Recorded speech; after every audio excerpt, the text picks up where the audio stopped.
purpose, just paying off a temporary gain. Gaining the whole world, but losing your soul. I really hate watching y'all fold.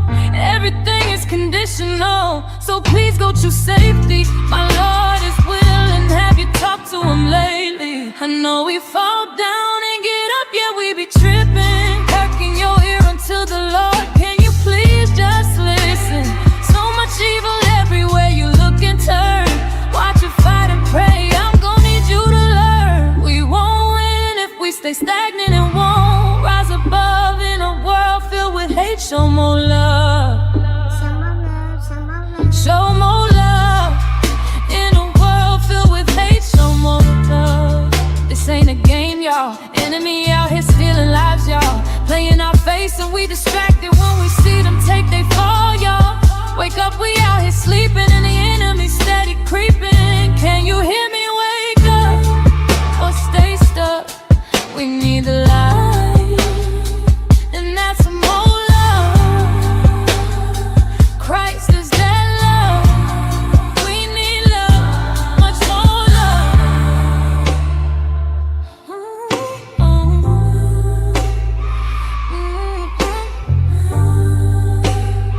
Christ is that love.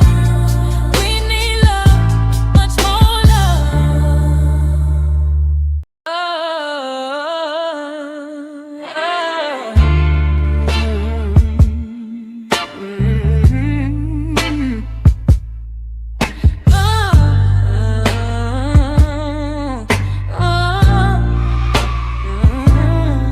Don't really care what they doing over there. Doing my own thing, staying in my own lane. I'm not judging. You go ahead, baby girl, do you? Is it cool? It's cool. But I don't wanna be nobody else. I wanna be myself. I'm not a blending. I'm not a blending kind of girl. Telling how you could see the pain these people living in, all while trying to fit in. No true purpose, just paying off a temporary gain. Gaining the whole world, but losing your soul. I really hate watching y'all fold. Everything is conditional, so please go choose safety. My Lord is willing, have you talked to him lately? I know we fall down and get up, yeah, we be tripping. Perking your ear until the Lord, can you please just listen? So much evil everywhere you look and turn. Watch it fight and pray, I'm gonna need you to learn. We won't win if we stay stagnant and won't rise above. In a world filled with hate, show more love. Show more love. In a world filled with hate, show more love. This ain't a game, y'all. Enemy out here stealing lives, y'all. Playing our face and we distracted when we see them take they fall, y'all. Wake up, we out here sleeping and the enemy steady creeping. Can you hear me? Wake up or stay stuck. We need the light, and that's more love. Christ is that love. We need love, much more love.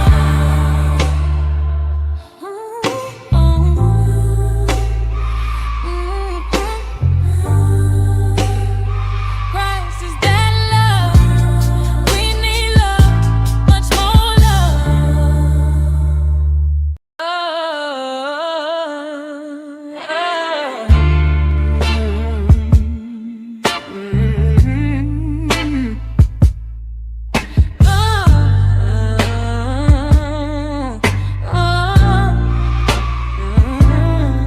Don't really care what they doing over there. Doing my own thing, staying in my own lane. I'm not judging. You go ahead, baby girl, do you? Is it cool? It's cool.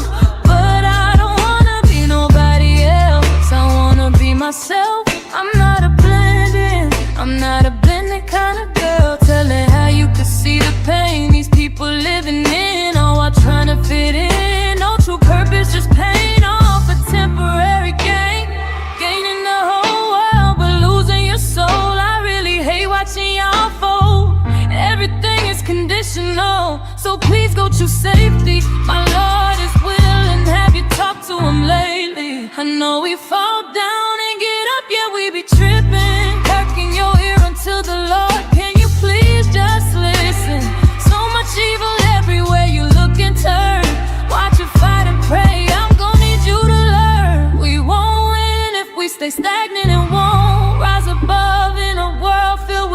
show more love. Show more love. In a world filled with hate, show more love. This ain't a game, y'all. Enemy out here stealing lives, y'all. Playing our face and we distracted when we see them take they fall, y'all. Wake up, we out here sleeping and the enemy steady creeping. Can you hear me? Wake up or stay stuck.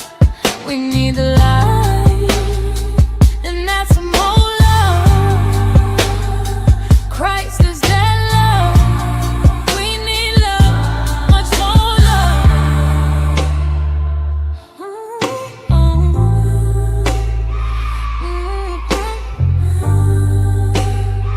Christ is that love. We need love, much more love. Greetings, everyone. Thank you guys so much for tuning in. Thank you for being patient. I'm so sleepy. I started not to go live tonight, but I don't want to get in a routine of not going live. So yeah, I'm gonna push through. I'm not sure how long I'll be live tonight. And I'm gonna drop the link. You guys can feel free to come up at any time. Tonight's topic is the difference between carrying your cross and carrying unnecessary pain. Let's see, did I do that right? 1 second. I'm copying the link just so I'll already have it in the chat.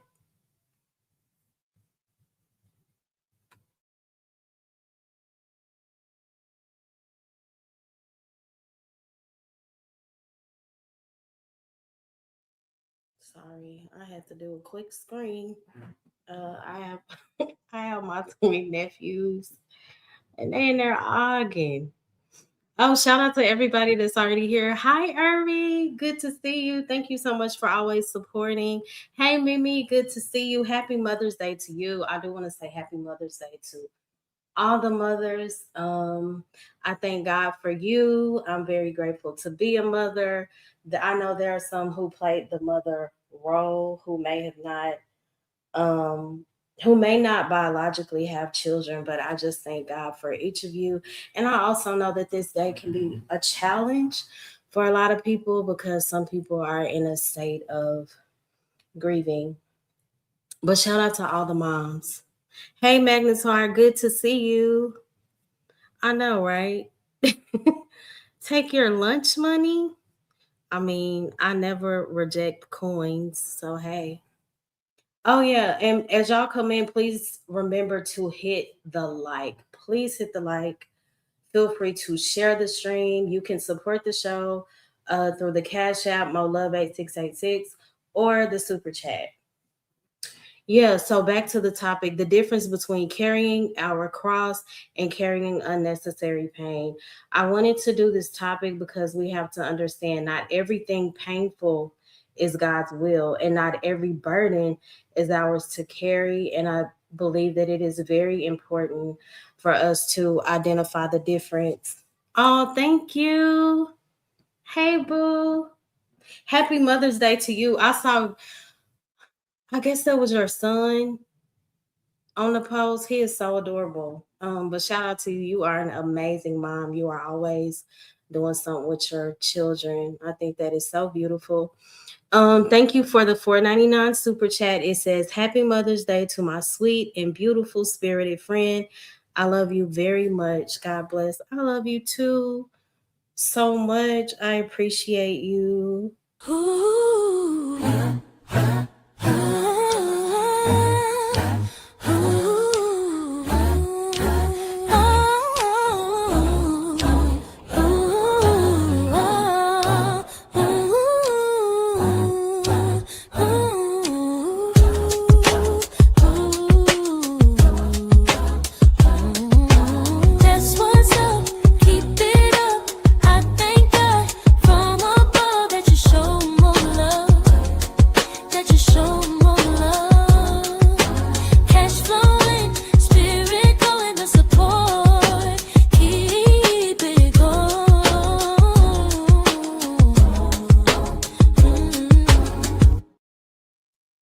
Oh, thank you again, honey. I appreciate you.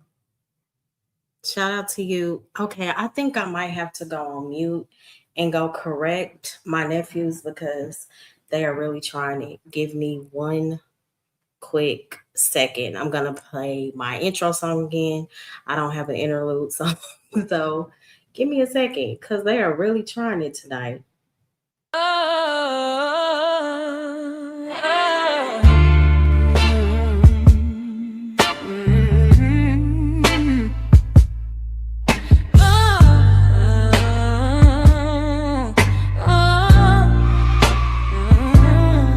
Don't really care what they doing over there. Doing my own thing, staying in my own lane. I'm not judging. You go ahead, baby girl, do you? Is it cool? It's cool. But I don't wanna be nobody else. I wanna be myself. I'm not a blending. I'm not a blending kind of girl. Telling how you could see the pain these people living in. Oh, I'm trying to fit in. No true purpose. Alrighty then. I got them together, y'all. We gonna see how long this lasts. I don't know why my brother think it's cool to give 4-year-old twin toddlers sweet juices and candy. Yeah, at this time, it makes my job harder. I love them, but my God, they are so much work. So let's try this again. The difference between carrying your cross and carrying unnecessary pain. And thank you so much, Irby. I appreciate you for the Mother's Day wishes. Hi, who did I miss? Family of God 21. Good to see you again. He said carrying our cross is completely different from pain. Yeah, so well, I'll say that carrying the cross, pain can be a part of the process. I believe that it's important for us to discern the difference between carrying unnecessary pain and suffering for the greater good of God, because that produces growth and transformation. But yeah, I definitely understand what you're saying. So, um, I'll start by saying one of the saddest things I believe is happening today is seeing people break mentally, seeing them break emotionally and spiritually while calling it God's process. And people are exhausted, they're burnt out, emotionally drowning. We see so many people staying in toxic situations and losing themselves trying to save everybody else. And whenever they finally start questioning it, like, hold on, something is not right about this, um this is where people can start to throw scripture in your face, basically to make you feel guilty for wanting peace. So people, for example, they'll tell you just endure, carry your cross, God is testing you, love suffers long, submit, stay and pray about it. Absolutely. Again, that's where discernment comes in, because in some situations you'll see your mental health starts to collapse and your spirit is very heavy, you have no joy at all, and your identity is fading, and deep down you don't feel transformed, you feel destroyed. And this is why, again, discernment matters, because suffering for God and suffering from dysfunction are not always the same thing. Godly suffering transforms you, remember that. Again, godly suffering will transform you, and unnecessary pain will always drain you. So basically, one strengthens your spirit even while you struggle, even when you go through difficult times, because God did not promise that life would be easy, but He did promise to carry us through our pain. So again, um, one will strengthen your spirit even while you struggle, and the other will slowly empty you while you're trapped in that cycle. So, relating to what we see today, so in today's society, a lot of people no longer know the difference because struggle has become romanticized. Do y'all notice that? People will praise suffering so much that sometimes believers feel guilty for healing. And tonight, I do want to talk about that because not every painful situation is from God, and not every burden belongs to you. And I'm going to give 5 points also. Hey, EAE, good to see you. I saw your comment under my post. Thank you for resubscribing. Um, I just want to ask God to just help you right now. I know you mentioned you had a mental health thing going on. So I just ask in Jesus' name that God gives you peace, that He gives you clarity of thought. I definitely know what it's like. We are nothing without stability of mind. So I love you, EAE, and thank you so much for tuning in. Be encouraged. Family of God 21 said carrying our cross has to do with rejecting flesh behavior. Absolutely. That is so true. And people like they'll quote that scripture definitely out of context. Thank you so much, Irby. I appreciate you. So my first point, godly suffering still produces a life in you. So the scripture that I tied into the first point is 2 Corinthians 4:8, where it says, "We are troubled on every side, yet not distressed. We are perplexed, but not in despair." So this is when Paul wrote while he was facing real life persecution. For example, he was facing imprisonment, rejection, he was betrayed, he was going through so many hardships and even physical suffering. But despite all of it, notice like the power that he still had. He was hurting, but he was not destroyed. So this is one of the biggest differences between godly suffering and unnecessary pain. So, when God is allowing a hard season for growth, yes, you may cry and you're going to struggle, and you may feel stretched so thin, like, Lord, I can't deal with this. But somehow, deep inside, God still gives you strength to endure. There is still purpose, there is still conviction while you are going through that thing, and you experience spiritual growth. You don't, that's the beauty of it. Like, through everything that you endure pertaining to suffering in the name of Christ, He will make sure that you do not completely lose yourself. But when it comes to unnecessary suffering, those things slowly kill your spirit. Like your peace completely disappears. You may lose your confidence. Your joy that you once had dries up, and your mind becomes so heavy, and that's not healthy for your spirit, because what does that lead to? It leads to being exalted. Not exalted, exhausted. And many people today are surviving environments that are no longer producing fruit, only emotional damage. Think about that. Many people today are surviving environments that are no longer producing fruit, only emotional damage. And that's not always carrying a cross. That's what I wanted to point out. Sometimes that's staying somewhere too long because fear convinced you suffering automatically means, oh, this is a good thing. So again, discernment is going to play a huge factor. EAE, thanks. Your channel along with Bolo is like a therapy session for me. Didn't like him at first, but he grew on me. Oh, that's so honest. Yeah, so many people feel that way, but he has such a good heart. Shout out to Bolo. His schedule has changed. I just thank God for him. And I can see that because he's very passionate, when it comes to particular subjects. But I'm so glad that you were patient. And he's another person that genuinely cares about people having a relationship with Christ and also our minds. He's not one of those people that ignores the mental health side of things. So shout out to him. Um, and I'll keep you in prayer, EAE. Like every time I have mental health topics, I definitely keep you in mind. Hey, Randy, good to see you. Shout out to you. I appreciate the support. Oh, I know what's missing. My music. Y'all know I don't like to be up here by myself. Hold on, let me find it. Where is it?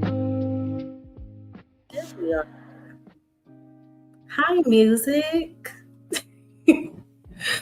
um, oh, his schedule changed, and what's so crazy is mine did too. I started a new job, and I love it, and I'm so grateful.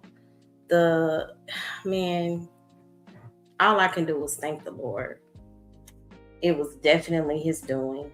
Um, I just have to get my sleep schedule together. See, I was staying up all night with y'all because I didn't have, even though I work from home, I didn't have to be at work till like noon. So it's easy for me to stay up till 5 and 6. If again, I'm not at work till noon, but now your girl, my God, today is getting up pretty early.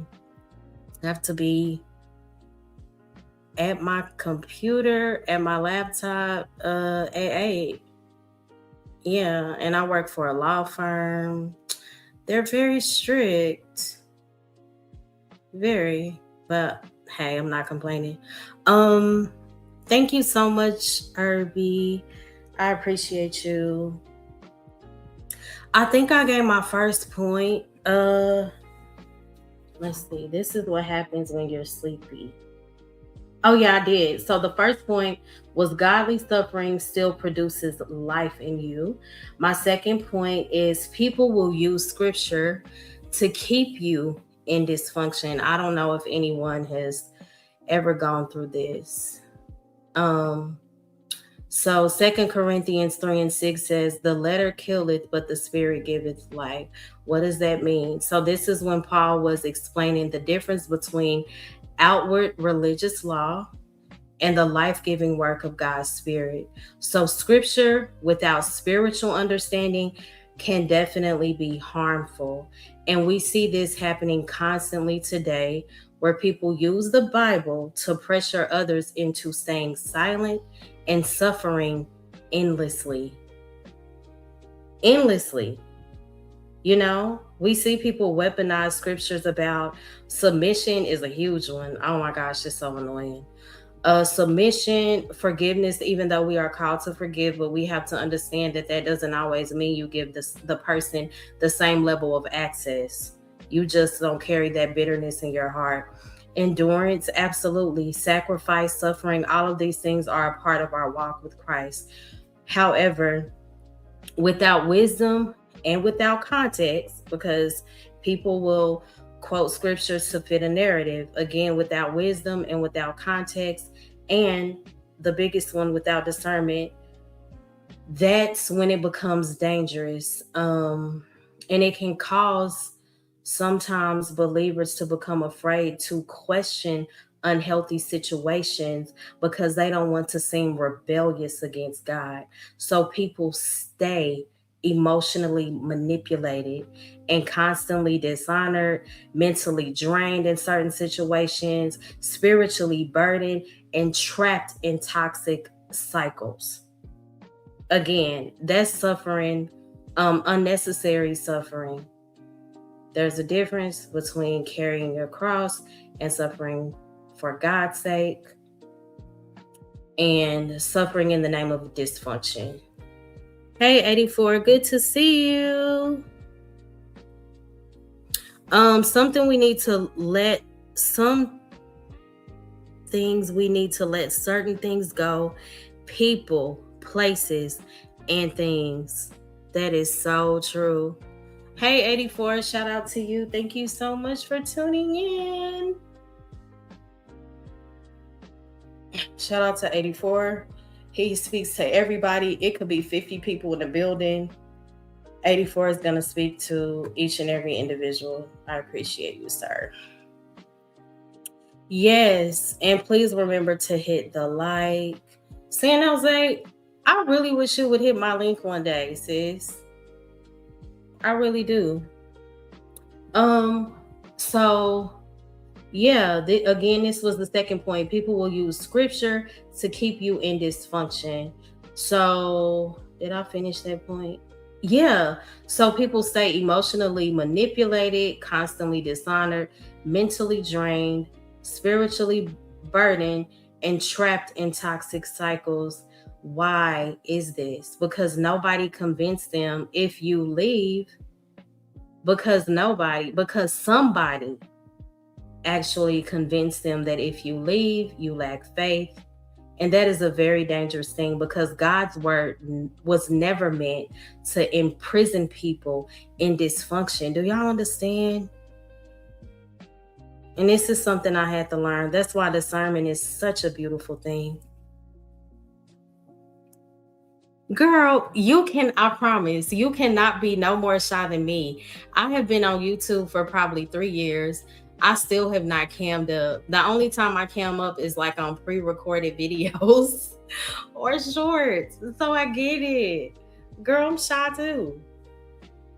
I have to be like when I do my live streams, it's like, I'm like, girl, you just behind a computer. I have to clap and pray and be like, yeah, God, I got this. Like, I'm about to go into like a boxing match or something, trying to hype myself up.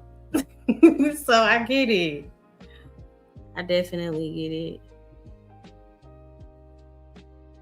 Right, Irby. Because when San Jose is on panels, she is very interactive. I don't get shy from San Jose. Randy said sometimes we stay in something too long, like a bad relationship, a job, or living spaces. That is so true. Magnetar, nothing wrong with my fellow Shafo. Thank you. Oh, Irby said he's never cammed up either. Yeah, I get it. Okay, well, I'm not alone. Yeah, San Jose is really not shy. I think she's skeptical maybe when she doesn't know the people. Mo, I don't speak to everyone. Oh, okay. Well, yeah, you don't. I would say you speak to a good number of people. Oh, you remember that? Oh, okay. What? Shout out to EAE. I was at my sister's house maybe a year and a half ago. And she just kept saying, my love is gonna come up, guys. My love is gonna come up. So I was at my sister's house and I waved in the camera maybe once and I was like, oh, this is not for me. But I have shown my face before. Yeah, I forgot about that. Uh-huh. 84 says San Jose. From San Jose, she not shy. Salute to the Shark Tank. Oh, okay. Yeah, okay. So my third point.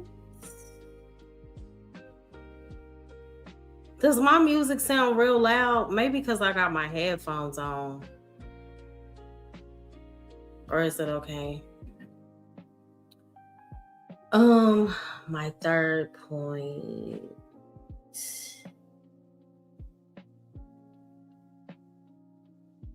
Oh, before I go into my third point, again, the second point was people will use scripture to keep you in dysfunction. So Paul was explaining the difference between our religious law and the life-giving work of God's Spirit. And I also stated scripture without spiritual understanding can become very harmful. Then I spoke about how people will use the word to manipulate a situation, and they use it sometimes to make believers become afraid to question unhealthy situations because they don't want to seem rebellious against God. So this is where emotional and spiritual manipulation can take place and you become spiritually burdened, and before you know it, you're trapped in toxic cycles. And pertaining to relationships or whatever it may be, whatever that thing could be in your life, a lot of people are not staying because the Lord said stay. Think about that. Sometimes it's an excuse. Well, I'm just waiting on God, or I'm following the Lord. It's not always because of what God said. They're saying because of guilt. It could be fear. Fear is a huge one, fear of the unknown. So we like to stay in our comfort zone. It could be trauma, and the one specifically I'm talking about tonight, religious shame. And those things have convinced them that leaving would make them a bad person. And even in some church cultures, they praise people for suffering longer instead of healing properly. Isn't that a huge one? Suffering longer versus healing properly. And this leads into my third point. Hi, 12th man. Good to see you. Thank you so much for tuning in. I appreciate it. I pray all is well. This leads into my third point. Godly suffering. Please hear this one. Godly suffering refines you. Unnecessary pain deforms you. Again, godly suffering refines you. Unnecessary pain deforms you. So, Job 23:10. Job is the perfect example of what godly suffering looked like. So, Job 23:10 says, "When he hath tried me, I shall come forth as gold." Again, Job suffered deeply. He suffered loss, grief. He was going through confusion and absolute pain. But Job's suffering was connected to refinement, faith, and spiritual testing. Even the scripture tells us to examine the entire matter of a thing. So whatever he was going through, he did not stay in that state. So we have to know the difference. And I would say this, I'm not speaking against suffering. We know that that's part of what we go through, being called to be followers of the Lord.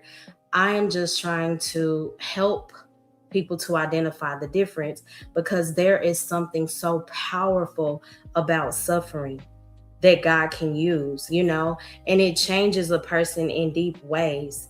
When you suffer for God's sake, the pride that you never thought you could release, God begins to strip you of those things. And your dependence on God through your suffering grows. You start to transform in a positive way. And when it comes to discernment, those things begin to sharpen too. And oh my gosh, does it hurt? Absolutely. But again, it reshapes you, for the greater good. So people who truly walked through God's process often come out wiser. They're more humble, and they are absolutely spiritually stronger. Not perfect, none of us are, but again, transformed. But unnecessary pain often does the complete opposite. It leaves people hardened. Think about it, very bitter. We see it all the time. I'm pretty sure we've all seen it in our real life interactions, online interactions, wherever. It leaves people hardened. It leaves them in a space of anxiousness. So many people are emotionally unavailable because of the things that they've gone through. Unnecessary suffering.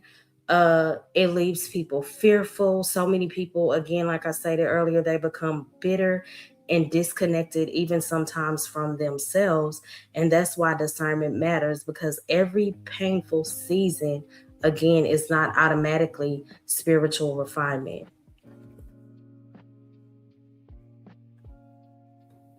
Wow, that sounds like that's all in the church hurt recipe.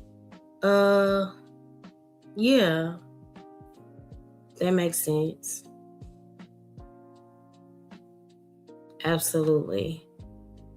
Randy says, when you become too comfortable, you stop trying to reach higher. Absolutely. I agree.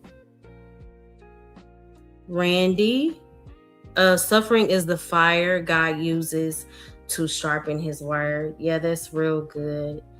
And again, tied to point 3, some people have been in the same draining cycles for years and keep saying, God is teaching me.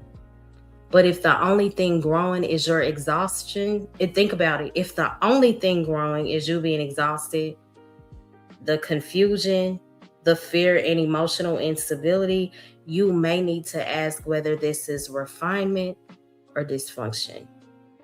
Again, If the only thing growing is your exhaustion, confusion, fear, and emotional instability, you may need to ask whether this is refinement or dysfunction. Bars.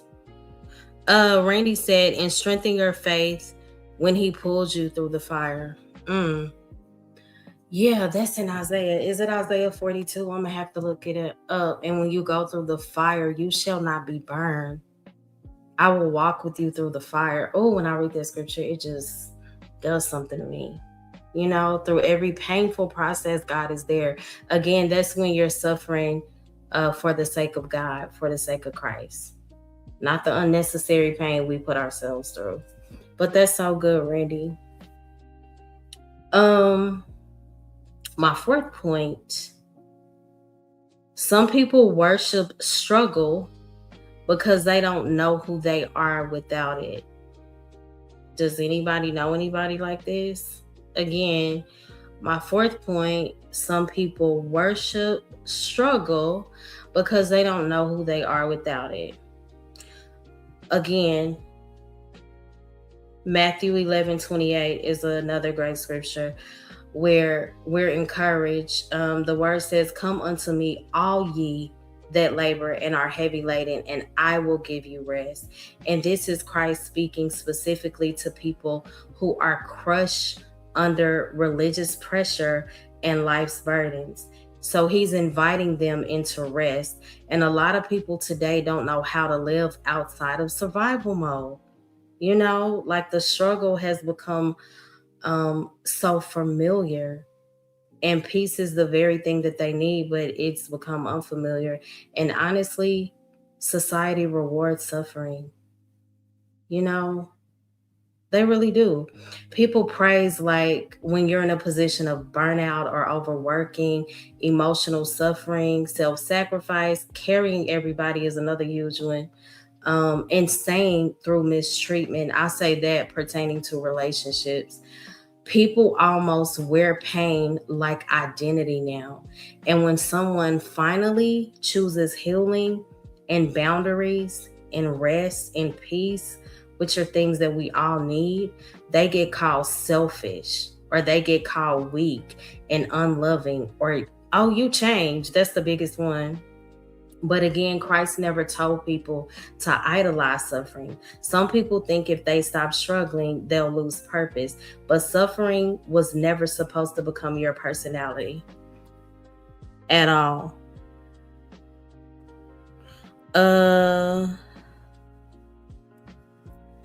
Randy said, then you have to ask yourself, is it faith or fear that you live by? Oh, that's a huge one. Yeah, I believe a lot of our suffering comes because of fear. We stay in that state because we're afraid to move forward. Fear is a huge part of it. My fifth point, discernment is knowing when God is building you and when you are just bleeding. Again, discernment is knowing when God is building you and when you are just bleeding. Proverbs 4:23, above all else, guard your heart. Solomon emphasized protecting the heart because everything in life flows from it. So, pertaining to discernment, discernment is so much deeper than just asking, how much can I survive? Discernment will ask, what is this producing in me? You know, true discernment will have you look at the entire situation, because suffering from God's process still carries grace in it. It's such a huge difference. Even in the pain, God sustains you and he strengthens you no matter how hard that season is. And he also refines you through correction. And again, he makes sure to carry you. And there is still light somewhere inside the struggle. Always. But unnecessary pain, complete opposite. It slowly drains the life out of people. And some people think that staying in things that are crushing their spirit, it means failing God, you know? Like if I leave this or if I call out the dysfunction, I'm feeling the Lord. But it's so important, again, to understand that not every burden is ours to carry. Some burdens belong to guilt, some of our burdens belong to trauma. I believe that people pleasing is a huge part of why we carry so many things, trying to please people, fear of being abandoned, and religious manipulation, and also low self worth. And some people are calling bondage their cross. Mm. EAE said, I feel like sometimes life is like 95% suffering and 5% joy, but maybe that's just my existence. Um, okay, so I would ask, do you feel that way? Do you think it's because of what you've been experiencing lately? You know, I remember what you shared on the last stream. Or do you really feel that way? I'm going to wait on your response, EAE.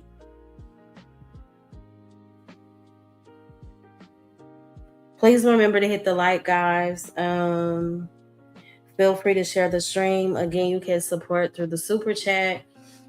You can also hit the Cash App MoLove8686.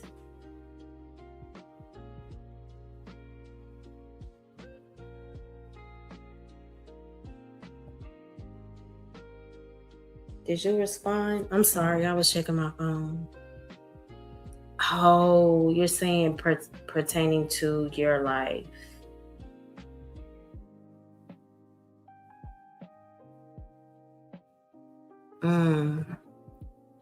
Thank you, Irby.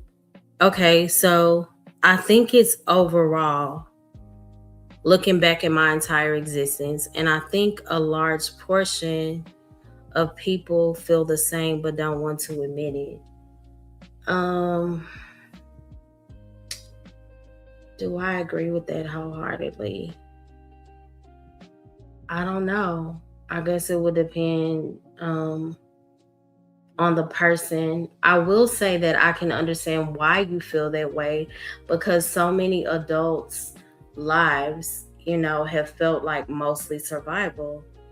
You're not alone in that. And some people have gone from one painful season to another. So you don't really get a chance to fully grasp peace, I guess. So that makes sense. And so many of our lives have been shaped, I will always say, by childhood wounds. So many people have gone through betrayal that they haven't released. There are so many financial pressures, especially today. And a huge one is broken relationships. Those things can really burden you. And that's why I always encourage people to have a relationship with the Lord, because He allows for a different perspective. I know a lot of people have experienced so much grief. Oh, I didn't see you, 84. My bad. Hey, 84, good to see you. No, you wrong for that, yo. I'm mad. Why you mad, son? Yo, chill out. Why are you mad?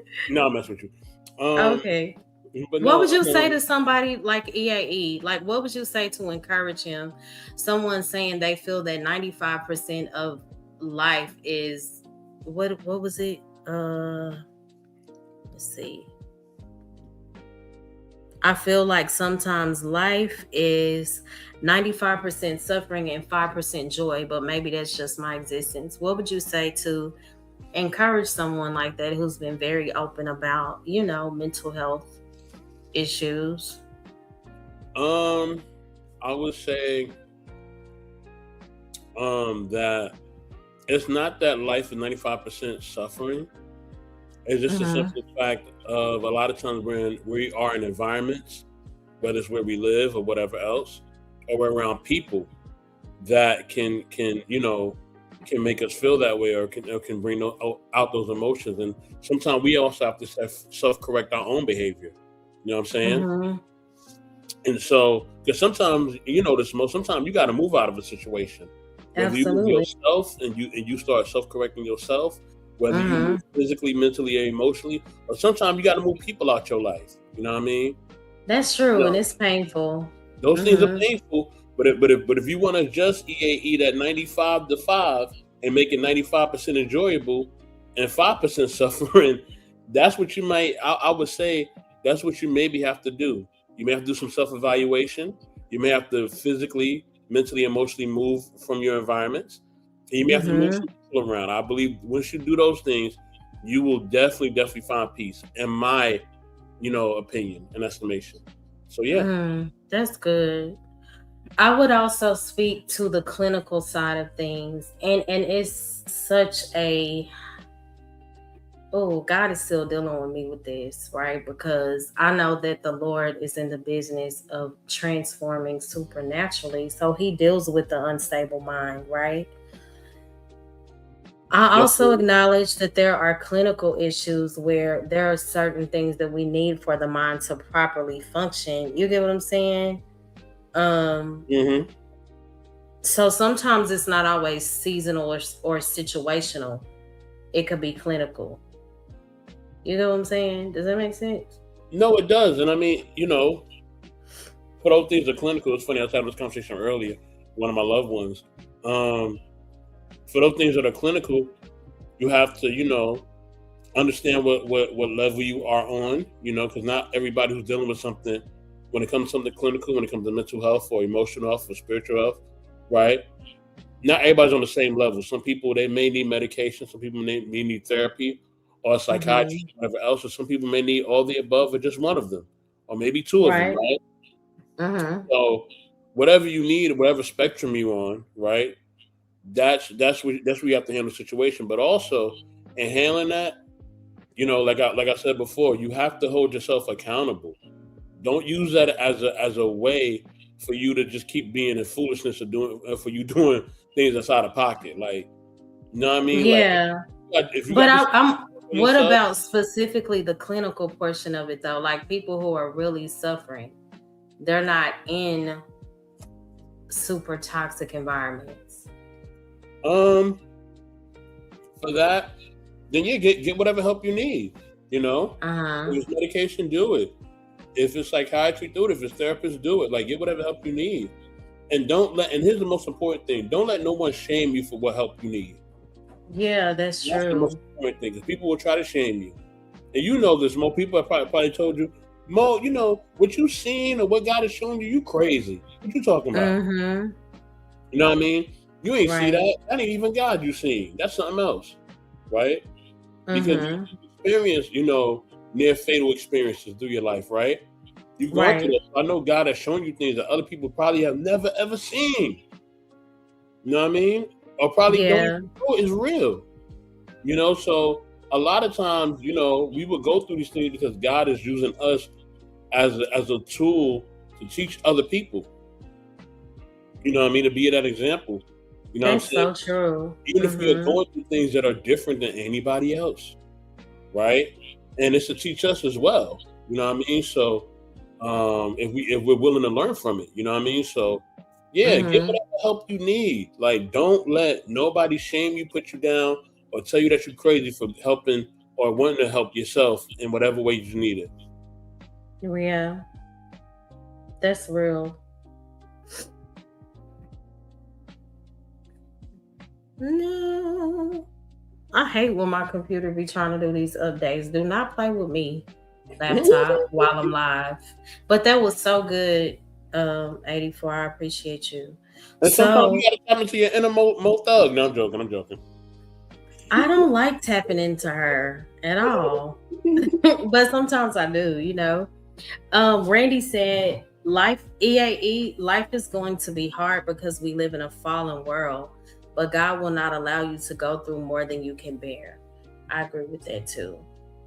Um EAE said whether it's relationships, friendships, family, work, not getting paid what you think you're worth, then just random tragic events that you have no control over. Hmm.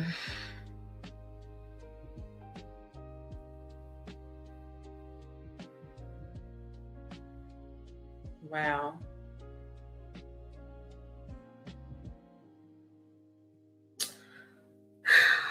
I'm too sensitive for this. Oh, come on, Mo. You got it. I know. You got it. Why you say you too sensitive? What's going on? Just hearing, just, you know, I don't know. But EAE, I unfortunately, believe, those things are gonna happen. But you yeah. also have to find. There's a book that there's two books I would tell you to read, EAE. And I believe that you're a reader. I just feel like you love to read. I don't know why I feel that way, EAE. I could be wrong, but I just feel that way just by the way that you really express yourself. I can tell that you do your reading and research. These two books, I believe, would change your life, right? Of course, the Bible as well, but these two books would definitely change your life. Purpose-Driven Life and Wild at Oh, I Heart. love that book. I love that book. Read those two books. Mo, you know what I'm talking about. Read those two books, brother. I'm telling you. Purpose-Driven Life. Write it down. Write these two down. Purpose-Driven Life and Wild at Heart. I'm telling you, it will change. It will set you on the right course. Because it'll take Yeah. you to purpose, and it'll allow you to deal with your heart. You know what I mean? As a human being and as a man. Right. And from what I'm seeing, I could be wrong. I don't know everything. I believe that two of the biggest issues EAE could be fear and also the need to control. And I believe that and I struggle with those things too. I believe a lot of people don't realize this, but the need to control everything, it can slowly become its own form of suffering. And that's something I had to learn, because when a person feels like they must control everything, how can you truly rest mentally? Like when you're always anticipating, or you may always have a mindset of preparing for disaster, even though it's good to keep things in proper perspective. But again, I think maybe viewing things from a very, I don't know, I don't want to, maybe a negative mindset, it can start to exhaust your entire soul over time. And the dangerous part, The enemy will play on that. yeah, the dangerous part is many people think control can sometimes protect you from pain, and it can't. Yeah, It actually creates more pain. And that's Mm-hmm. something that I had to realize, and that's what life does. Life will continue to remind you, you cannot control anything. You can't control the people that leave. You can't control who changes. You can't control timing. We cannot control tragedy, betrayal, Mm-hmm. outcomes. And even when it comes to the money side of things, those things are fickle. So I would say try your best. And I know you share a different belief, EAE. If you would just give the Lord a chance, you know. Yeah, and try your best not to base your peace on controlling life. You know, that's what allows anxiety to become so constant, you know? And I just don't want that for you. I don't. You know how when you go like to therapy or whatever, and they tell you like think happy thoughts, Yeah. and they tell you that over and over again, it's because words are spells. You know what I mean? No, they are. I read something like that recently. Ooh, Mo, come on now. Mm-hmm. Whatever. Hey, Kojak, good to see you. Thank you for What up, tuning Mo? in. What's going on? Whatever energies we put out there, whether it's what we say, what we watch, you know what I mean? Yeah. Think, you know what I mean? That's why it says, take your thoughts and give them to God. Take your emotions, give them to God. Right? Right. While you do that, he will get rid of those negative things that the enemy is trying to put in place. Look, I know that the off the sun self-deleted, but if you look at anybody who's given beneficial information, none of their lives are perfect, whether it's their family life or the things that they've even endured. Nobody's life is going to be squeaky clean. Okay.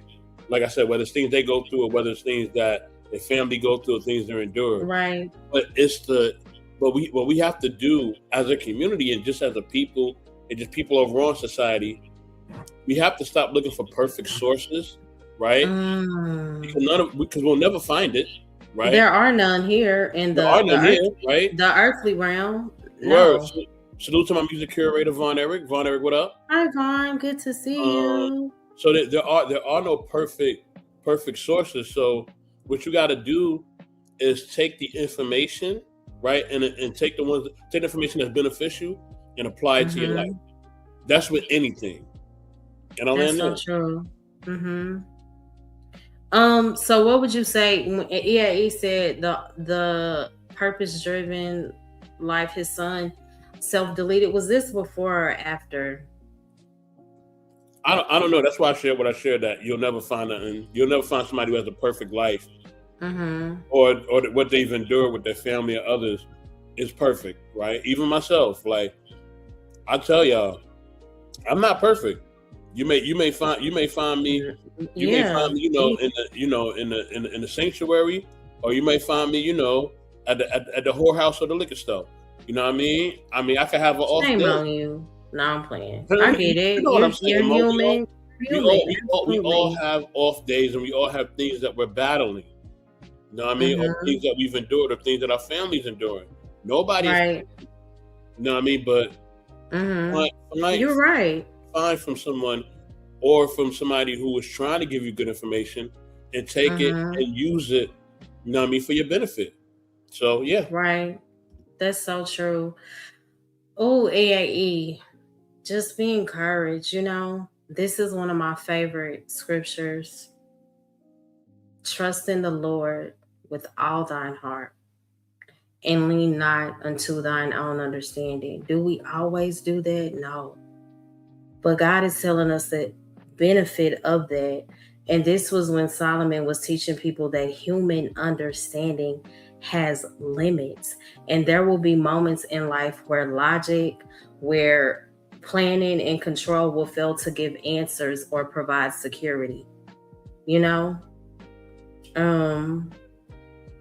And I go back to control because that's something that I struggled with. I think I still may struggle, if I'm honest, in certain areas, because control will give the illusion of safety. Okay, if I control this, then that means I'm safety, that I'm safe. If I control this, it means that it provides the safety that I need.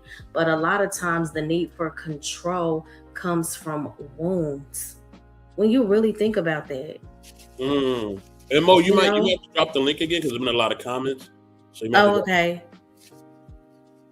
Yeah, feel free to come up if y'all would like. But yeah, it does give that illusion. Like if I control this, then everything is gonna be okay. But so many times it comes from a very wounded space. Even dealing with betrayal.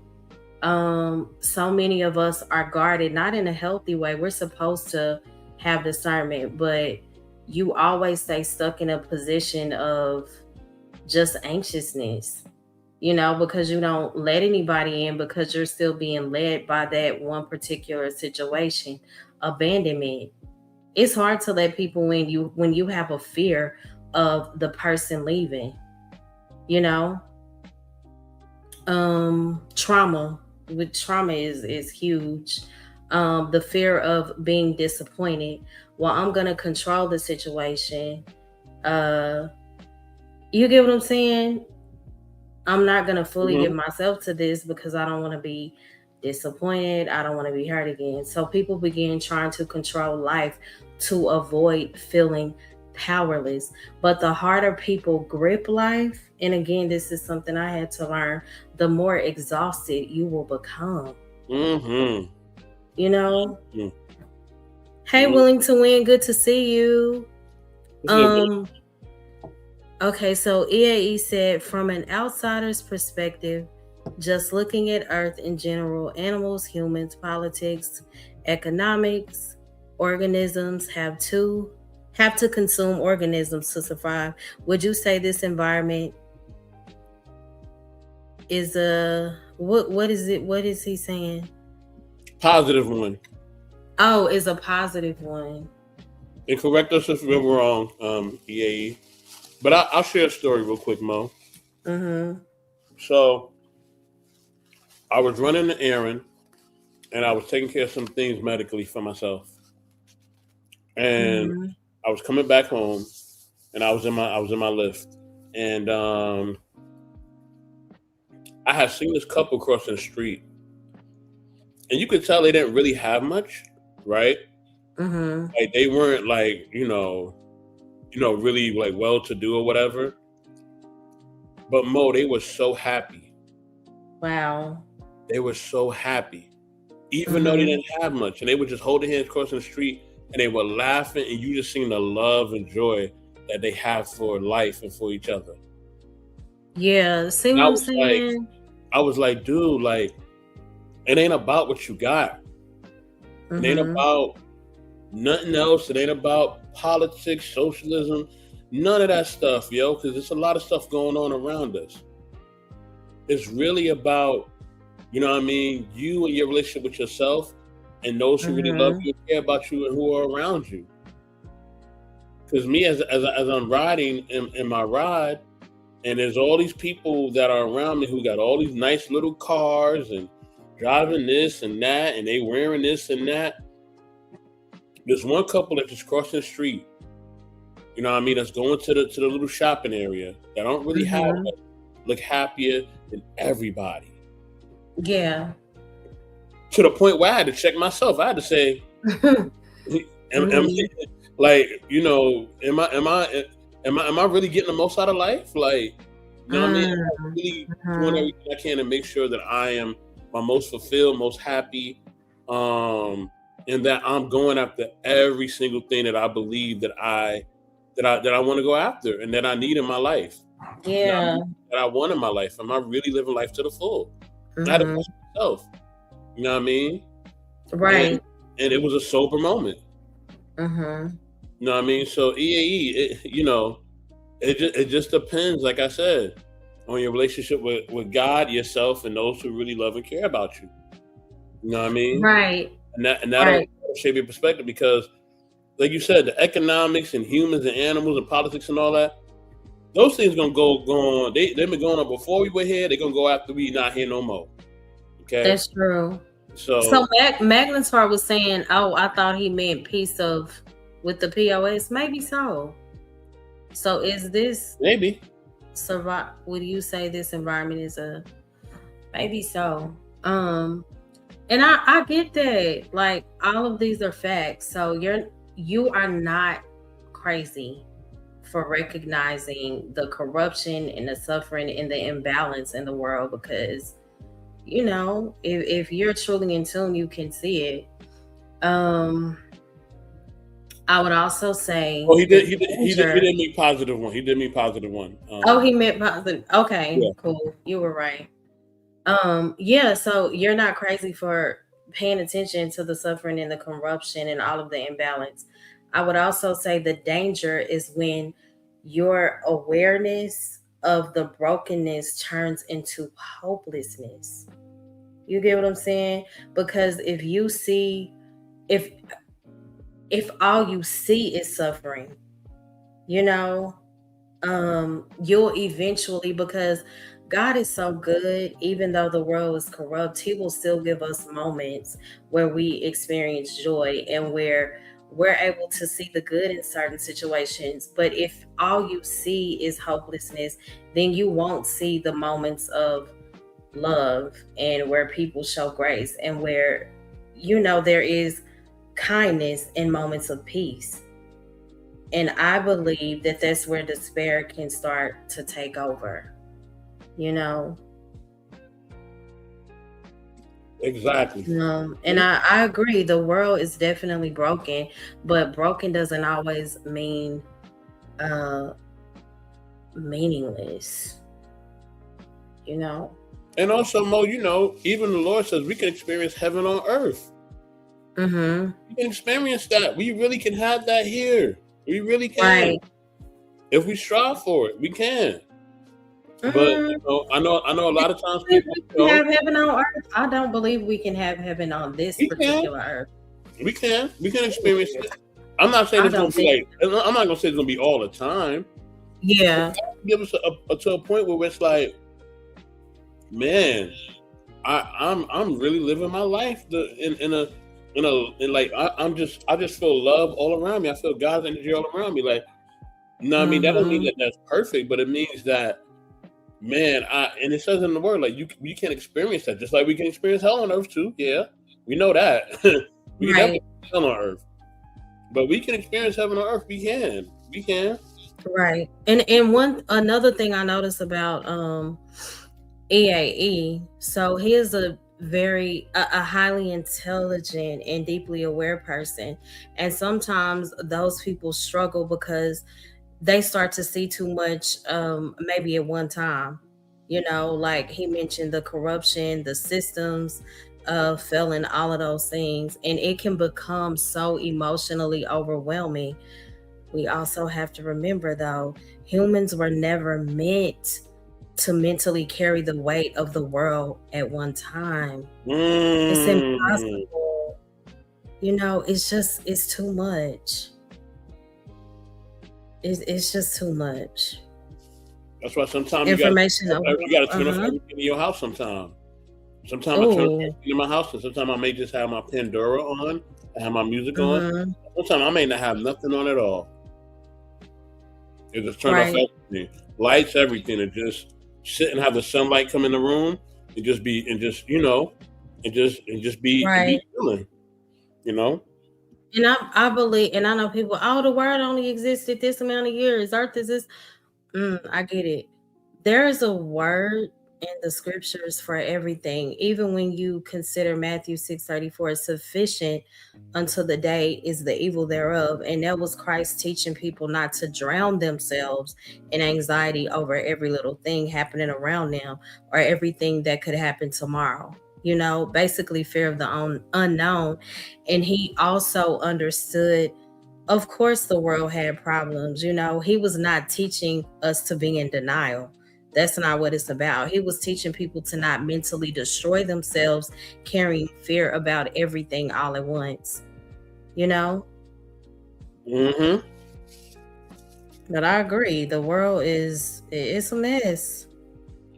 You know, Now, and Mo, that is oh, go ahead, like Mo. thinking Sorry. I don't have any control over who I lose. I saw what EAE was saying, like the grieving process that people go through, not being in control of the future, or when you look at the disasters in the world, those things can be so um depressing if that's the only thing that you're focused on. Absolutely, Yeah. absolutely.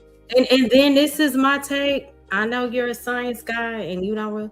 So EAE said the only way to have heaven on earth is for AI technology to get so advanced to where we can just put on a VR headset and live in our own little virtual heaven. I EAE, don't. you talking about that Inception type stuff, Mhm. and I get it. Inception is we probably are moving more forward to that, but you But is know, that really dealing with the root though? Isn't that like um leaning more towards avoidance of reality? absolutely. Is that really healing, EAE? That would be my question. But what were you saying? No, I was saying that to EAE's point, that yeah, that could be one way that it could happen through VR, or as I call it, the Inception type of theory. But yeah, you know, like Mo was saying, that's not like that's escapism. You know what I mean? At its core. So, Mhm. but yeah, you can get to that without having to have escapism. It just does require a lot of work. It does. Yeah. You know what I mean? It does require a lot of work, and then also, you know, what I mean. In us doing the work, we will have miracles. We're gonna have setbacks, right? but we're definitely gonna have miracles. So it's definitely gonna be blessings and miracles that happen where it's like, I was working on that and I thought it was gonna take this long, and look, the blessing that came already. Right. You know what I mean? Like it just So, came out of nowhere. and I believe that there should be a balance or a separation between people being fascinated by technology and also being able to identify when you are completely exhausted with life.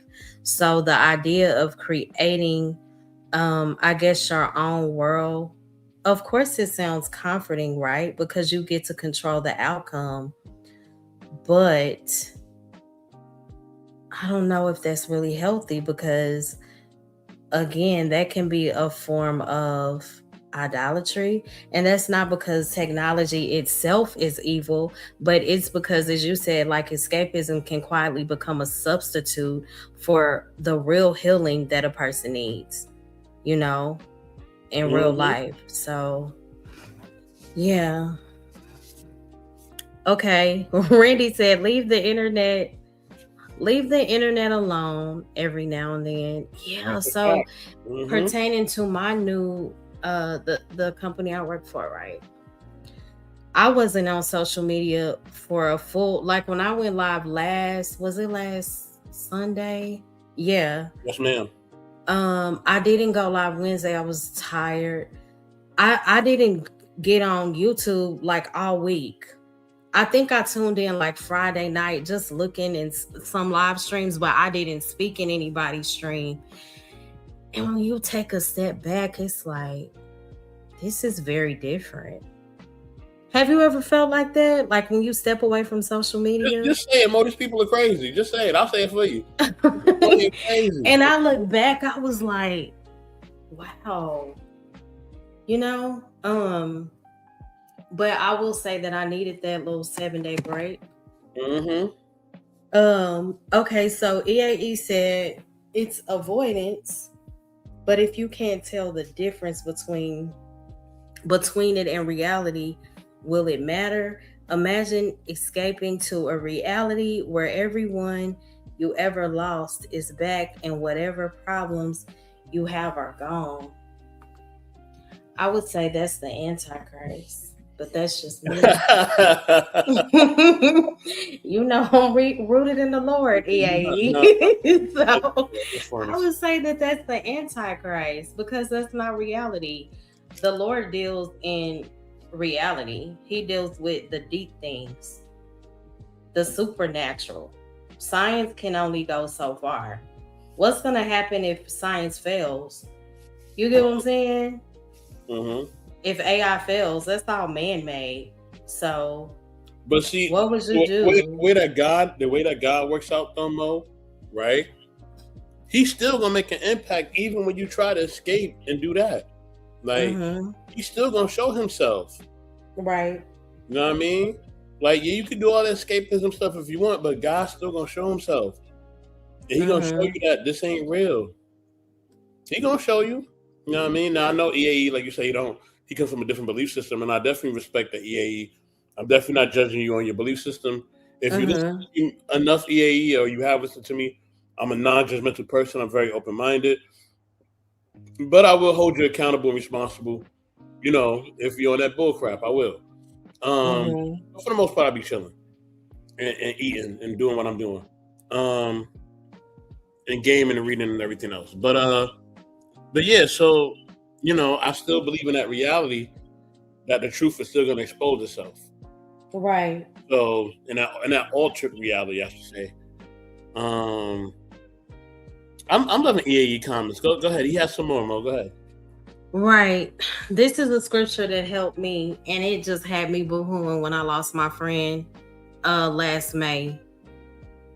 We have to remember all of this is temporary, right? So I just believe in, if I'm going to go through, I might as well go through in the name of the Lord. Revelation 21:4, and God shall wipe away all tears, every tear, that's very specific and detailed, from their eyes. And there shall be no more death, neither sorrow nor crying. So this points to God's ultimate restoration. That's what we have to keep in mind. Like Randy said, we live in a very fallen world.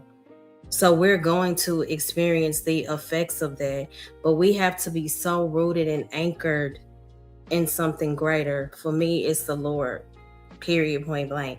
And again, that points to God's ultimate restoration, not humanity creating artificial escape, but God bringing true renewal. There's a difference. Again, humanity wants to create digital worlds to escape suffering, but scripture points toward genuine restoration, if that makes sense. But yeah, and shout out to the AI, because that's how I created my theme song on here. Yeah, but stop the AI stuff. But I will say this, and I did that because I didn't have time. I sing, I write, I rap, I play keys, all of that, right? And no, you are not a rapper. We talked about God to create. Don't play with me. Is what I'm saying. But I will say that I love EAE so much, for being honest. Yeah, but there's a difference.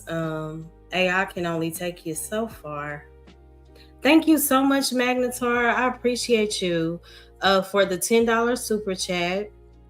He said, I've learned that no matter what is going on with me, I want to praise God regardless. The relationship with God dwarfs everything. Pull up Job 40:2. I've been there as a fault finder. Job 40:2. Let me see. Salute the Magnetar for the love and the donation. Salute, brother. Salute, salute, salute. Yes, thank you so much. Oh, you gonna drop your Cash App song? Oh yeah, I am. Then I'm gonna read Job 40:2. Again, thank you so much, Magnetar. Dang, I don't be on it. Like, I should have my song just set and ready. All right. Thank you so much. Ooh.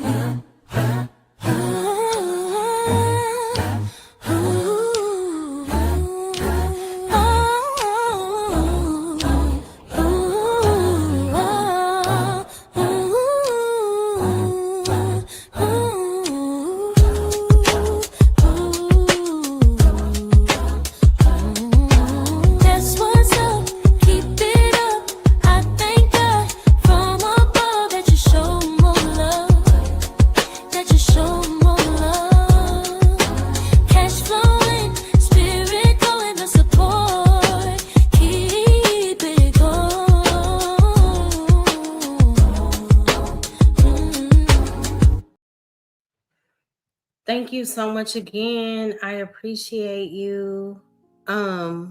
So Job 40:20, it reads, shall he that contendeth with the Almighty instruct him? He that reproveth God, let him answer it.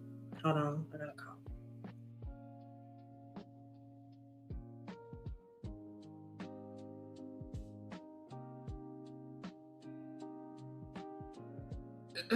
Oh, I'm sorry.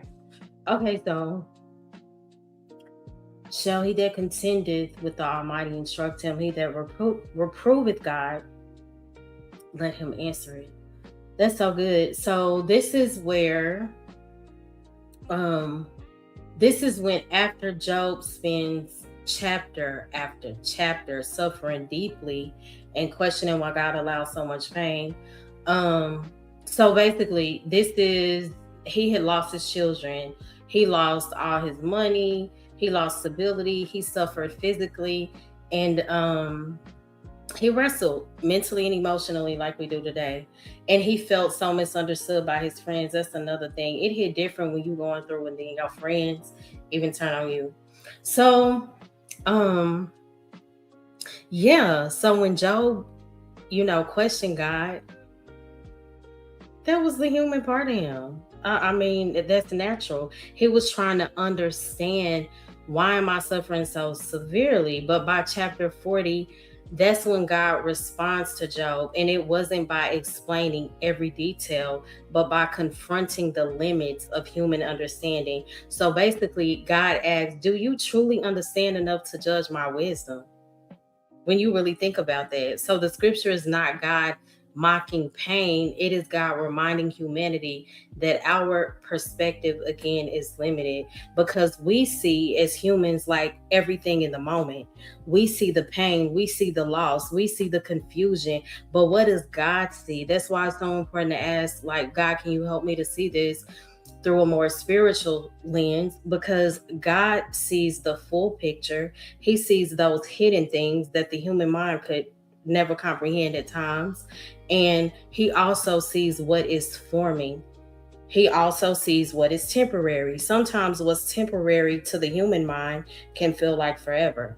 And more importantly, he sees what is eternal. And honestly, this verse speaks so deeply to us as modern people, because many people today wrestle with, I know I do too, suffering, tragedy, unanswered questions. All of us do. You know, we'll ask things like, why does this pain exist? Or why does life feel so unfamiliar right now? Why do innocent people suffer? I know a lot of people that don't believe in Christ always ask, like, if God is so good, why does he allow these things? So again, Job wrestled with the same things that we do. And we have to understand that sometimes suffering pushes people into trying to intellectually control or fully explain God. That's something that we will never be able to do. But part of spiritual maturity is realizing there are things that the human mind can't hold. We were not created to. But shout out to you, Magnetar, for that scripture. Did you want to add to that? 84. Nah, Hey, Mo, Mr. Center of the World. Good to see you. the center of the world. What's going on? Nah, Mo, you said it all right there. Mo, do me a favor, Mo. Put me in the back for a minute. I got to get my vitamins. So put me in the back. Okay, cool. See, he actually heard me sing. He heard me rap, all of those things. And I do like inspirational rap, but I promise you it's fire. Okay? I'm gonna get back to it soon. And thank you, condolences, Mo. This world is temporary, but the world to come is gonna be glorious. Absolutely. Yes. And thank you, Kojak. I don't care what Izzy Band say. This song is tight. Exactly. Shout out to my Cash App song. Oh, Fault Finder, because you were reading from ESV. Maybe I missed the whole point. I don't know. Thank you again, Irby. I appreciate you. Please feel free to support the show. Magnetar said, just my humble opinion, the fact that God responded to him is a blessing. Oh my gosh, right? Yeah. That's so true. Man, that's real. Let me see. I missed so many comments because I was deep into what I was saying. I felt that scripture. Thank you so much, D. I appreciate you. EAE. God did Job dirty. Not gonna live. I would have told God, kick rocks. Not gonna live or not gonna lie.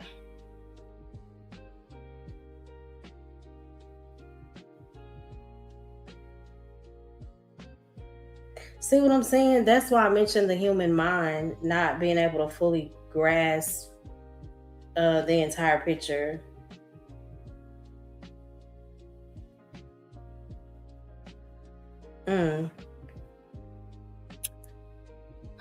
God did Job dirty. Not gonna lie. I would have told God, kick rocks. I guess I can understand why people say that at first, right? Again, at first, because when you read Job only from a human, I'm not throwing shade at you, EAE, but I will say this: when you read Job only from a human emotional perspective, it feels very brutal. And it was, right?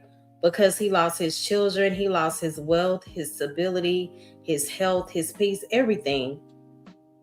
Anything that could make life feel secure, he lost. And if we're being honest, most people most people today would struggle deeply under even a fraction of that pain. Okay, I know I would. However, I think sometimes people read Job as if the point of the story was suffering itself, and it wasn't. When the deeper point was what suffering revealed. What did it reveal about humanity? What did it reveal about faith, about releasing the need to control everything? And what did it reveal about God? Job's story forces people to confront uncomfortable truths. Again, it confronts that humans are not fully in control. It confronts that life can change suddenly. Good people suffer too, and faith is tested most deeply in pain. And people often misunderstand suffering. And honestly, one of the deepest parts of the Job story is not even the suffering, it is the isolation. His friends kept trying to explain his pain instead of sitting with him in it. And again, that's something that still happens today because people always want suffering to make immediate sense. That's where we go wrong. They want it to make sense right then. Like, what did you do wrong? Or God must be teaching you something. Everything happens for a reason is a huge one. Meanwhile, the person is trying to survive emotionally. And that's so important to understand spiritually because God did not hate Job. I've also heard people say that. In fact, at the beginning of the story, God speaks highly of Job's character. I think it's Job 1, has thou considered my servant Job, that there is none like him in the earth? So God describes Job as someone who is upright and faithful before the suffering even begins. And that matters because Job's suffering was not punishment for being wicked. It wasn't. So that destroys that simplistic idea that good people always prosper and bad people always suffer. It's so much deeper than that because people often ask, why would God allow this? But Job never fully received a detailed explanation. Instead, the story humbles human understanding. That's the biggest part of this story, you know? Again, because humans, what do we want? We naturally want life to operate in a system where goodness guarantees safety, and it doesn't. We want life to operate in a system where obedience guarantees automatic comfort and faith guarantees protection from whatever pain we go through. And that's just not the truth. You know, our lives are so much more complex than that, especially when you agree to lay down your life for the sake of the Lord. And that's not to say that we'll be perfect, but when you're truly connected to Him, you know. And I think it's important to understand the balance of the story of Job. So the lesson of Job is not God wants people miserable. Please, can we stop thinking that? That's not the lesson of Job. And I think that's where people misunderstand the story completely.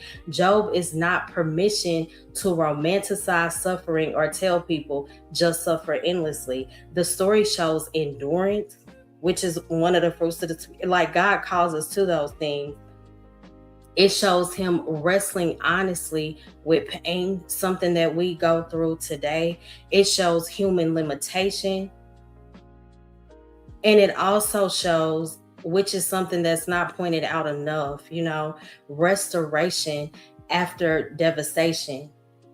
What about the part Job 42 and 10? And the Lord restored Job's losses. So after Job's long suffering, after his grief and his wrestling, restoration came. And it wasn't because the pain, again, it wasn't a good experience. It was the most painful part of his life. But because suffering was never meant to be the final chapter, again, we were able to see the benefits of his suffering. So yeah, I don't believe that God did Job dirty. again, if you look at it through an emotional human perspective, absolutely, it could appear that way. Oh, okay. Gotcha. 84. What do you think about that comment? God did Job dirty. Not gonna lie, I would have told God kick rocks. Most people. Yeah, that's a Hi, natural human. Chris. Good to see you. I'm Thank you sorry. so Go much ahead. for. Oh, I was speaking to Chris. I haven't seen you in a while. Good to see you, Chris. Chris, what's going on, brother? What's going on? What's going on? I see Blue Jay in the comment too. Blue Jay, how you Hey, doing? Blue Jay. I gotta catch up. Hey, Coffee. Good to see you. Coffee was good, brother. What's going on? What's going on? I agree with that, Chris. Mm-hmm. I mean, I almost called EAE Irby. My bad, Irby. I both got an E. My fault. Mhm. No, what EAE is saying, that's a natural human response. Like, Yeah, there's a lot of things that God does in my life where I'm like, I'm not feeling them right now. You know what I of mean? Like, course. this ain't right. You know what I mean? So naturally, as a human being, we're gonna feel a way. Like that's just what it is. You know, Mm-hmm. that doesn't mean that God doesn't love us or He's not there for us. You know what I mean? And we gotta remember that God's understanding is beyond our understanding. So a lot of times the things that we endure or go through, you know what I mean, is for a reason, but we just don't understand it. You know what I mean? And then Right. we will understand it. You know, it may not be tomorrow, it may not be next week or next year, or whenever the case may be, but you'll understand it. You understand it. Mm-hmm. You know, and Thank then you, Sigma. salute the Sigma. Yeah. And then when we see God, face to face, you know, what I mean, we'll understand all things. So yeah. Yeah. Mm-hmm. I agree. Hey, Joshua. Good to see you.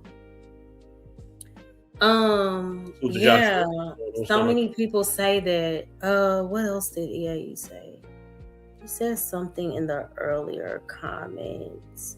Job deserved better, but did you read the entire story? He received better. Mm-hmm. He just had to go through that struggle. Shout out to you, Coffee. Yeah, but I appreciate you, EAE, for always being transparent as far as where you are mentally. You It'll be know? cool if EAE came up here. I would love to hear more of his perspective. You know what I mean? Mm-hmm. Me too. But he never does. He said he Where the link at, Mo? Where the link at? he never. I thought I was shy. Thank you so much, Coffee. I think I spoke to you. Hey, Joshua. Good to see you. He said, Happy Mother's Day to the active. Oh, you better preach because some of these mamas out here so sorry, child. Happy Mother's Day to the active and loving mothers in their children's lives. My God, today. Thank you so much, Coffee. Um, Randy said God was telling us that we have no clue about the depths of life. Job never knew that Satan wanted to kill him if he could, but God limited Satan's power and authority. Mm-hmm. If coffee, Magnetar, hit the link. yeah, hit the link, Magnetar. Coffee, if you come up here, I got a question Coffee, based on that mother comment. I got a question. You're gonna laugh when I ask you the question, Coffee. hit the link. Yeah, but I got a question for Coffee when he come up here. If he do come up here. I talk like a boxer who lost every fight. That's funny. Do I look like I sound? I guess. If you never you saw do, me. you do. Okay. Your shorts be funny though. When we watching your shorts, I do be laughing sometimes though. Why? Coffee said I sound like a teacher. You do sound like a teacher. Because What is it? Like, am I like so monotone? You so monotone, but then like you have like a sneaky, like little sense of humor with what you say. Oh, and, like, okay. If a person don't catch it, you're not gonna get it. You know what I mean? Mm-hmm. You know, but then also, you really do care about people. I You know, really do. and but then also, you do pop off sometime a little bit. But you try not to do it in a harmful way. So yeah. I think it's because majority of my support supporters. I have a few female supporters and I love them so deeply. Majority of my supporters are male, and sometimes y'all can be a bit aggressive. And you get what I'm saying? So, yeah. Shout out to Chris. I'm so glad to see you. What was the other question? So EAE said, is life a gift? And do people who are unborn still exist? Oh, Jesus, help me. 84, do you have anything for this one? He said, is life a gift and what? Is life a gift? And do people who are unborn still exist? Life is definitely a blessing, yes. Whether, and sometimes somebody's life could be a blessing for themselves or it could be a blessing for somebody else, right? Sometimes you can learn through the mistakes of others. You know what I mean? That's true. So, like, yeah, some people's life, you're like, yeah, that's a cautionary tale of what not to do, right? And people who are unborn still exist. Unborn in what way, EA? Are you talking about those who were like deleted in childbirth? Because like that's a layered question. I would need you to be more specific about what you mean by that question, and then I can answer it definitely. And I'll be and I'm willing and humbled enough to answer it as well. So if you could elaborate more on it, brother, that would be great.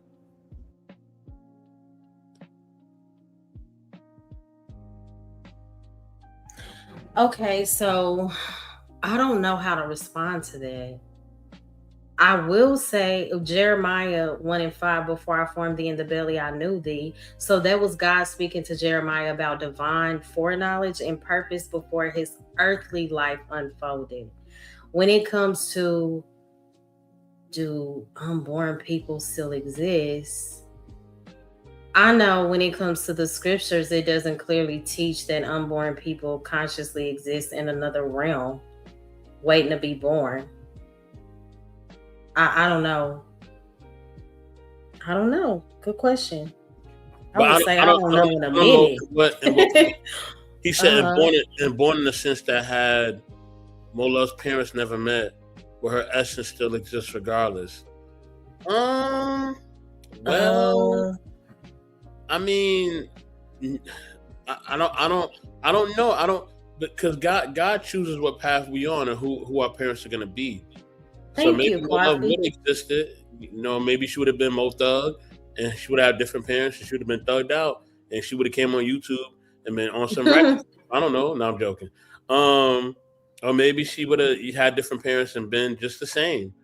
Who knows? But you know, who knows if her essence would existed or not? You know what I mean? Like we don't know. Like that's a very loaded question. That's like a multiverse type of question. You know what I mean? Yeah, you must watch a lot of Marvel too. I'm getting that from you. I get the fact that you like a multiverse. He's into a lot of science. I knew it. Star Wars, Star Trek, all that. Everything. Because I love that stuff too, so I could tell. My mama used to. I'm like, girl, what is the hype about Star Trek back in the day? But she loved it. Oh. Yeah. So Coffee said you can lose yourself in someone else's dream. So Mr. Center of the World said the way I interpret carrying the cross is being the bigger person and being patient and long suffering for the better good. I agree with that. That's true. Yes. Again, carrying the cross versus carrying unnecessary pain. Two completely different things. So even in the scriptures, Luke 9:23, if any man will come after me, let him deny himself and take up his cross daily and follow me. So when Christ said that, the cross was not a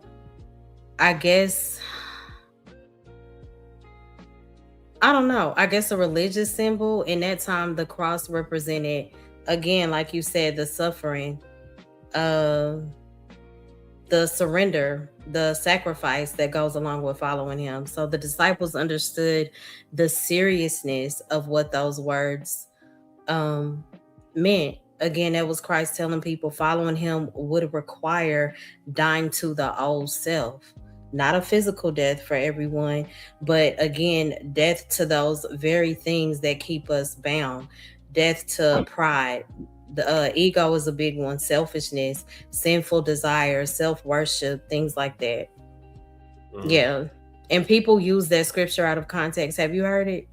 Mm-hmm. Mm-hmm. Yeah. All the time. Coffee said the question that EAE just asked will hump plenty of people who were not good mothers or fathers, especially mothers who gave the children away for free, metaphorically speaking. Oh my gosh, Mm. right? So you said Happy Mother's Day to the. Basically, it was only to the real ones, not just people who birth children, because you can birth them and still not be, a mother that's willing to sacrifice and go through difficult times. It's a lot of mothers just living foul out here, but I won't go too deep. Uh-oh. I won't. Yeah. Yep. You got another question, Mo? Where is it? Oh, I'm gonna read it. So Chris said I be feeling disconnected from people. That's why I stay my distance. I get it, Chris. I get it. I go through that at times. I think we all do. Mm-hmm. Which one doesn't sound like the scripture addressed this? What the question that EAE had? No, it's at the bottom. Mr. Center of the World.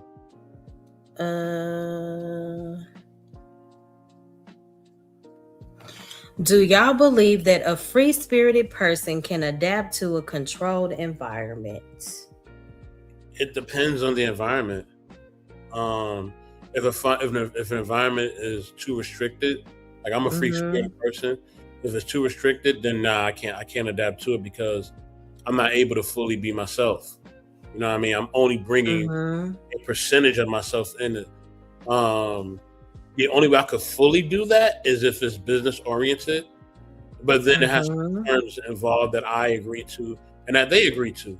And if all the business terms are met, then it's good. Is that coffee? Coffee. Yes, sir, it is. Okay. Coffee. Well, Mo Love, you the only one that can get me on these panels. I'm serious. It's some about that voice, some about the vibe, and don't y'all agree in the chat? It's pretty good, pretty cool over here. I appreciate it's a breath that. of fresh air. I do have a question for you, my brother, but I know we have a few questions in the chat, and I want to honor that, and then I get to my question. Yeah, that's fine too, because I want to answer that, and I also want to back up what I said, because I don't want people to think that I'm going in on mothers, because a lot of men, especially that are very angry, they do wait around this time on the internet to go after mothers, in some red pill raging spaces. On a day like this, they will do it. Of course. Yep, I agree. I was gonna do a Mother's Day topic. It was gonna be called the Mother Complex. But I didn't know how that would go. I was gonna do one called Mother Load of Bunnies. And it would have been harsh to do it on a day like this, so I'll change it up. I'll switch it. But it's the harsh truth. If I'm going in, I'm going in with love, not to, you know what I'm saying? Because I had to adhere to some of the things that the men were saying too as well, where they said, hey man, I grew up without a mother or father, and now I'm at my older age. My mama's a sweet woman, and she's wanting to play mother, when she was never there. My God, Pops wasn't there either, so you got both. You got mothers and fathers who weren't. I just say a mama and a daddy who wasn't really a mother or a father. That's deep, because how do you not hold? Only God can help with that.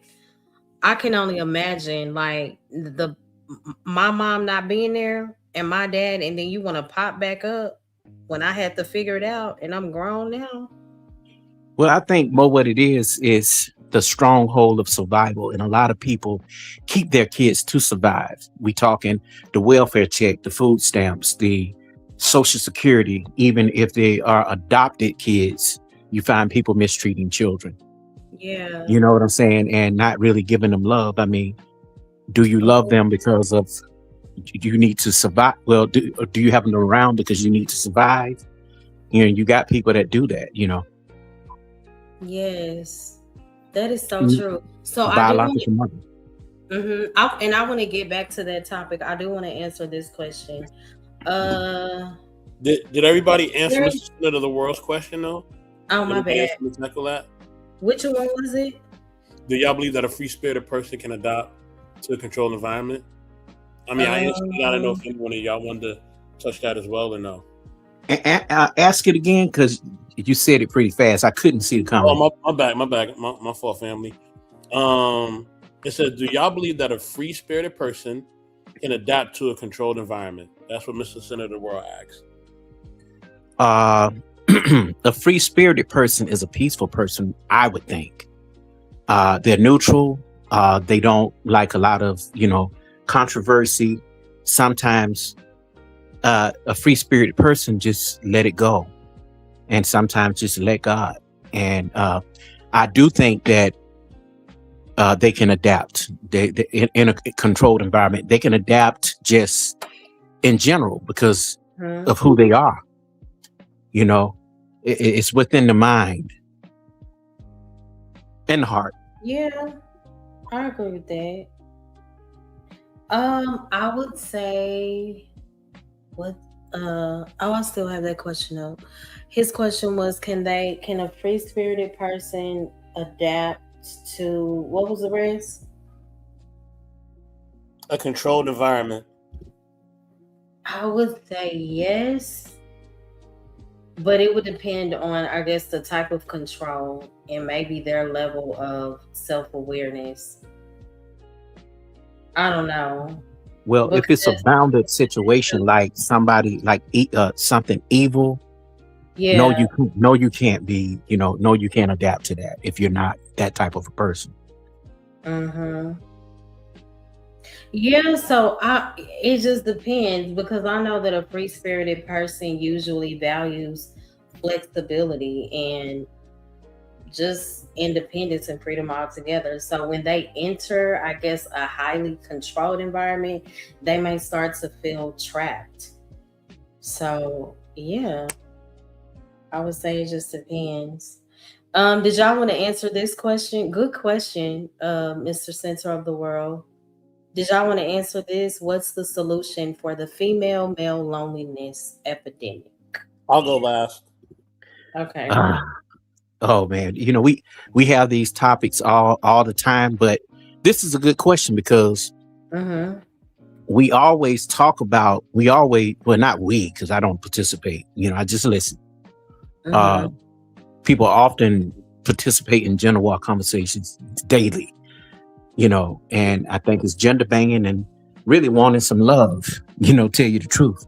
Once they get that love, they shut up. So you have to really figure it out once some feelings come, after, getting down to it in the bedroom, will that solve the problem? You know what I'm saying? Were you lonely, or did you just need that extra tune up? You know what I'm saying? And that kind of frustration, I guess sometimes even a man, when he's going through things, he just need a little rub on his back, or a strumming his face with your fingers or something, easing his pain a little bit. You know what I'm saying? He need a confident woman. And a lot of men don't have that a lot. And then you also have men who are not understanding, and they will come into situations with their own problems, and they don't even understand a good woman when they see them. So so it's problematic, and I think you shouldn't start off in a conversation, even on a date, with what somebody else has done to you or what other people haven't done, because it's not fair to the person. The next man can't pay for what somebody else has done to you, or the next woman. If And if you're looking for somebody to be like the one that hurt you, the ex, guess what? You haven't gotten over it. You're going back towards pain, things that are known to fail you. Yeah. That's so true. Yeah. I didn't want to turn this topic into that, because I do want to answer the question. I want to touch on the topic myself, because I like I love the topic, but I'll shut up for now. And Yeah, after we answer this, we can definitely go back to it. Okay, so what's the solution for female male loneliness epidemic? Me personally, I believe that there is no single solution for male and female loneliness. And I say that because loneliness is so much deeper than not having people around. A lot, because so many people are surrounded by people and they can still feel deeply lonely. I believe the real issue is many adults today lack emotional safety. They don't have that really deep rooted connection. And I also believe that people are more digitally connected than ever. Everybody is on social media. We're digitally connected, but we have become emotionally disconnected from one another. you know what? So, You can feel, let me say this real quick. You can feel very lonely yeah, while popular in a full crowd. Imagine people who are stars. They can't do right. certain things. You know what I'm saying? Sometimes you can go places and, you're popular. People know you, for just what they see, but they don't really know you. You know what I'm saying? They don't know that underneath there's a real person, that there's some things that you have going on. But at times you have to ask yourself, is it best to keep it to yourself, or keep Yeah. yourself safe, and don't tell all your business and all your problems. You take them to God, take them to the Lord in prayer. That's so good. I agree with that. So as far I spoke about the issue, I believe part of the solution is people needing spaces where they can be emotionally honest without shame. And we don't really have that today. Um, I also think that we need to focus more on healing versus just escaping, because when you look at the bigger picture, some loneliness becomes worse by unresolved wounds. So I say that because people often try to fill emotional emptiness with just getting attention, or through sex, through being in constant relationships, always being distracted. So until we deal with those issues, which are the root, then whatever Or that is, that unhealed wound, it will continue to follow that person into every connection.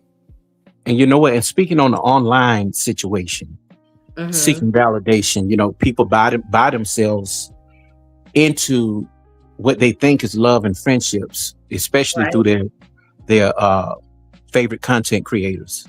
And I'm not Mm-hmm. trying to throw salt on nobody's name, but it's true.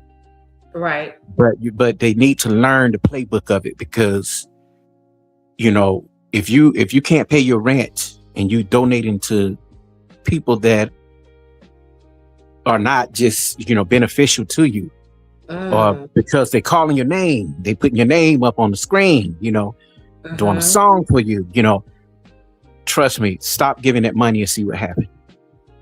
Oh, we. Right. And half of them ain't even reached star status, or you know they're not even in the league enough to do those type of things. And I don't think even when you get there, you should do those things to people that really support you. But the online loneliness, that thing is real. It is. People go with the flow.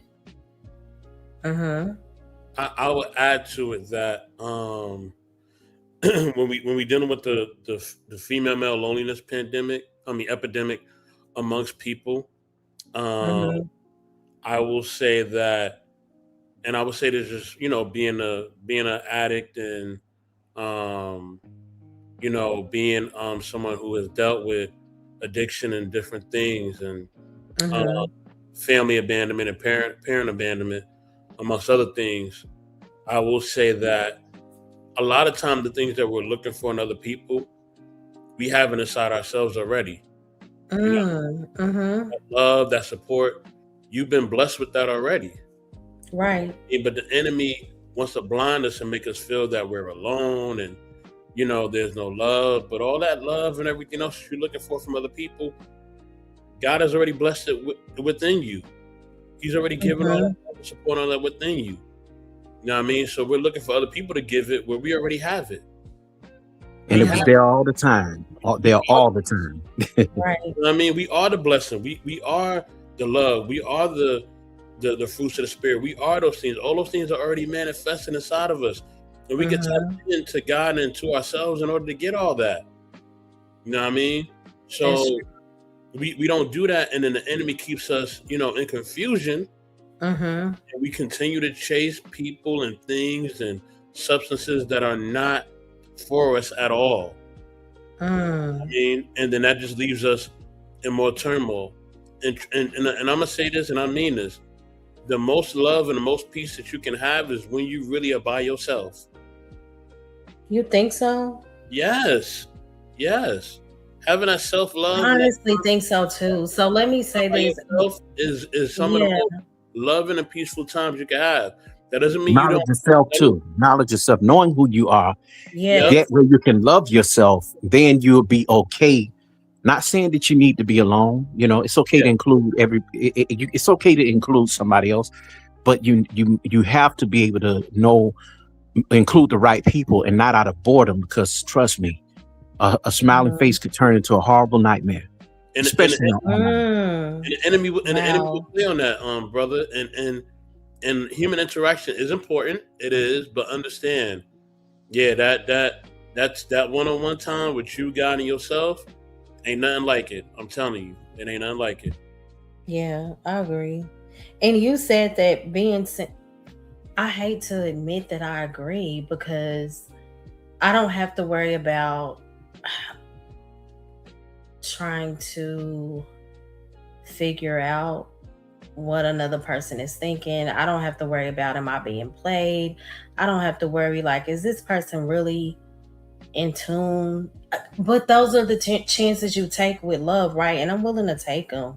Well, even with friendship, Mo, and the thing is too, when you a person has been hurt a million times over, you can't even recognize, real people.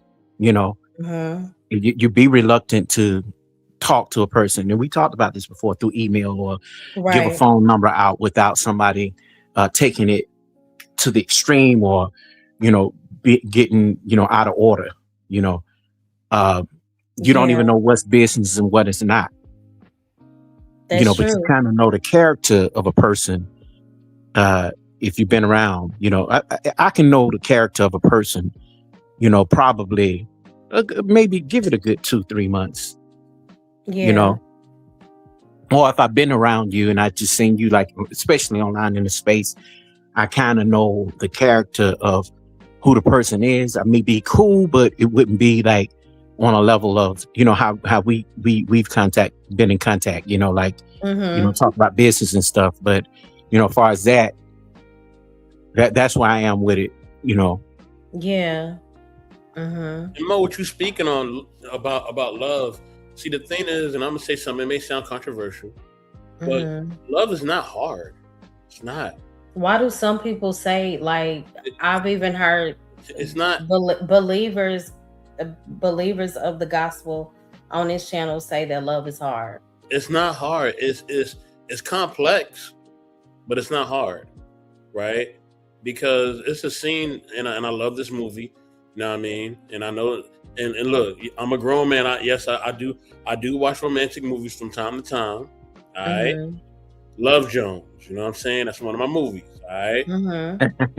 Cool. That's what's up. And great soundtrack too, by the way. Y'all know what it is. Love it. Yeah. Yeah. And it's a scene where Lorenz Tate is sitting with the bald head brother, and they at the beach. and he's trying to break down his love life. And the bald head brother said, he said, man, he said, he said, love ain't complicated. He said, some things are. He said, things are what they are. We as human beings make things complicated. You know what I mean? But we know when we're around somebody that we love and care about, and we know when that love is genuine and when it's not. But like you were saying, Mo, because people get lonely or they get desperate. Coffee, you were saying this too. You know what I mean? They'll complicate things, or they'll settle, or whatever else, and they Right. want suffering from that. You know, let me say this, and a lot of people, even on their social media things, they put, oh, when it says relationship, oh, complicated, and then they have like this different emoji. They say that, on like on Facebook, are you in a relationship is complicated, meaning you're on you're on the verge of divorce, or you're in a relationship that's a situationship or something like that. But like he said, it's not complicated. Sometimes we're looking for things that are superficial, That's true. and sometimes we're looking for things that we cannot match. You have a long list of things, but you're overlooking all the great things that are the essentials. And the crazy part is some people have all the superficial things in a relationship, but they never had that one thing. They could never tell you why they really like the person, why they with the person, or do they really love the person? Yeah. That's true. So 84 said love is complex. It's not hard. I don't know if I agree with that, because okay, this is from a biblical perspective. Love is at times hard in the sense that real love requires sacrifice, right? Maturity, vulnerability, patience. That a lot of us lack that, and selflessness. So that's what makes love sometimes difficult. I also believe that love was never meant to be constant emotional destruction like what we see today. But I do believe that there will be moments where love can be hard. But the thing is that what you're explaining, right, are things that if I love you, right, and if I really care about you, it's like working a job. You could be, if you really love that job, 12 hours go by and you could feel like you've been there 5 minutes. You know what I mean? You want to go home. You're like, I don't want to go home. Yeah, I know at home I get to chill and do whatever. No, but I want to stay at this job. I want to stay at this career. I love it here, right? So, Right. or if you're on the phone with a person that you really care about, and y'all been talking on the phone for hours, and you're like, dang, 3 hours done passed by. It don't even feel like 3 It hours. doesn't feel like it. Yeah, you know what I mean? And yes, it can require you to tap in with yourself and to push through. You know what I mean? And the thing that makes it hard, or the reason why we feel it's hard, is because we have to push through our fears. You know what I mean? And a lot of times we're used to holding on to our fear. It's not the fact that love is hard. It's the fact of letting go of fear is difficult. You know what I mean? Because the love part feels good. It feels easy. It feels free, right? It's free. But I would say, in a sense, of the things that true love will challenge. You get what I'm saying? Because so many people base love on just feelings, but when it comes to true love, like, it's going to challenge a huge issue in just relationships alone today, which is selflessness. That love is going to also expose whatever wounds are there. Love requires constant forgiveness. It requires honesty. It requires growth. So many things. I believe that it can be hard, but I do agree and understand what you're saying too, right? And that ties back into the topic, the difference between carrying your cross and carrying unnecessary pain. And I wanted to tie this into love and relationships. A scripture that I hear people use often, 1 Corinthians 13:4, they'll say, but love suffereth long. You get what I'm saying? So to justify staying in dysfunction, love suffereth long, and is they miss the part that says and is kind. the rest of that scripture. So that's where Paul was describing the nature of godly love to believers who struggled with selfishness, with division, pride, all of those things, and emotional immaturity. And then again, when it comes to the part, but is also kind, that's pointing out that biblical love involves endurance, but not cruelty. And so many people miss that part because some people stop at love suffers long and use it to justify staying in relationships that are constantly destroying them emotionally. And that's part of what I meant by the difference between, carrying a cross and carrying unnecessary pain. And Yeah. and I know Brother Coffee wants to elaborate on the topic more. I just want to say this. Carrying our cross, you know what I mean, and surrendering ourselves to God so we can embrace love. Embrace love in romantic relationships, right? The reason why I say that it's not hard is because, and I get what you're saying, Mo, and I definitely understand. The reason why I say that it's not hard, but it's complex.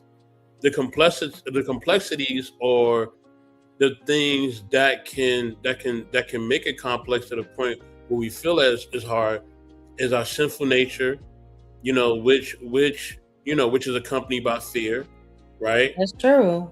Which is also accompanied by us having defense mechanisms, right? You know what I mean? Because Mo, if you're a single woman, you live a certain way, right? If somebody is to step into your life, right? You know what I mean? Somebody steps into your life. Let's say I'm just gonna give something small.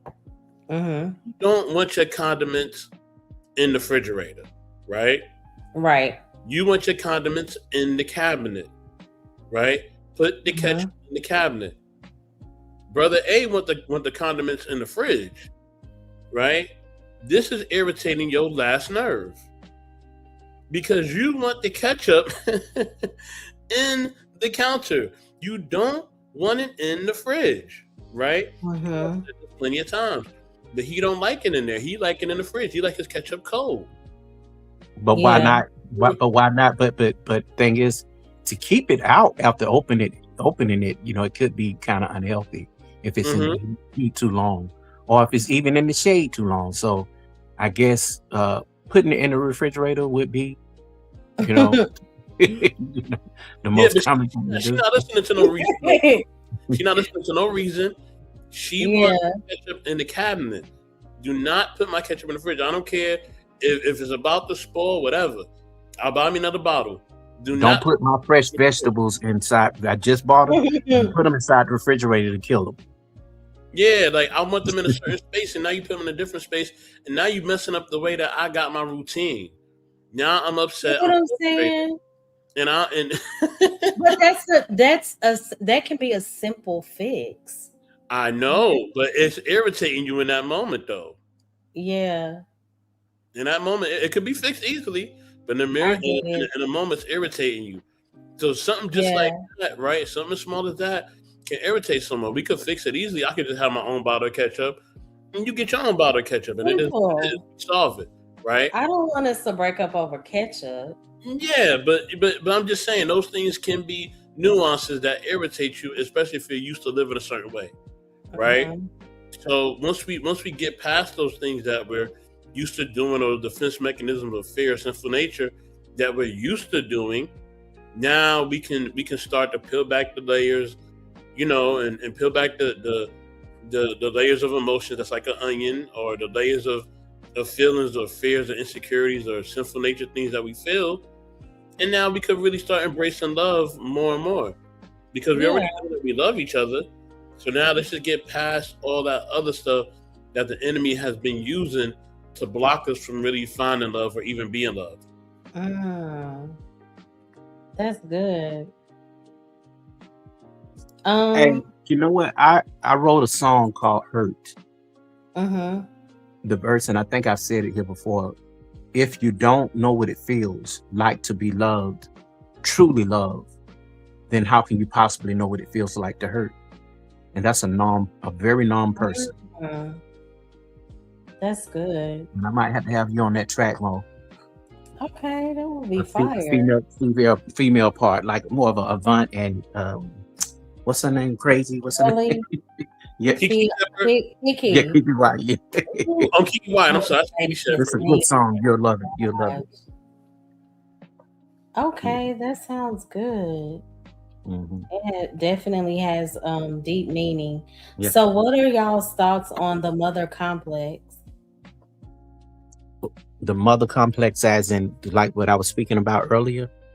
Okay, so let me explain. So, the definition: the mother complex is a psychological term often used to describe how a person's relationship with their mother, especially emotionally during childhood, deeply shapes their identity, emotional patterns, relationships, attachment styles, self worth, and behavior later in life. You know, I Uh, took You that talking from about a a mama's different. boy? You talking about a mama's boy, Mo? It depends. Like, what if he didn't receive love from his mom? What if she was there and she was very toxic? How is that going to affect his relationships? How is that going to affect her relationships?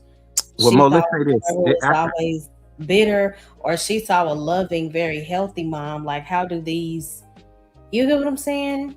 I Well, saw two sides to it. See, because I wasn't even thinking. That's very good what you in 84 is speaking on right now. mm-hmm. My side to it was when you said mother complex, I looked at it as the woman trying to be his mother than be his wife, because that's a problem too. Oh, wow. It is. Mhm. It is. That's a good one. Or him trying to be her father. You know, you can't marry your mother or your father. So Mm. Do you I feel like just some think, people try to?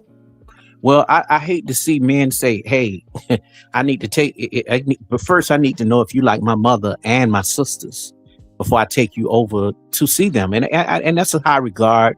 You know, I don't think that, say for instance, I say as long as the woman is not, ratchet, doing something out of order, doing something, that will embarrass you, and you taking her home, and what your mother stand for, what your sister stand for, but you got to understand too, as a man, you're not marrying your mother, you're not Yeah, marrying, you know what I'm saying? You that you makes know you only know the woman that you're with. Your family don't know them, and you're not, and they're not marrying your family. that's true.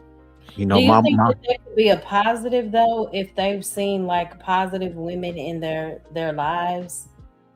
Well, Um, sometimes family can get too deep into it, yeah, uh, because soon as you do something that maybe the girlfriend or the wife to be or fiance don't like, and they like her the most, guess what? You gonna catch all kind of hell, even if that's she wrong. so I have a question. Do y'all think that some adults are still emotionally searching for the parent they never had through relationships? Yes, yeah. Mm-hmm. But like you grew up with your father. You know what I'm saying? I mean, It was maybe your not, father. but I'm Yeah, grateful. yeah. Mm-hmm. I feel it. I feel it. But what I'm saying is some of the missing pieces. Probably so, Mm-hmm. because when he's no longer here, you're gonna be looking for that man to treat you as if your father would, how your father would treat you, meaning not in a weird way, but His husband nice, would lay down his kind. life for me. Yeah, he makes sure. Yeah. Even with me in here for the TV, and I think my sister 42, I'm 40. Hmm. We are like his world. Are we good? It doesn't matter that she's married or whatever, you know. Hmm. That's just him being a dad. And Yeah. if we like, I'm like, well, we went to, why y'all didn't call me? Why y'all don't? I'm like, Daddy, Mhm. can you please X74, sir? Like, But you know we what, though, Mo? got When you foul. put when you put them in it to be in a, it's just like, I think that's more so with me though, because Mhm. I'm no longer married. I'm the baby Mhm. girl, so it's different. Like my sister, she used to always say to me when she get mad at her husband, "I need you to draft me up some papers." I say, "I'm not getting in that because you have me." You know what I'm saying? Your sister would call you and say that. Yeah, you want me to pull out the degree and do all that? I said, "Listen, no. I love Hmm. my brother-in-law. I think he's a nice person. Y'all may have y'all differences, but guess what? You have me doing all this paperwork because you're my sister, and turn around, y'all somewhere in the mountains, with other couples. You know what I'm saying? And that's what she used to do a lot. And I'm like, leave your, if it ain't that severe, the man not beating on you, abusing you, talking, if it's a smaller disagreement, and you want to control it, that's y'all can get over that. Like you was just saying earlier, what was that you said that y'all shouldn't be breaking up over something? It was some ketchup, right? Yeah, it could be anything. That little bit of, if you feel like a person is not listening to you, you'll take it to 100 so that they can hear you, especially if you was really nice with it in the beginning and they're not hearing you. It blows up. Y'all start to argue. That's true. That's why when you get married, you need a his and her in a house. I agree. His ketchup, your ketchup, whatever, but the house ketchup too. Right. I agree. I had my aunt was like that. My mom's sister would call her mad. They were arguing. And she would always tell my mom, come get me. I need you to come over here now. My mama mad, because she's very passionate about her family. And my mama getting ready. She's going off. This was when they were younger. My mama may have been like 33, 34. She's ready, got her keys, her purse. And then my mama will be like, I'm on my way. Like, you don't have to worry about. When my mama called back, it's okay. You don't have to come. We figured it out. Yeah. And my that's mom where you have to be. She was like, you know what? I'm just going to stay out of it. She can vent to me, but I'm not going to get my blood pressure up knowing that they'll be good in 20 minutes. Mm-hmm. And I sometimes think you have to ride. It's okay to take a ride. He go take a ride and come back. She's still at the house, or mainly the man normally take a ride. But if she take a ride and he done took one too, it's a problem. That is so true. Mm-hmm. Yeah, I remember I used to just go to the park for a little bit. See, look at that, Mo. You're sweet. To calm my nerves. Yeah, and I was young, and I would be like, oh, I know if I tell my daddy, like, it's going down. And I would be so mad sometimes, but I would pray. That's not wise. Listen, my niece is the same way. Yeah, my niece is the same. Myself. I would tell my sister, though, she was always she is a very good person to talk to. Like, if you're going through relationship issues, because she'll tell me where I'm wrong. And she'll tell him where he's wrong. Now, my mama, she don't care what's going on. He's wrong, period.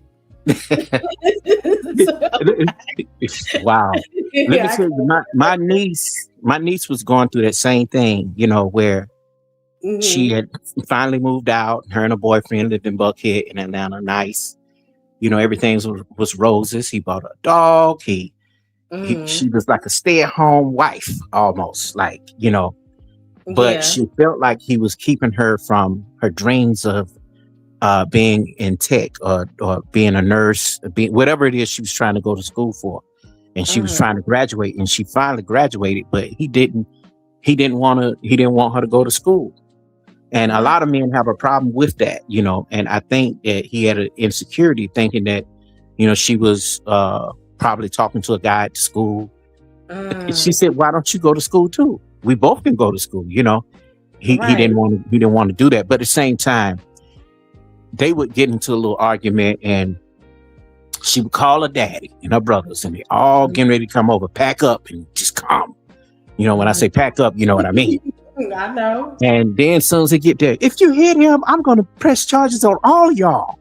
Say my sisters, yeah, like, this is why you just stay out of it, I'm talking about, this is my sister's daughter, but my sister used to do that too.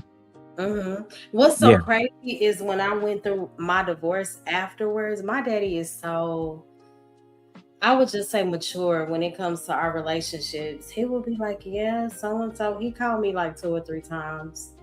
And I just had prayer with him, and I told him, y'all work that out. And because I would tell my daddy, like, this is stressful. I feel like he not understanding me. My dad would say, is anybody getting beat? Okay, well, y'all figure that out. You know what? Because Nobody sometimes can that fix me. son-in-law will Figure it call. It's hard for a out. man to cry, but I've seen Yeah. men cry to their father-in-laws and stuff, Mhm. and it hurt them because he loved the father-in-law so much, and y'all break up and you still like the in-laws. You know what I'm Oh saying? my gosh, my parents were so my sister, everybody was so close.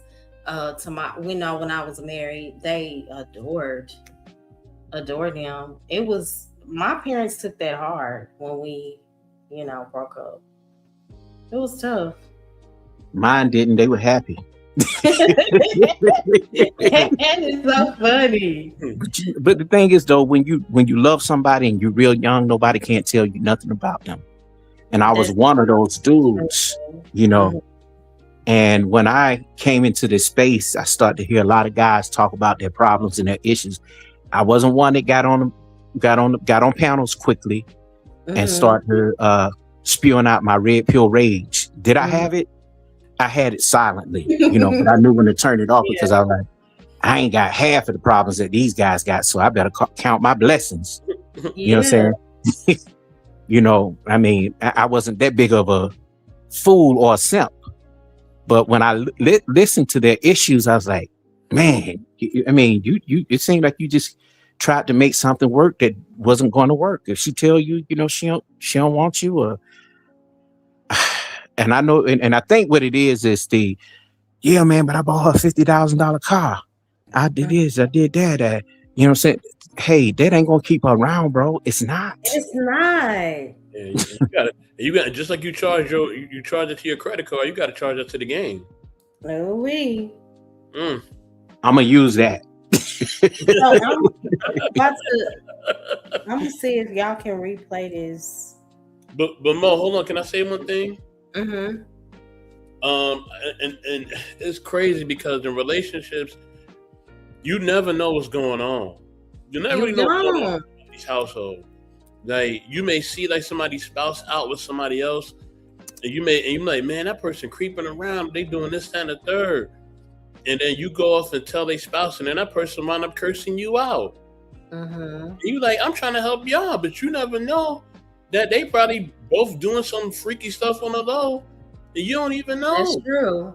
But you know what? Women normally go through that a lot, 84. You find women that says, I ain't gonna say nothing to her about that, because I have had women in my family that told the other women, you just trying to take away my happiness. Mm-hmm. Are you jealous? You know what I'm saying? Men, you don't have that problem. Men mind their own business, period. But at the same time, you will find that guy, because he like her too. He's gonna be like, well, that nigga ain't no good for you, baby. Why you still around? And then she may play on it and be like, I'm gonna go out with him too. Just to, and it's dangerous. So my thing is, when you're going through things in this day and time, because we live in a very sensitive time where anything you say, I don't care what it is, people are triggered. They say they can handle certain things, and I'm talking about even in private conversations, and they can't. They may turn around and flip on you like a wild animal. Yeah, when it comes to that love life thing, Coffee, yeah, it's a real case by case basis, and then most times, like you said, unless it's physical or verbal, most times it's best just to mind your business. Most times, I hate to say it, but even with family, it's best to mind your business because people really will flip out on you, and you like, I'm trying to help you and protect you. I have a cousin not to this day. He never made it. He died at 23. Wow. Jumped into somebody else's situation to a dude. I guess he shook his girlfriend or something, or popped her once or twice to keep her from scratching him, and he jumped in it like Superman and beat the boy up, and the dude caught him, maybe a week or two later at the gas station and killed him. So, and my thing was, he wasn't raised to even be in no situation like that, but you just felt like, okay, this is my in-laws people, I'm going to jump in it. You don't know what goes on, but you're not living with those people. And this is what a lot of men say, Mo, when they say, we can't protect every woman. Yeah. You know what I'm saying? Especially a woman known that's a known bad person that's just out there doing any and everything because you put your life on the line. And I've seen it in my own family, you know, and my cousin did right to this day. He would be 41 years old. You And know, it's sad. he didn't Yeah. make it with us. To your family, Coffee, and your family. And he was the only child, the only son. Oh, I know that had to be painful. And was married, had a wife. No kids. Yeah. I mean, I don't believe in jumping in every fight too. Like, I know some people say, oh, you're supposed to protect, but sometimes protection could look like discerning the situation and calling the police. Yeah, doing that. Yeah. Yeah. And guess what? When they had the trial, Mo, guess what? That girl was at that trial making all kind of faces at my sister, my mom, my aunt, the one who the son who died. He had over 300 people at his funeral. That's how much he was loved. Wow. And because of who his mom was. But at the same time, speaking on motherly love with her, she was that mom that worked for white people all her life. And he was always with us. Instead, you know, and giving him things wasn't being a mother. And I think that hurt her even to this day. And she's 76. Wow. You know what I'm saying? And, you know, right now she just feel like if he was here, you know, he would, she's grieving. She didn't grieve when it happened, when he was 23, when he died. And she's still going through that, you know, and she think that the world just hate him, you know, but the whole point is a lot of people, you find a lot of degenerate type women on this app that are saying, oh, these men don't want to but your mouth, lady, you would cause him to be murdered. You need to step aside, chill out. You know what I'm saying? See, you want to run that mouth, but you can't throw hands. I would never understand why my oldest son's dad, I'm 21 at the time, I'm just going off, and my daddy just hearing everything. Like, I'm screaming at the top of my lungs, "This you need to do what I want to do, what I want to go. You can't just say." And my daddy was like, "You gotta stop yelling." And I would just go in there crying, like, "I'm your daughter. Hello, sir." And he was like, "I understand, but if you want your conversation, if you want him to be receptive to what you were saying, delivery is everything." Because my dad would hear. He was real close with my oldest son's dad, and he didn't never, like, his introduction was never rage. I would be the one highly emotional when I was young like that, and my dad was like, "You're not gonna get anywhere through force." And that's why he respected him, because he never disrespected his parents. Now I get it. Now I get it. I would be like, what is wrong? You know? And that's why you need the balance of mother and father. Because my mom will be like, I get it. You let him know. That was my mama all day long. But my dad will be like, no, like, there has to be balance in this conversation, you know? Yeah, and then back then, we didn't, you know, even when I was married, we tried to work it out through a pastor or through friends or people that were married. That didn't work either. I think that if they had the things that are available now in marriage counseling, and you know, and you don't go to a friend that has a degree that's a marriage counselor or some kind of psychiatrist or psychologist, a family therapist. Go to somebody you don't know that really specializes in it, and also look up the reviews on the person, because privacy is everything. And it's sad that we as Black people, we don't even trust each other enough to use a Black therapist for our problems and issues. We don't, because it's always that person that has a degree in that and work in that same environment, and you don't want them to know your business, so you go to the next county over. That's true. What do you think about people pursuing I guess relationship advice and they're still single, they've never been married, do you think that that's an issue? Yes, because what worked for you will not work for me, or what you've been through would not be my experience. Now, I don't like people who've never been married giving marriage advice. That's What why about divorce? yeah, that's why I handpicked the situation that, what I told you. I Hmm. pick people to work with on certain topics Right. because, you know what I'm saying? Even if you was almost married and you was with a person a long time, almost about to get the ring, I would probably go for that before I would go for somebody who never been married, never had a girlfriend or had a boyfriend and just had sex. You know what I'm saying? Nothing else. You can't give nobody no advice. The only thing you're What gonna do is rage and be upset that it didn't work out because you were looking for the wrong things. Right. So, what about the people who are divorced? I've heard people say, why would you take advice from someone who has a failed marriage? May If I it's say this if it real quick, if y'all? May I say this? yeah, yeah. Hmm. If you never had the ring, then it don't mean a thing. I mean, I kind of I'm agree. joking. Go ahead. Go ahead. Go ahead, No, Carl. I'll tell you this, Mo. Hmm. If you didn't walk away in a divorce bitter, and you can walk away and say that it was a blessing in every lesson. There you go. You could speak on it because the next person may not be that person. You get what Hmm. I'm saying? And You I know, always say, like, sometimes we're grouped up in the same box. Don't take advice from someone who's divorced, but what if they learned some of their most valuable lessons through that experience? I would say don't listen to someone who speaks of marriage and relationships from a very bitter perspective because they never healed from their divorce, because I hear that a lot on panels too, you know?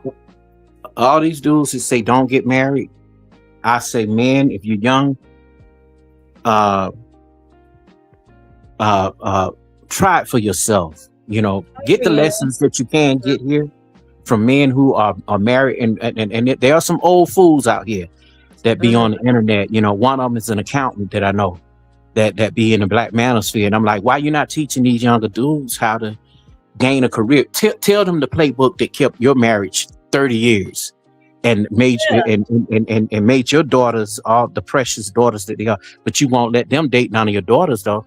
See, Mhm. you turn around and say women ain't this, women ain't that. These are the men that are making it worse. You married, and your marriage is so great, but you're not telling nobody how to stay married. You want to continue to drift in red pill rage. You know, you got a whole black woman, whole black wife, 30 years. You're an accountant and a politician right here on YouTube, but Mhm. you are telling men go home and beat her. Mhm. go go go home and let her know that she can't get on your program. You know, and a Crazy. guy was about to get married and took that advice and almost went to jail. And guess what? He didn't have that wife, that wife to be. She was a beautiful person, in and out. Yeah.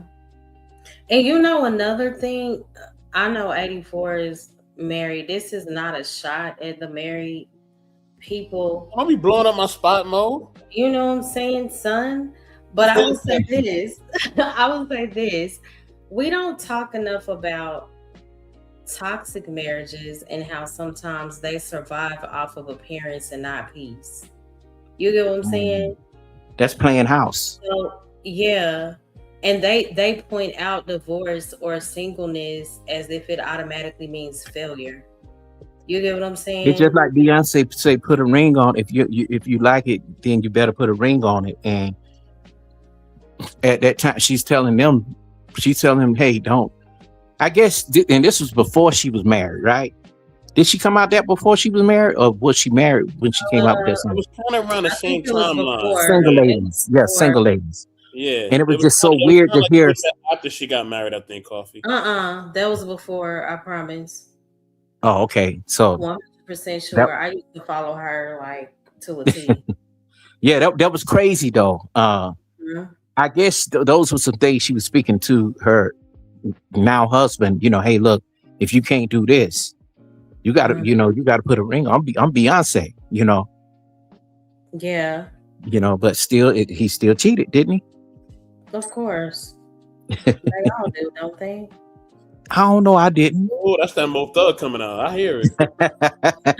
I'm saying in that lifestyle, the entertainment Well, I industry. think what she was worried about was the before life, and that's where we have an issue. When you date somebody, the chicks. I mean, shoot, he called a lot of them out on most of his raps. Mm-hmm. The Ludacris, his wife's still with him, and he called out every area code, didn't he? Mm. He said That's he got him in every area code. Him and Nate Dogg. But those are the What things. what I say, Irby? What I say? Maybe but I'm so serious about the whole marriage thing. We always point towards divorced people or people who haven't been married, and marriage is supposed to be proof of love and maturity and peace and health, but it is not always. A lot of times it's just proof of two people staying legally connected, but we never talk about that. Raymond, what is it, Randy? He put a good message down there about him being a Christian, and he married a punk rock chick, that has all these satanic things going on with her. I don't know, is it just a look, or is it, saying it, I do the Bible speak of any, I guess, piercings and stuff like that, right? It does, and it talks Okay. about how women should be modest. So pertaining to scripture, I think I would be out of order when it comes to that as far as my appearance. He said, I'm a Christian. Should I marry that punk rock chick that has tattoos all on her body and doesn't know Christ? I would say no. If you are, we are to be equally yoked. So I don't think that would be healthy. I don't know. You know what? You should marry her because I don't. Well, I she's don't know. not. I don't know her character like that, but if he's looking for somebody that's in sync with him when it comes to the faith, right? Wouldn't Well, it make if that's what he heard. relationships are difficult enough, and it just depends on where you're at in life. Is he into her for appearance, or is he into her for what? Because I look at it this way: go with, if you're Christian and that's what you want to follow, that go for what's going to align with your life, and align with Christ. But at the same time, when we go to a psychologist, a psychiatrist, do we know that they're Christ driven? You got some people that are Reiki masters and who read palms that say, I'm a spiritual Christian, spiritual guidance leader, instead of saying I'm a psychic. So my thing is, they say Christian because normally they don't tie in Christianity to like tarot card readings and I've seen some that do. I know they say they dress it up a different way. Yeah, they're deeply spiritual. I've heard that. Now, far as the I want to speak on the psychiatrist or psychologist, because I met one. I thought the lady was a tattoo artist. She had a blue bang, a petty, with a Betty Page look, with the two little knots at the top of her head that look like horns, the piercings in her nose, and tattoos all over the place, and deep black eyeliner and black lipstick. So. And I said, "Are you a tattoo?" She says, "No, I'm a therapist." I said, "Whoa."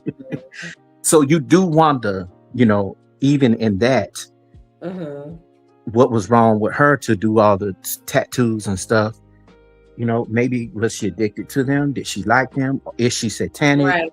We don't know, until you get deep into people's lives, because sometimes it could look like something and it's not. Guess what? They could also be a reformed person and now a Christian. That's true too. Yeah. Randy naming all of the Yeah, he things. naming Or some marry that very dude very that intense daily examples here. smoke weed and even does coke and has no ambition. Mm.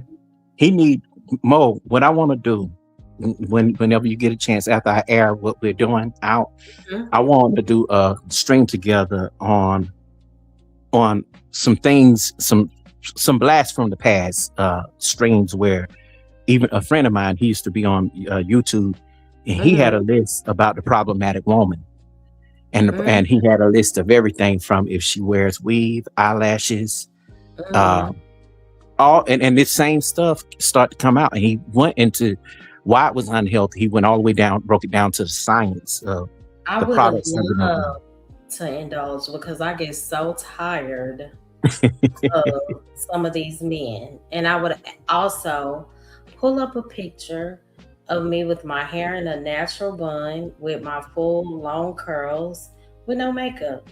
And for the record, I met my husband at the time with no weave and no makeup. So the narrative that, oh, these when you don't know what they look like, da, da, da. No, my sister is a hairstylist and a makeup artist, and she started doing stuff, and I liked it. I think the issue is when you can't go without those things. You get what I'm saying? Like your husband needs to be able to see the natural you and love you for you. That's the biggest deal. But don't you know I Dolly can Parton? see Dolly how Parton. Don't you know Dolly Parton's husband never seen her without a wig that's a on? problem. That's a problem. Yeah, I agree with stuff. Now the men talking about I never seen her without weave. I heard people say some of these women sleep in their makeup. That's ridiculous. Yeah, that's definitely ridiculous. If And she then take it off, will she I've look also the same? seen I've also some people don't. A lot of people don't. I've also seen some of the women who are on the more natural side, shame the women who glamour up, but they still share, or sometimes they could be the people that are walking around insecure. You get what I'm saying? Even though you say you show up secure because you all natural, but you bitter as I don't know what. So Well, you know, I Remy Ma, and what's the other girl? India Reed used to be like oh, I that, love and you. Lettucey, but now you see they've lightened up their skin. They're India rocking, Ari? yeah, Wow. I yeah, love they, India. Lauren yeah. Hill. I But love they did, but they cried about racism a lot, and at that time it was genuinely no darker skinned women on covers, or they didn't pick them, you know, for Grammys, you know, and that's a real thing. Even in the modeling industry standards were to be, uh, you have to have features like Naomi or Tyra Banks, you know, okay. Mm-hmm. more on the Asian look, because even Oh, okay. what her name, what's Naomi Campbell, is mixed with a little bit of Asian, Oh, I and didn't know the darker skins, you know. It's that. a lot of Okay. them. What's his name? Tyson Beckford. You know, Where is he? I don't know. What He up? probably married. What's up, Riaz? There he is. Salute to Hey, you, Riaz. What's up, man? I'm good. I just woke up. Oh, okay. Randy said dating is a form of investigation. Know what he or she is about. I agree. Mhm. I But was watching a do show you on probe as Netflix. deep? Do you? Let me ask you something. But do you probe as deep into somebody's life without giving them a chance? Now, I understand if they were something like on a most wanted list, or Mm-hmm. what you call that when you're a person that's a sex offender, something like Yeah, that. You know, okay, so what? He sold some dope. So what? He maybe yeah, had that's. shoplifted. You know, and he Mhm. changed his life. You know, but some people will hold those things against you for life if that happened to you. That makes sense, actually. I'm gonna say the best gun the way I Firstly, what do you think about the way I dress and stuff? Some people think I actually live that lifestyle when I am not I'm about gonna that. turn your mic down a little bit, Riaz. Okay, sorry. Okay, talk now. Okay, hold on 1 second. How about now? Talk again. How about now? Okay, that's better. Okay, sorry. Anyways, though, like some people, right? They'll probably think, the way I dress, though, right? They think I'm living that lifestyle, or like, that type of thing. Like I would like to wear, the diamond all the time. And some people, what they're like, some people think of that, actually, it's fashion to me. Mm-hmm. So, Yeah, I get it. I lost my thought. Dang, Coffee, what were you saying before? I lost my thought. 84 got kicked out, huh? I think so. Let me drop the link again. Oh, I don't know if he got kicked out. I was just asking. I think so. Sometimes he loses connection, or he'll just leave and come back. But I was gonna ask a question. Oh, about the cross? No, it was something else. I can't think of it.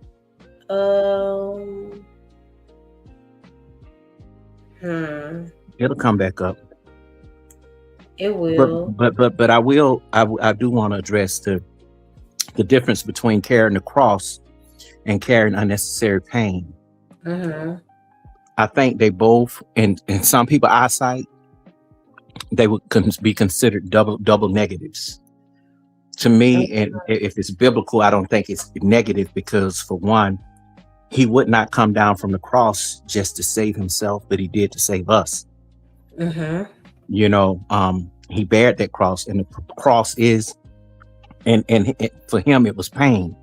We didn't have to suffer that, But I think that because of disobedience, I think that we do suffer pain.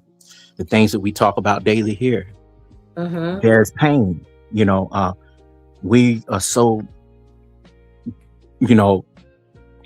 in pain to where we look at the country. They're voting us out, leaving us completely out.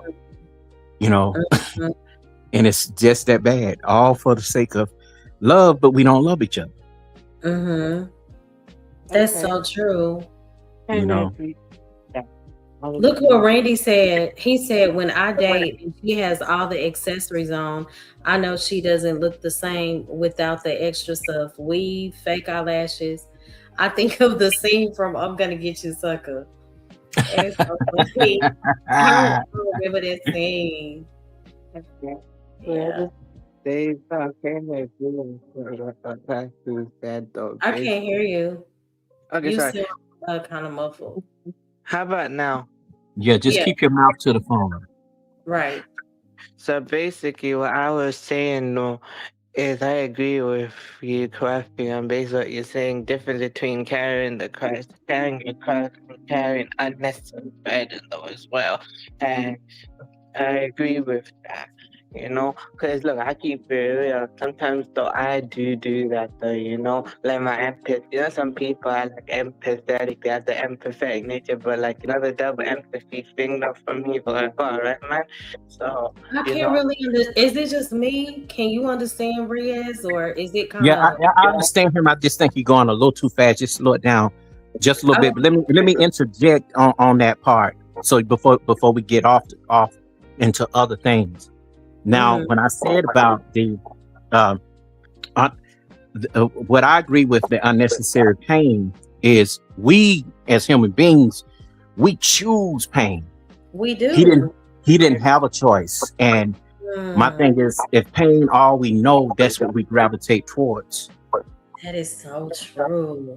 That's what we gravitate towards, and negativity, it's nothing, I try to think of 4 or 5 different good things about a person, or think about life, just than to and sometimes we can't even have a conversation with each other, because it rather than to listen, we listen to respond. and to find something negative or fault in it. That's so true. And when you were talking about carrying the Christ, that's why I did this topic, because so many people, I think, confuse carrying a cross with tolerating every form of suffering. And it's not the same biblically, because Jesus saying take up your cross was about sacrifice tied to obedience and purpose. And it wasn't volunteering to remain trapped in destruction that we could have avoided. You know, Right, I people will agree. confuse the two. Exactly. I agree with you. Plus, I mean, you know what the understatement thing as well, though, bruh?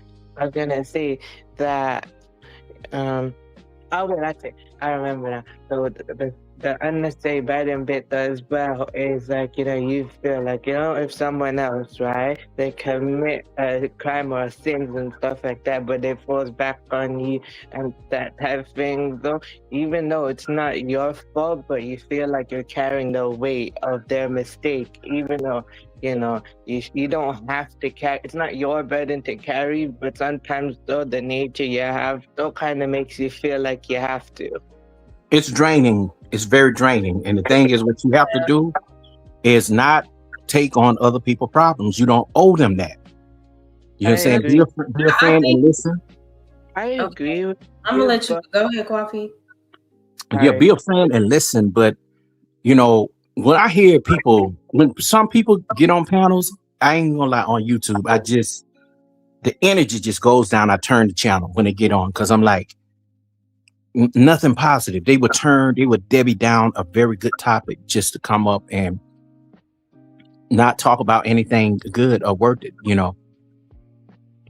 and make it about themselves. And I understand. And I've said this plenty of times. I know you're down, but when are you gonna get the hell up? Oh, that's true. And when it comes to the whole, because you said we're not supposed to, what did you say? Carry other people's problems. Yeah, you don't owe them that. You don't. But when Mhm. it comes to being somebody that is following the Lord, I think we have to understand the boundary in that, because helping others is, I would say, the God-like, the Christ-like thing to do. But we also have to understand God never asks us to destroy ourselves in the process of helping other people. And I've seen so many people do that. Yeah, you're not There's supposed to be a a fool for difference. friendship.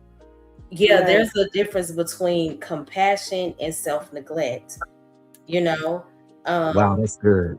I like that. yeah, it's two different things, and that's something that I had to learn, because if you don't set boundaries, people will watch you um fall, lose Yeah. yourself, in the Well, name of them remaining comfortable. And at the end of the day, you have to look in the mirror and say, what role did I play in this dysfunction? You you know know? what? This But I never go in any situation thinking that I know a person fully. I may Mhm. know people in passing on the app here, or Yeah, even on in real life, but I don't incorporate myself in their issues or their problems. I be the listening ear. But the thing yeah, is, what are you gonna do to make that right? the I echo. can't deal with the emotional roller coaster. One minute you're cool, the next minute you're down. You know what I'm saying? Or I don't hear from you until you got a problem. I can't Hmm. deal with that. So this past month, I had to cut a lot of people off. I get it. I had to cut them off more for real. I get it. I've, been going through, I'm gonna get some type of feedback, Riaz. Um, but I have been going through like, can you mute when you're not talking? I don't know what it is. Um, but I've been going through the same thing, and it can be difficult, but it's necessary. You know, Yeah, sometimes you have to cut certain people off. and I'm a pretty decent guy. Mhm.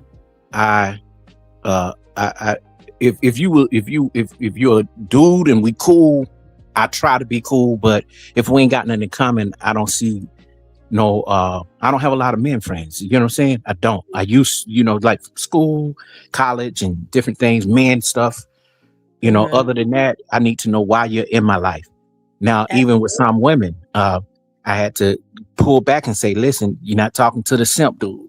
I'm going to tell you the truth about certain issues. I'm still a man, and I can be your friend. I know we ain't, trying to be, sexual or nothing like that. I know you're probably not used to that, but I can't deal with the up and down. You find a lot of that. Yeah. A lot of the emotions as far as that is concerned. I'm sensitive to your I'm not insensitive to your situation, but at the same time, I don't want to feel like every time we talk, it's always an issue with somebody, and that you feel like you can't be corrected and you're not wrong. Yeah, I get it. Yeah. I'm excited. How do I sound now? Sorry, I just want to test that. How do I sound? You sound good. Okay, good. All right, cool. Yeah, I feel you on that, but like, of course, I have an empathetic nature, though, but then sometimes, though, with that, though, I also agree about the boundary thing as well, though. Yes, it's not, I'm not supposed to take on other people's burden always, though. But yes, of course, feel empathy, sympathy type thing, but at the same time, make sure I don't destroy myself while I do it. And also, though, I get you on that aspect, though. Hey, Stanley, good to see you. Yeah, you're right, Riaz. And yeah, even because also a help. Sorry, I was gonna say one more thing. Sorry, continue.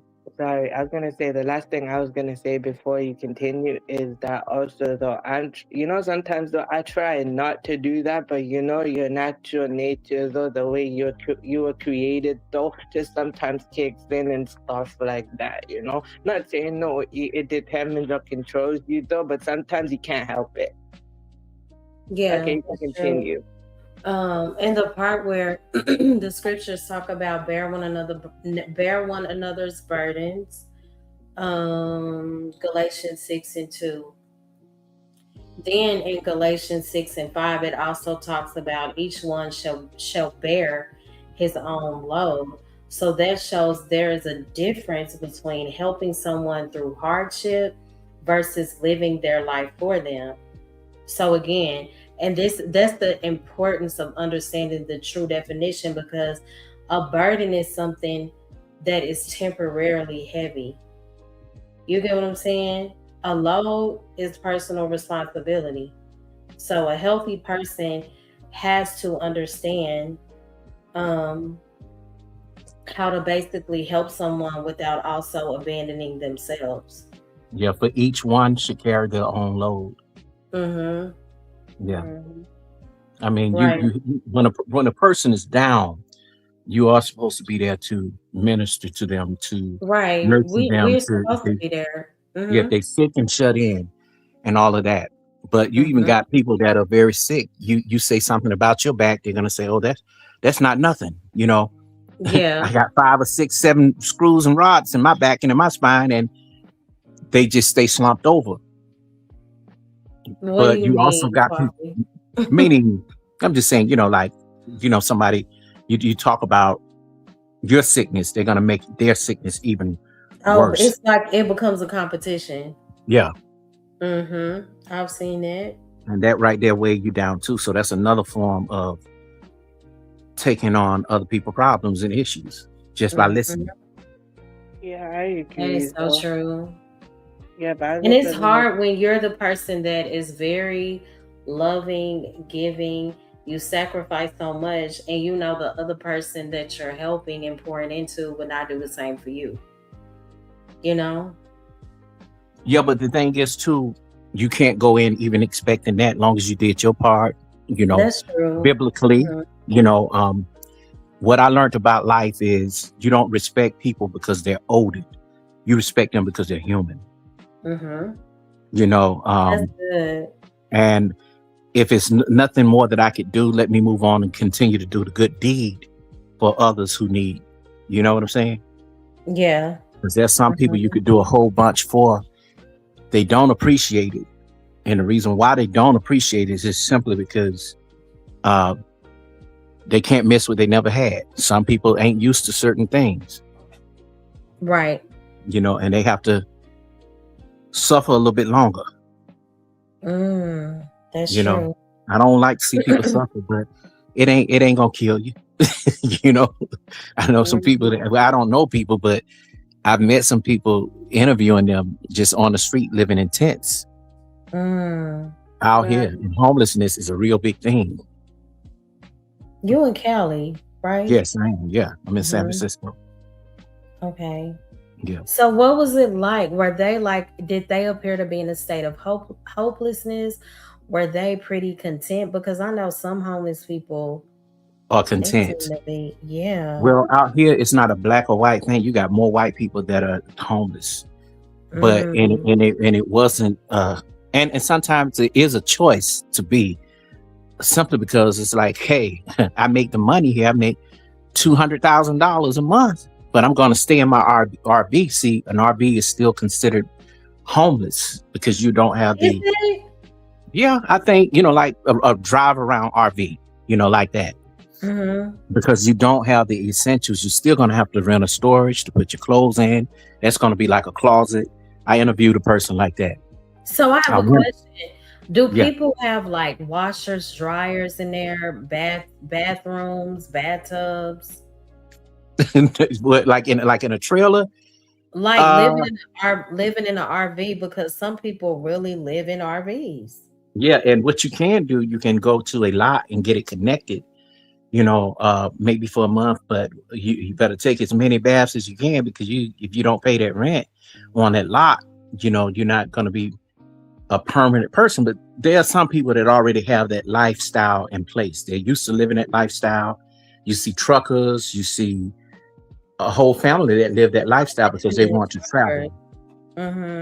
Yeah, they want to travel, you know, so it ain't that bad. But a lot of people who do live, and those are artists, career people who decided, hey, I'm going to leave Texas or Georgia, you know, to get in tech, you know, make a few $100,000s, you know, and then go buy my house and go back to the South or whatever, you know.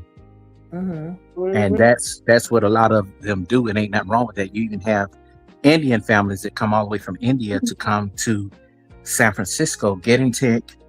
They uplift their community. You know, when one person buys a store, a gas station, all of them work in it for little or nothing until the next person can get another business. You know, it's just like living together until the next person get their house, and before you know it, it's a whole community. Why do people hype up living in RVs so much? Well, because either it's affordable. I think even the container homes are nice. I've seen some. I'm like, wow, you know. If you're just trying to sleep, and you know, but some are just as good as a big house. You know, some people have the tiny homes. You know, you got people that you got black women that do YouTube videos that sleep in their cars and stuff. And I'm like, a woman? But they're doing it. One lady did it, you know, with her and her child, and a lot of her contributors donated for her to have her van converted over into a living space. And she had been doing it for a while, but now she kind of rich. You know, so the container homes, I think I've seen those. Like they make them into 2 stories. Yeah, and you could do that they do it even for restaurants too now. Like instead of food trucks, they have a lot of communities like that even out here in San Francisco, and they do it like in a park. Yeah, some of the apartments are made, the new upscale looking apartments are made like with the container sides that kind of look, you know, so like how can you tell like the difference? Well, you can't tell the difference if you got a really good builder. You go inside, it looks like a home. Right. It looks like a home. And some homes take apart. You could just take them completely apart and move it into a different location. Wow. Yeah, they got those now. They have it's just so many ways to live. There's so many ways to live. But when we go back to the homelessness, when I Mm-hmm. spoke about the homelessness, you have some people, like I said, it's by choice, and then homeless is like super duper like tent on the ground. You find your corner. You don't know if somebody's gonna come around the corner and beat you up, or you know what I'm saying, or rob Man. you. You know, yeah, you got that. And and they don't talk about that part in San Francisco. One of the places is called the Tenderloin. Mm. The Tenderloin, look it up. It's rough. That's in But Cali, right? yeah, in San Francisco. But the thing is, most of these people have been shipped from other places. They get them a bus ticket when they're homeless in other cities and states, Uh-huh. and they say go to LA, go to Hollywood, go to San Francisco. It's rich. They got money, and they get here. They know they can get the food stamps easily, the welfare. You know, in southern Mm-hmm. states, black men or men at all can't get welfare at all unless they got children. Really? And they will give you that here and in New York. You know, if you're trying to, really get yourself together and, get you some health care, all of that. But Mm-hmm. it's pretty bad because you see people really wasting food. California is a capital where you could buy they got enough food to give, you know what I'm saying? Because this is where most of the crops are grown, and wine, all of that, even the weed. Right. All that. So it's here. You can get something to eat before you can get a place to stay. Put it that way. Wow. Mm-hmm. And some people, hey, 12th man, good to see you. Salute, 12 man. Hey, my love. Hey, what's up, y'all? Yeah, I live in a small place myself, but I built my own road in here. I paid cash money for 20 acres, and Oh, wow. I recently sold 5 of it, and it's all about what you set your mind to. Mm-hmm. You know what I mean?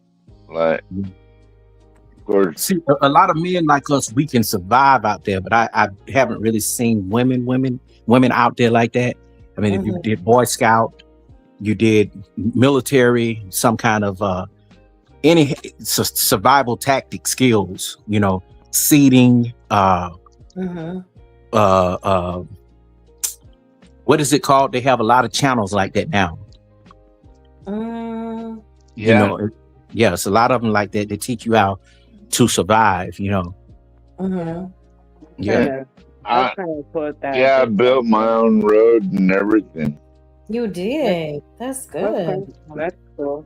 I was gonna tell you, Coffee. I was taught how to light a fire and stuff, but naturally, not with a match though, like literally naturally, like a fire starter kit and everything. I was taught how to light a fire like that.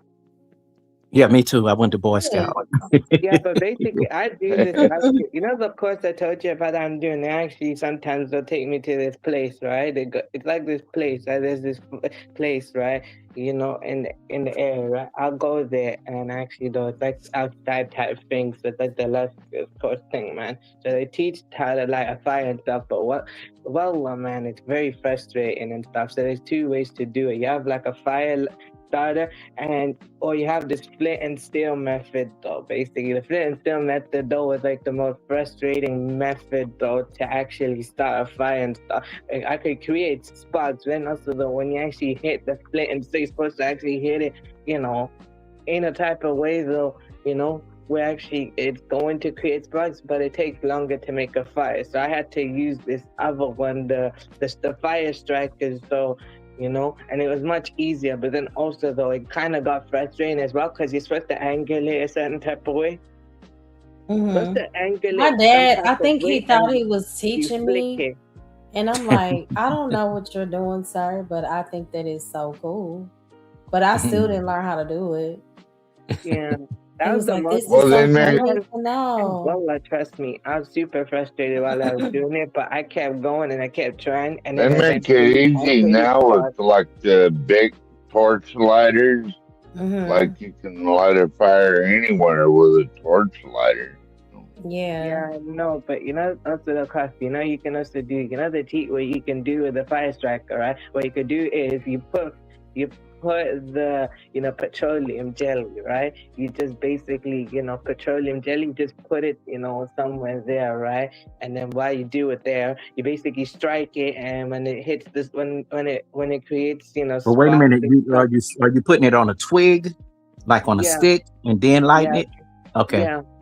Yeah, so basically, when you actually use petroleum jelly, though, right? When you do that, and of course, when you do it, when you strike it, it creates a fire, though, because that's what I'm saying. Because since it Well, I has don't think since it's oil based, don't be striking none up just to strike them. Now, are you no, cooking? not Are you doing striking. something? Right. No, no, no. Like wait, hold on. I was just trying to tell you. It's like basically the when they were trying to teach how to make a fire too, we actually done tried cooking stuff. Like like once they taught how to do it though, we actually made it. So what they did is how you make popcorn, right? But not in a microwave. The natural you put in a popcorn type thing. Yeah, They taught how to make that. Or like yeah, when I you know what you're talking about. put on when like in a fire pit though. Basically they had a fire pit set up and everything. We just basically tried you know Riaz, I was just about to Well, say because that's how a lot of our I'm a fan. grandmothers made. Go ahead, 12 man. Our grandmothers made food in wood stoves, and our great grandmothers, and Mm. I'd like to see a lot of that kind of stuff come back. But I still cook in and cast by the iron way, pots. salute to Mm. all the mothers out there. I'm sure to all y'all's mothers. I Yeah, called thank you. mine Thank this you. morning because I I couldn't told my see her. mom. That's nice though. Mm-hmm. Actually, I hope your mother had a good, happy Mother's Day. Everybody though. My mother had a good Mother's Day though. I told her happy Mother's Day. Of course I helped her be around the home, but what my mom wants right now is on Mother's Day though, is when she wants to be alone. Like she wants to be left alone. She wants peace though. And helping her is showing That's her what I that love wanted though. all weekend, Riz. Yeah, All because look, weekend. And I didn't another get it. big reason she wants peace is one, she works out, and two, basically, though, she has to deal with everybody in the house, right? She just wants to be left Mm-hmm. alone. So when she wants to be left alone, I just leave her alone. When she comes downstairs, then I'll start talking to her when she wants to talk. Or if I Mm-hmm. know something, I'll just say, look, is this the right time to talk? She'll tell me if she wants or not. But I understand why you want to be left alone, because you have to That's deal what with I everything. wanted. I wanted that so bad yesterday and today, Riaz. Like, and I found myself snapping. I had to apologize to my oldest son. I said, I'm so sorry. I should have communicated that I just want peace and quiet But you know what, Yeah. over though? the No, Yeah, the weekend. thing is, I like the fact that Riaz no boundaries. Yes. Yeah. Uh-huh. Thank you. I appreciate that. Look, I But understand the my that boundaries was my though, but fault actually kind yesterday of because my son, he just said one thing and I was just so exhausted. I was like, now it's not the time. I don't want. And then I was on the phone with my mom, and she was like, "Oh, y'all figure that out. Give me a I know call what you're back, saying. Like if you're okay?" talking on the phone and then the kids are talking in the background and trying to get your Yeah. attention while And he you're was like, having a conversation. "Ask yeah, grandmother but if you can." And I'm like, "Mom, I can you do this process?" And I'm just like, "Please, okay? Like, I need a moment, please." Like, and so it's so much when you have it's him. I'm trying to get him through high school. He graduates in like 2 to 3 weeks. Then I have Nice, nice. um my youngest who is just so into fashion Are you gonna and cry more when he graduate? yeah, I'm gonna cry because of course, like it just seemed like the time flew. Yeah. I'm like, I really have an 18-year-old, you know? well, And then, but wait, I that's went so back in good there and I though. hugged him. I was like, I love you. I'm so sorry. I'm just tired. And at first he We had an need more mothers attitude. like that, That's He was especially like, if you got boys. right. wait, He can I said, keep it? Mom, he said, you good? I'm gonna just leave you alone. Because he was still frustrated. And I was like, no, son, that was my fault. And he understood, he said, it's fine, mama, you do a lot. But I don't have a problem apologizing and realizing when I'm the issue, you know? Yeah, I do too, though, but I understand though in a way. Look, Clive, the thing is though, bro, look, I do understand boundaries, but then also sometimes though, when it comes in my home, though, right, I'm trying to actually work on trying to, follow through with it. Cause when I go to my mom if I need something, but then she be like, look, it's, either one figure it out or two, just go to your dad though. But then also though with my dad as well, I'm trying to figure that out too though. Sometimes though I guess it's timing with my mom though, I just realized though it's about timing though, Well, let's just when say she this: wants to or if she's giving you a full, undivided attention, take breaks. Like Right. yeah, if that's what you I ask her do. one thing, one minute, don't go back the next and ask another. Take notes too. Do you write? Uh-huh. No, but actually I do take into consideration. I take mental note Okay, of keep a that. recorder. Record it on your phone. Talk it, Okay. Right. like in Best a thing is voice. I can That way you watch the can go back and replay listen to here. it. We can't keep it real. I can watch the You gotta replay here. listen to Riaz to the advice that's being given, okay? Okay, continue, sorry. No, Yeah. I think he's done. I'm not sure. No, I was just saying, I'm giving you a method that could probably work. That way you won't go back and ask again. Because I know even your generation, I run into a lot of guys your age, and I would even tell them about my channel. They would say, well, what is it about? Before they want you to tell them before going to the page. And I'm like, no, sir. If you want to know, go to my page. And they want it instantly on TikTok or Instagram. I said, I got that, but if you want the full version of who I am on my channel, go to the one on YouTube. Oh, but that's kind of old. That's old. Oh, YouTube old. I'm like, really? How is it? Oh, YouTube will never get old.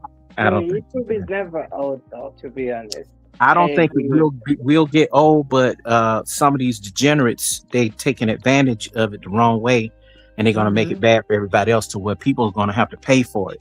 It will be no longer any more free platforms if you're not really creating content, and the content has to be your own.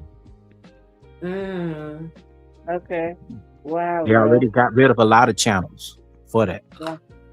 I heard that they were getting rid of like faceless channels. Like, okay, so sometimes I go to sleep listening to rain sounds or listening to instrumentals, and they reading scriptures all night.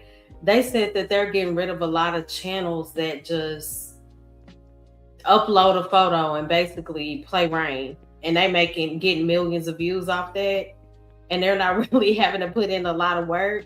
I don't know how true that is, but I heard. Well, they take away from the people who go out and do the actual work to create sound. And that's what you do even with film. I go out and I make my own sounds of the city, and I put them behind the documentaries and the B-roll. And when you take an album and take a song from you know how back in the day where they had a CD that was just full of thunderstorms or rain, and you just put it on and you listen to it and go to sleep. Same thing. They're taking the copies that they bought, downloading them, and then putting them on YouTube so that you can listen to. And those artists are never getting credit for it. Okay. Wow, bro. Yeah. Wait, I was gonna say kind of funny you should mention that, because like I put it on a snowy winter, dog, where the wind is blowing and the fire is crackling, and it puts me right to sleep. The snowy winter dog cabin. Yeah. I mean, I could find that video right now if I wanted to. And, like, you know what I like having... Wait, sorry. I like that. This ties into the free agent lifestyle that we talking about. What a free spirited lifestyle. See, a person like 12th Man, he won't be bound to an environment. He's a type person that lives off the grid. So Yeah. when you have a free spirited person, they can survive anywhere and they're peaceful. Like just the stuff he just said right now is peaceful. I like that. Yeah, that's true. That is true, though. Yeah, brothers are gonna say, cause you know what I do? Of course, I do take the clips and stuff, but you know the stuff that you see, I actually do give the actual artist credit. I tag their name in the title and in the description, so then they actually know I'm giving them credit, though. That type thing as well. But then also, while I do, I give voiceover as well. I talk over all of it.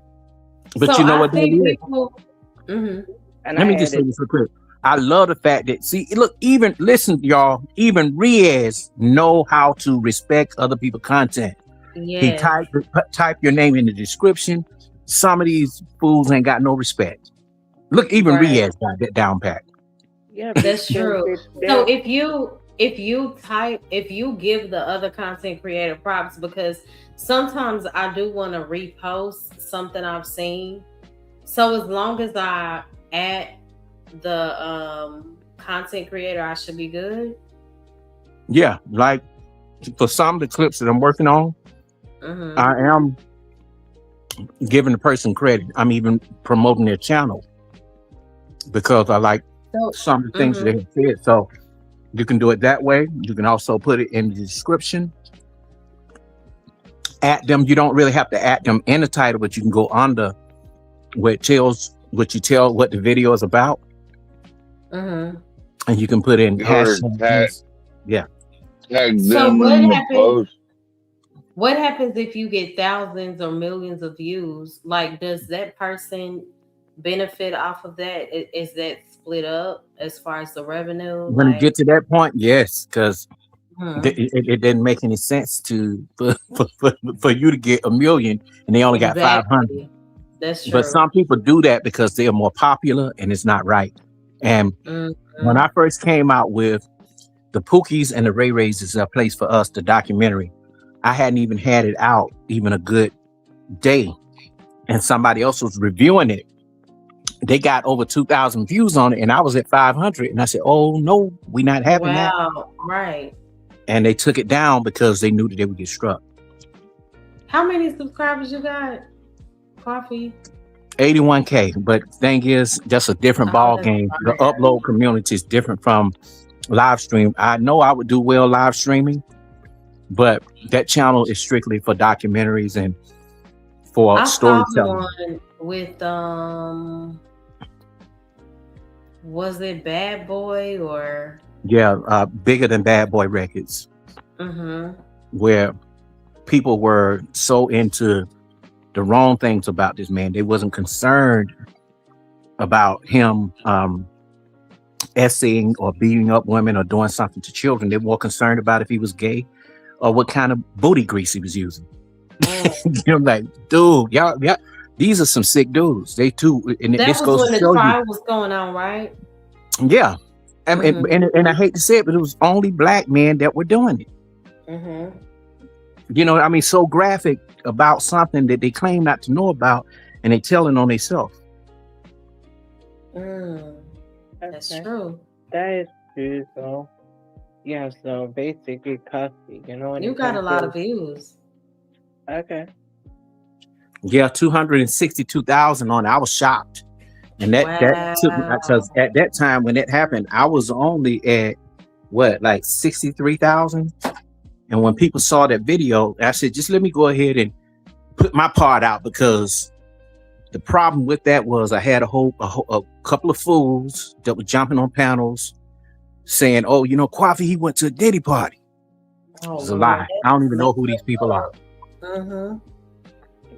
And then you had the idiots that sat up there and let them come on the panels and say this stuff. Wow. How did you respond to that, though? I really didn't. I had people like, oh no, man, you know, I know Kwafi, I know his character, that ain't it. But in my mind, so what if that did happen? I would be man enough to say that. But I'm a person, I knew the straight and narrow line of business. So like I said, I didn't see it. I did not see that, you know.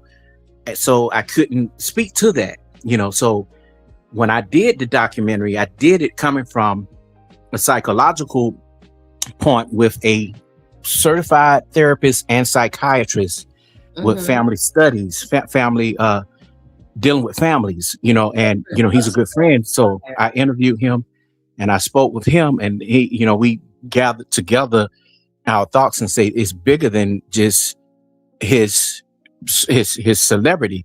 Something happened. We need to go back into what made him do these things, and come to find out he has the same effect, at the same syndrome, main character syndrome, as someone like the Grinch, all these different people that grew up with people bullying them, the Wicked Witch of the East or the West, the Wizard of Oz. Some people get the meaning of main character syndrome misconstrued. Yeah, what's your meaning of it?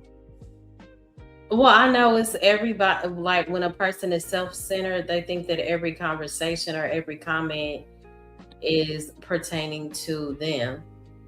Oh yeah. Right? You're gonna find that, and some people think, because there are some people who can walk into a room or walk into a space and they just get the attention without trying. Yeah. And some people will label that as main character syndrome, and that's not it. I'm one of them, and I hate to say it, because I don't like to see it, and I've supported several dudes in this space. I don't have to name them money wise, support their channels, everything. When I come out with a video, they won't mention it on the show. They just look at, if anything, bro, you mentioning me, people gonna come over to where you are, and they don't want to say your name at all. So what they'll do, they'll let you donate, and they won't even read the super chat or the cash app when it comes to me. And I'm like, okay, now I see where this is at. Not that I get a lot that I don't keep up with, but I try to make sure that I engage, And it's stupid because it's the ones. Chats. Yeah. It's stupid, Mo, because it's the ones that ain't even reached 1,000 subs or right at 1,000, and they thinking that because they firing up a stream, you're supposed to support them, or you're supposed to join in with they want to take your brand down by participating in the bad behavior with the women arguing on the panel. I ain't doing that. I'm not coming on your panel for that. That ain't what my channel is about. And if I supported you at one point, I believed in you and I thought you was cool. But when I see the stuff that goes on, I separate myself. Yeah, I can only take so much. Sometimes I will engage because the conversations are just too foolish for me.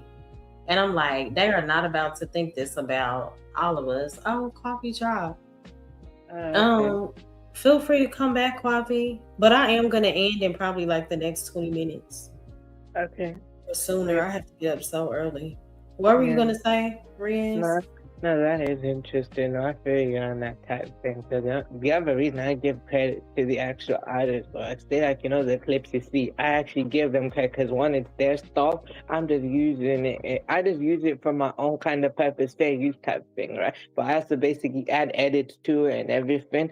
So, I also promote them because one, I want other people to see what they're doing, So you tag them and everything? Yeah, I tag them in everything, basically. Just like how I used to tag everybody. I still tag everybody here and there, but sometimes I'm not bothered to tag anymore. So I just basically start sharing on my own stuff now.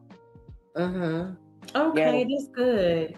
Yeah, because I want other people to succeed, not just myself. Yeah, and you're very supportive. I noticed that. I appreciate that, Briaz. You're welcome. I kicked myself out, y'all. I'm sorry. Oh, okay. It's understandable, bro. I've done that before. It's understandable, but that's the other main reason, though. I like supporting, though. One is networking, and also two, it's also, though, I want other people to come up as well. Because look, I believe in myself and I want to come up, but I also believe in other people. They deserve to come up too. Because one, no, they actually are talented, and two, they actually. When you say come up, what do you mean? Like join in on the conversations, or just come up as in trying to grow? Come up as in growth. Okay. Not as in the conversation. Yeah, but some people, Riaz, some people don't deserve it. Yeah, some people you're gonna have to leave them right where they are because they don't understand certain things, and it's just like This is what I know about us as black folks. It's just like you're praying one week that because your light's about to get cut off. As soon as you get that tax check, you go get a Gucci bag. And you still not paid that them lights. Right. You know what I'm saying? And the same thing is that we get a hold to a little bit of fame. We think that's gonna last. If you're a messed up person and you got a seriously bad attitude that stinks like a dead person, people can see that. But the people that's going along to get along, they not gonna tell you about it, but they see it. But soon as it's over, they want to be liked. Yeah. Ooh, okay. You have a good point though as well. I kind of get you on that aspect, Coffee. You know, basically in a way though, bro, I kind of do that to my own people in a way. It's not that I don't do it to all of them. I just do it to some of them. The real reason, you know what's so? Oh my bad. Go ahead. I'm sorry. No, but I kind of get Coffee and what he means. That you know the real reason, Coffee, the other reason why sometimes though I don't touch my own people. Sometimes though it's some of them, right? The way they behave, the way they move. I observe how they behave and move. They say we're family, but then they'll do me dirty, and I know that's why. You know, I just basically, you know, keep them at arm's length though. They have to earn my trust. But I know that's in a general thing as well. But you know why I do it to my own more though, actually? Because I just know that, you know, when they say they're family, right? But you know, they have other intent. So, yeah. You know, well, it's always going to be there, but that's family. But that all goes into, no, that's just even here. You got to know who's really for you and who's not for you. Sometimes people just want you to fill up the panel, but they don't want you to talk. But at the same time, you got to understand, we had a couple of men in the black manosphere. They did not come up on the panels until they was about 25, and they was in the chats from 15 all the way to 25 to 20. Okay. You know, because some conversations are a little bit too mature for some people to jump in on, you know what I'm saying? Especially an experience that you may not know about. I think you should listen, stay in the chat and listen sometime. I'm not saying you today, but just listening and taking notes. Like sometimes it's best to just, like you said, listen, especially if you don't really have, you know, the experience. Yeah, I think it's important to know how to read the room. But and some content creators are not. It's not always a safe environment. It's not, because although we know your character, Riaz, and we know what's going on with you, a lot of people won't. If you go every new panel you see, you jump on, people will make fun of you. They're not really in there for you. They're not there. They're not really cool with you like they say they are. Yeah, that makes sense. So I get you on that aspect you're saying though. I take into consideration, you know, that look, I've also done that as well. So I just also like ghost watch for like a bit, and then I'll just, you know, of course I'll type in and just see how the conversation goes. If to offer something, then I'll go. And then on top of that, you also have to know if it's okay for me to do it. Yeah. It's just so many different things. But this is where everybody don't need a voice ties in at. You know, I'm not gonna lie. The things I built up for what I do in real life and feet on the ground, filming, not anybody just gonna be able to come on the panel. If your face don't flash across the screen, you're not welcome. Yeah. Just it, and I will say that, you know, be mindful to not interrupt as much, I guess. Well, I think he kind of know that, but we need to tell these super duper grown people that, because they don't understand that. They don't even let you read the chat or get to the money. They don't understand etiquette. Right. Yeah, that's true. I do want to do a topic on submission, like a really detailed topic on, you know, that's always a heated conversation, and I haven't done. I think you should cover. I think you should really cover that one you was on. You have a right. Your face is in it, so I think you should cover that one about submission, not attack what they done, but also but really analyze it and goes, not to bring it to a man against woman, but to say, this is why I don't care for this X, Y, and Z. But also, this is why I get what they're saying, but this is a shock jock moment to say, hey, I don't care. Since we don't have the women up on the panel that do this stuff, we're going to go at you. You do. And you find it even on Panda Bear channels where, if a guy come up like myself and I don't come up at all, I'm not that stupid. If I come up on their panels, a person like me, they'll totally try to get me out of character, and trust me, they don't want that. Yeah, and when I hit links, I'm ready. When it comes to like you ready to box? I don't do it like all the time. But when I hit a link on some of these conversations, it's like I already know it could probably go left. Like I'm in the right emotional and mental space to entertain this for a few minutes, but I'm always coming like with genuine conversation. Like, how do we get to the solution? And I always say I could really debate these topics, right? But it would be pointless for me because most of the conversations are no longer about truth. It's just, from what I've seen, it looks like pain defending itself. And I say that because a lot of gender debates are unresolved hurt, and they disguise it as like logic when it's really not, because a lot of these men have been betrayed and they're speaking from bitterness, and we have so many women who are wounded and they are speaking from all the hurt and disappointment that they've experienced, and nobody is really talking about how do we get to a solution.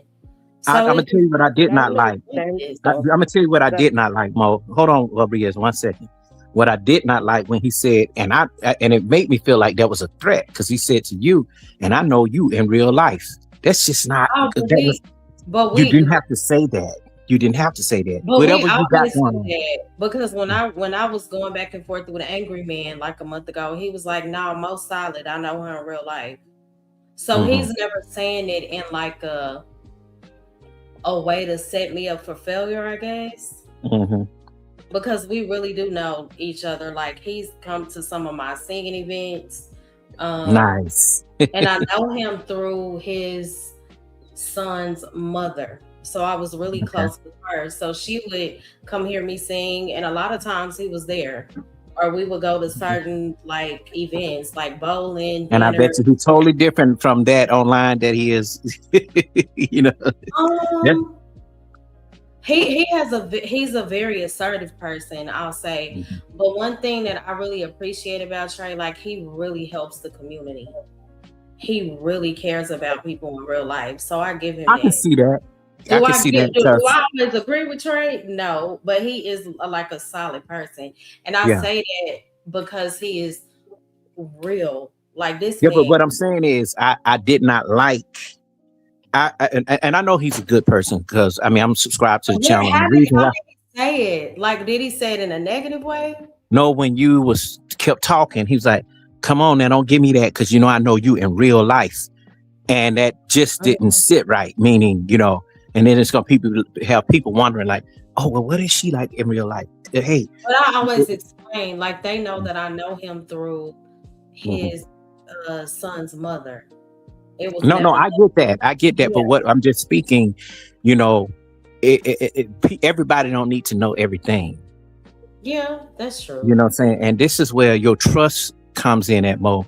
Like when I was telling you, I say, you got to know who to trust. Not saying that you can't trust him, but you get those type of things that happen to the point where a person that's truly genuine get the bad end of the stick because of. Let me tell you something. I'm to turn into red pill rage channel. That's what I don't want. Because I felt like it was more balanced in the beginning. And shout out to Trey. I know he's subscribed to my channel. I'll talk to him about and I'm subscribed to him because of you. I'm telling you, I am. and I Yeah. did donate to his channel. And but when he almost did not read the super chat, I was about to unsubscribe. You don't play about the super chat. I don't play about that because I get it. you and I don't want no niggas talking all over my super chat. Right, be quiet. Okay, Yeah. so Yeah, I get it. I was gonna say I get you in that aspect too, bro. I get you because sometimes though when it comes to that as well, though, bro, I know how it is. Just with my nature, yes, of course I have a kind nature. I have a good soul type thing, but then also, what it is though, bro. In some situations, right, I'm also ready though, one to stand my ground though, because just because in a way, right, bro. I'm, with the nature type thing, and some people think they can, I could be treated any kind of way. I'm not going to allow that too. Not just because I can walk away as well. Of course I can. But some situations, though, where I couldn't do that, right? Say hypothetically, I couldn't do that in a way, right? I Dude, just you basically just make turned sure. up right now. Look, you just turned up right now. I think you read Irby chat. The thing that Irby said in the chat. Yeah, because I'm not ready. Because look, bro, I just realized that my age, bro, so I'm not to be played with anymore. Because look, how long can I keep going, doing If you're on that? fire now, Riaz, guess what? You're gonna be ready for them when you hit 25. Keep going. Yep. You're doing a good job.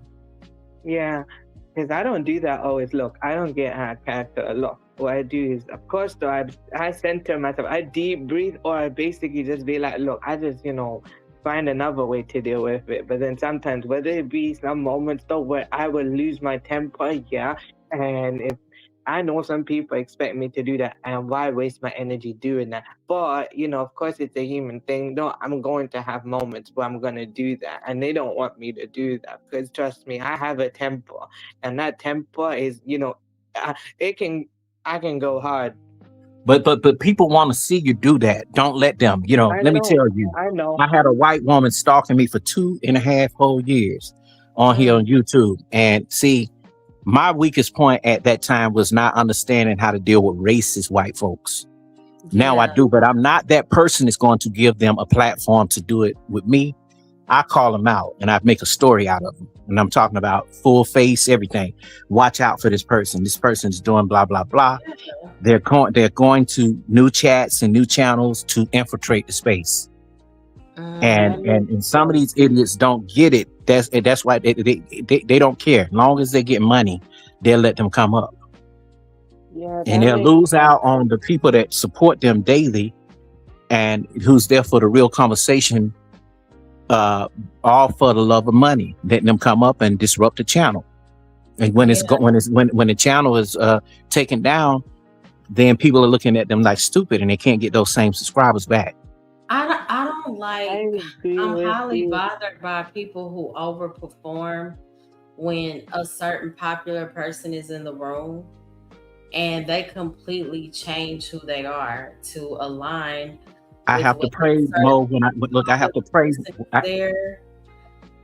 Then I could be the only one in the room against. I don't care about that, right? And I just think that it's so, and I pointed it out. I was like, it's amazing to me how some people switch up depending on. Let me tell you something. I can pray. I have to pray when I think the coast is clear to go to some channels. And I say, listen, this is going to be a good topic. I think I can donate today. But as soon as I donate, the same thing that you just said, forget that nigga right there. Like, wow, is this really happening right now? And then they will keep silent when they know something is wrong or off. I'm like, y'all have common sense. Anybody knows that this is toxic and y'all going along with it because the person got a certain amount of subscribers, And look at me, I could be like that, but I'm not even that. I'm not that dude. I'm known in the space. A lot of people know me. I can get on panels with anybody.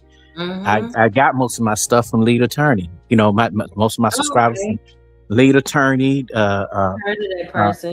Dennis Sperlin. That's the person that Bolo went back and forth with. Yeah, I got them from him. I got most of them from people. Just people on the streets.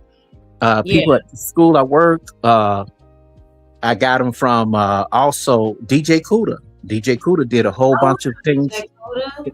in this space for a I used lot of to people, really and they know. they really did him wrong, but I Oh, hate that.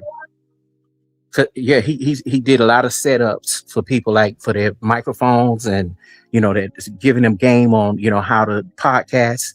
He had a lot of machines. He did music. He was really on point. But the problem yeah. was, I think he lost one of the channels, and he had to start all over again. And I also think that he gave too much energy to people that want to come up and troll him and argue with him. Everybody don't deserve that kind of voice. So when you get there, when you do that, and then you go on new platforms where other people are DJs and doing the same thing that you're doing, they're not as respectful. They'll come off as nice, but they'll turn around and basically poop on you too. Yeah, So you prove who you are. You don't have to do that. DJ Cuda is 35. He been in on YouTube since 15. What?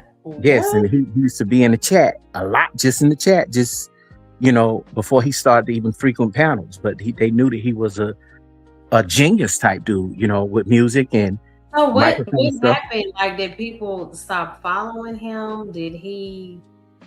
What happened? He started getting into arguments and getting on trash panels, and that's what took him down. Okay. And that's my boy now, and he know that. I'll tell him that too. And that's what happened. Don't let people take down what you built up. Even if they try to put your name in a stream, they try to curse you out. They try to spread rumors about you that are not true. Keep moving. Let them go. Be nice. Still be nice. Right. I never knew. I guess until I entered the digital world in this capacity, I never knew that 40, 50-year-old adults could be this immature. Don't have talent, Mo. That's what it is. Look at you. You sing, the Lord. You're giving people who need a confident space to come by and speak freely but respectfully. You get what I'm saying? People really be going, and I know sometimes situations will come about where there will be disagreements, but at the level, it's like we really out here getting people information. We threatening people. We really like telling everybody. I don't know.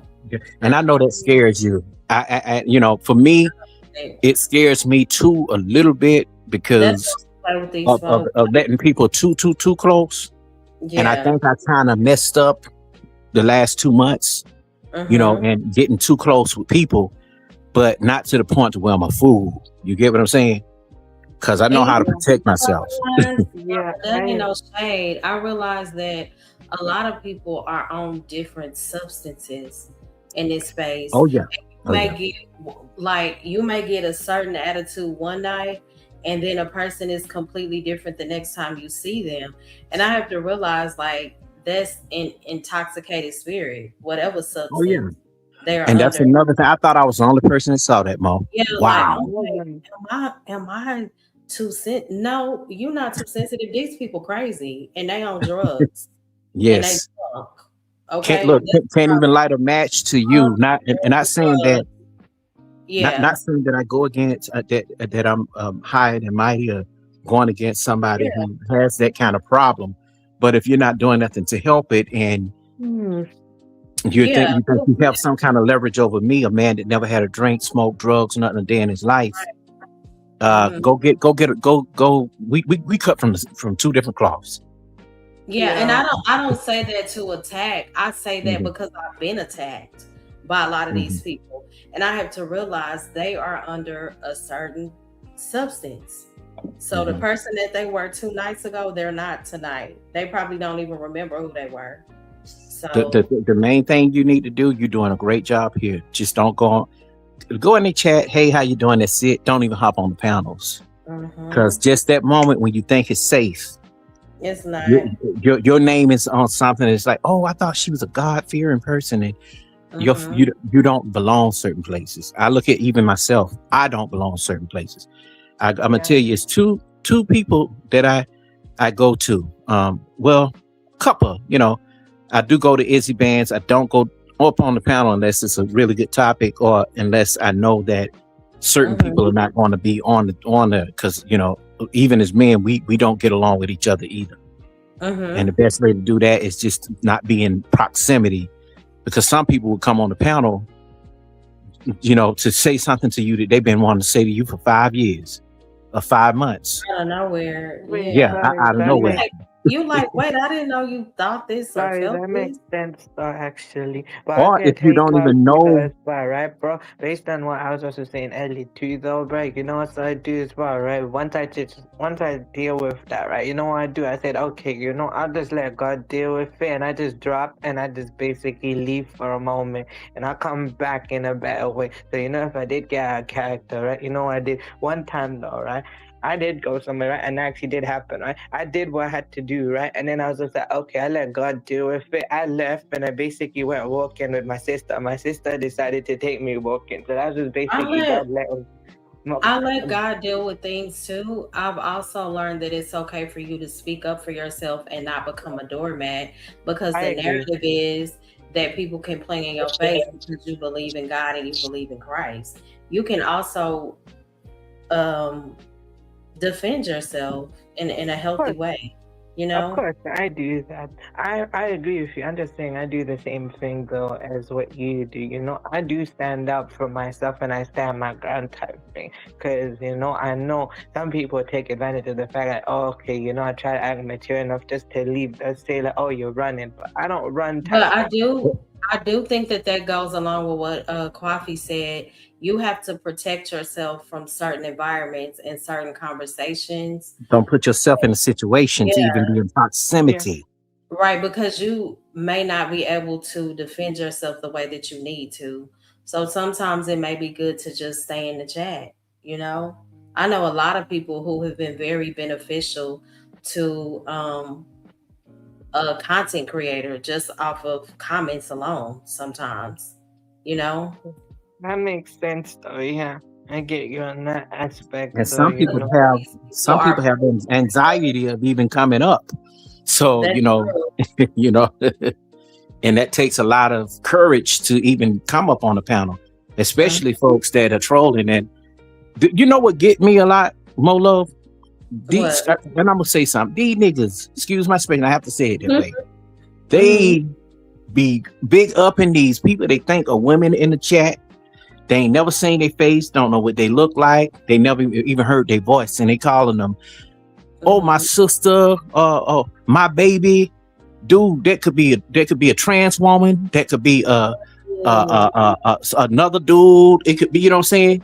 And you and they let them get away with murder on their channels. But they preaching against this, they preaching against that, but they telling a trans woman, "Hey, baby." That makes sense. Wow. There's a lot of them. You can tell by the way they chat that they are trans women. And the women blend in with them in feminism and start to go after men. I'm telling you, I know the patterns. I've clipped. So you feel that you know the ones who are. Yep. And I'm a Instagram you and tell you who they are. Wow. Irby said, "What?" Yeah, I heard that. These niggas be sitting up here spending their money to get their wrenches back, and come on, man, y'all stupid. When you find out there's a man, what you gonna do? Do a lot of content creators charge for wrenches?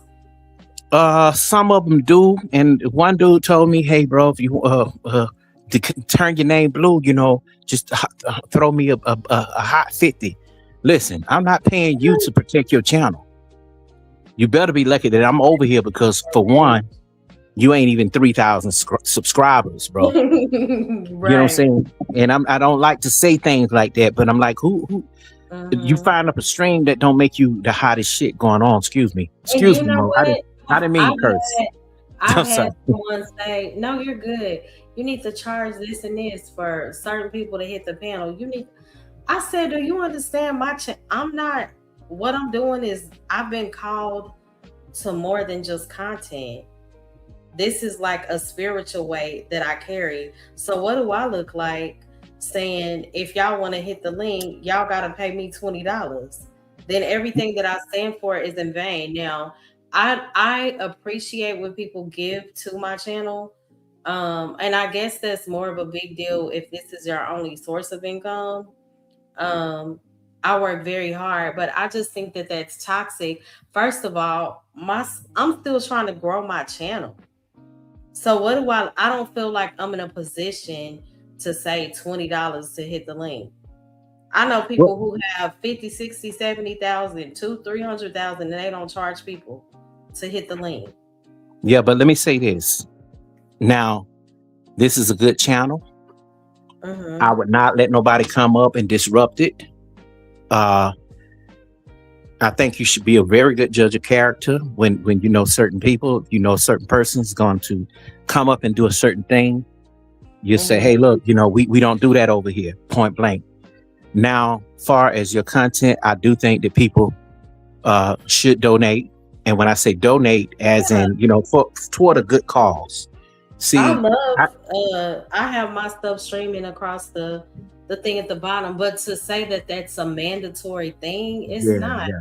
With my channel, I'm gonna shut it down, and look, I'm gonna shut it down if you don't listen. Nobody told you to listen. You should be. You asking for too much, and you ain't a big content creator.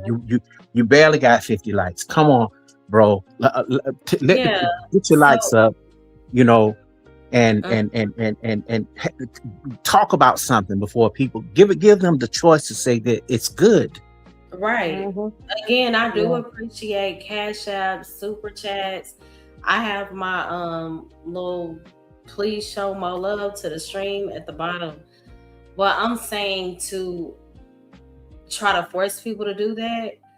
I'm more about engaging, growing my audience. Are people getting anything from, you get what I'm saying, out of the stream? So, and be careful who you get the super chats from too, because more love, some dudes will give you super chats, and I'm talking about big ones, out of bribing you, and the next thing you know, your name is out there. Oh, she's taking money from, you know, these kind of guys, and it's like they sent you a super chat, hey baby, and you still took it.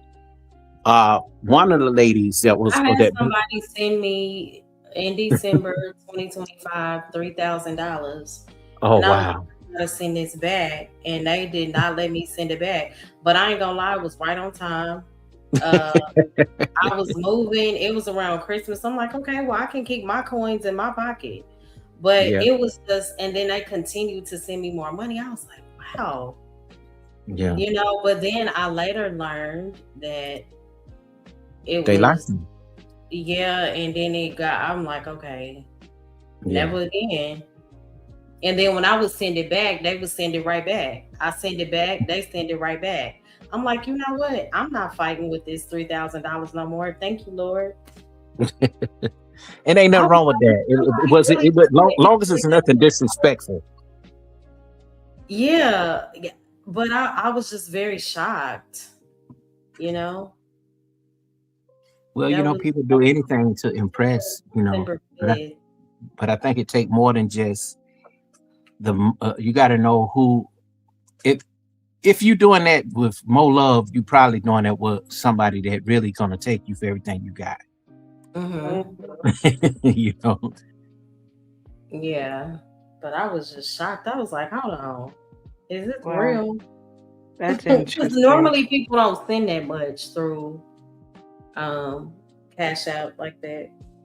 Well, I get things like PayPal's, and I get Chime. I get, because I do accept those type things, you know, from true and genuine people, you know, and I show where the money is going. Even in what I do, you know, because it's totally different from just firing up a stream. It really is. When you see what I've done, you're gonna be very impressed. I'm so excited. I know I was supposed to, my love, it was supposed to be out today, but I had, you know, I'm in a process of getting things together. I know that you are a perfectionist, so I get it. But not even just that, you know, real life, you know. Hey, Construct. Yeah. just real Wait, life sorry, I was stuff. gonna tell you some. I was gonna say Her this though, right? production is just fire. Yeah, Thank you. I'm very impressed with the way you edit stuff though. Like really, I'm very Right. impressed though. Like for me though, I only know how to do the simple edit stuff though, but the way you edit though, I'm really impressed. Like guy professionally, you know how to professionally do it and everything. That's very impressive. I was Mm-hmm. gonna wait, because I was gonna ask are you the same name on TikTok as well? Because I got TikTok as well. I'm already monetized there Yes. and I'm doing that for myself. Coffee.nino. Coffee.nino. Y'all know what On I'm gonna do in the morning? This is so random. I'm gonna Alright. go get me some coffee. But the thing is, I know that it's gonna have me up for 2 days. Like, how 2 do I? days. Yeah, like because when I try to go to bed tomorrow night, I already know it's gonna be such a challenge. Like, how do I get my body to just shut down?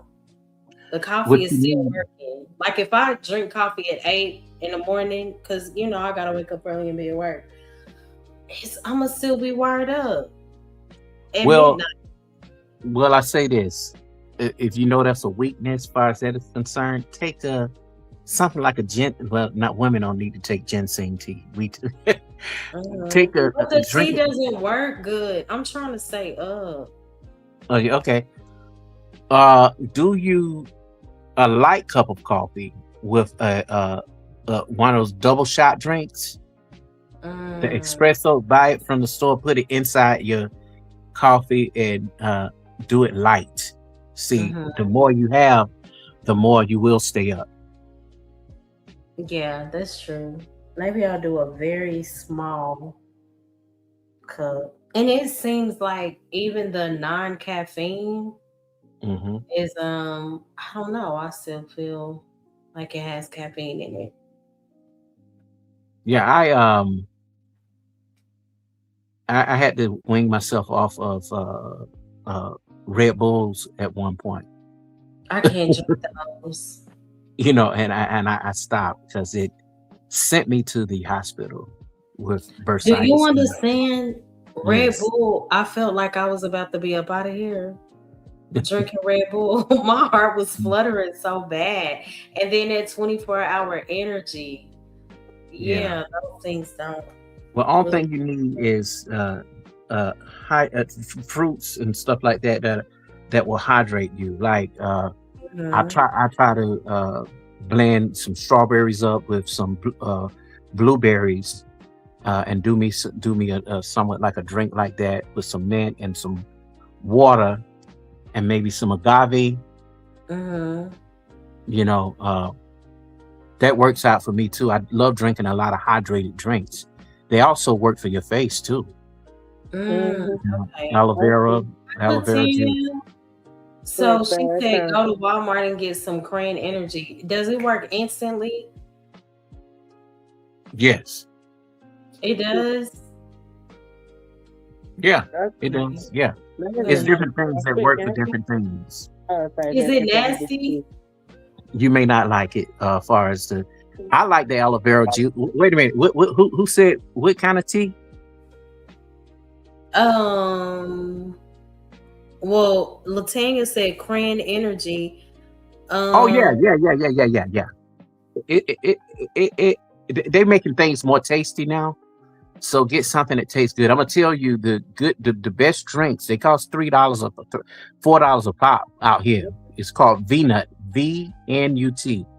They have the passion fruit. They have the this one would be good for you, Mo. The ginger, honey. Look up VNUT, VNUT, and look at the one with ginger and some sort of spice to it. It has a kick to it. Let me see. Try it. It tastes really good, and that'll get you to moving and doing the things you need to do. But it also wears off after a while. The way you can rest. Wait, but those types of those energy. The one with pineapple and honey and ginger. Sorry. Okay. I avoid doing that. Even if I'm allowed to, I'm not. Is it hold on, Riz. Is it the ginger? Pineapple and ginger, pineapple, and honey. I see ginger, honey, turmeric. Yes, that's the one. Okay, I'm gonna try that. And the passion fruit one is really good too. Okay, I'm Yeah. gonna go to Walmart in the morning. The energy Hey, Ro, drinks. good to They're see not. They're not. you. They're natural energy drinks, not no with no Yeah, like that's maybe. what I can't do. The Red Mhm, Bulls and I can't do drinks like that. I mhm. can't do Red Bull, Monster, all of that. I'm not allowed to. And even if I was allowed to, I could if I wanted to, but I'm not going to. I was advised not to do it. And also, I actually heard about what it does to you, though. And I don't like the taste, though, when it comes to that. Coffee. You know, in the UK, there's this drink called Lucas that's like basically it has like glucose type thing, though. Basically, it's really good, though, you know.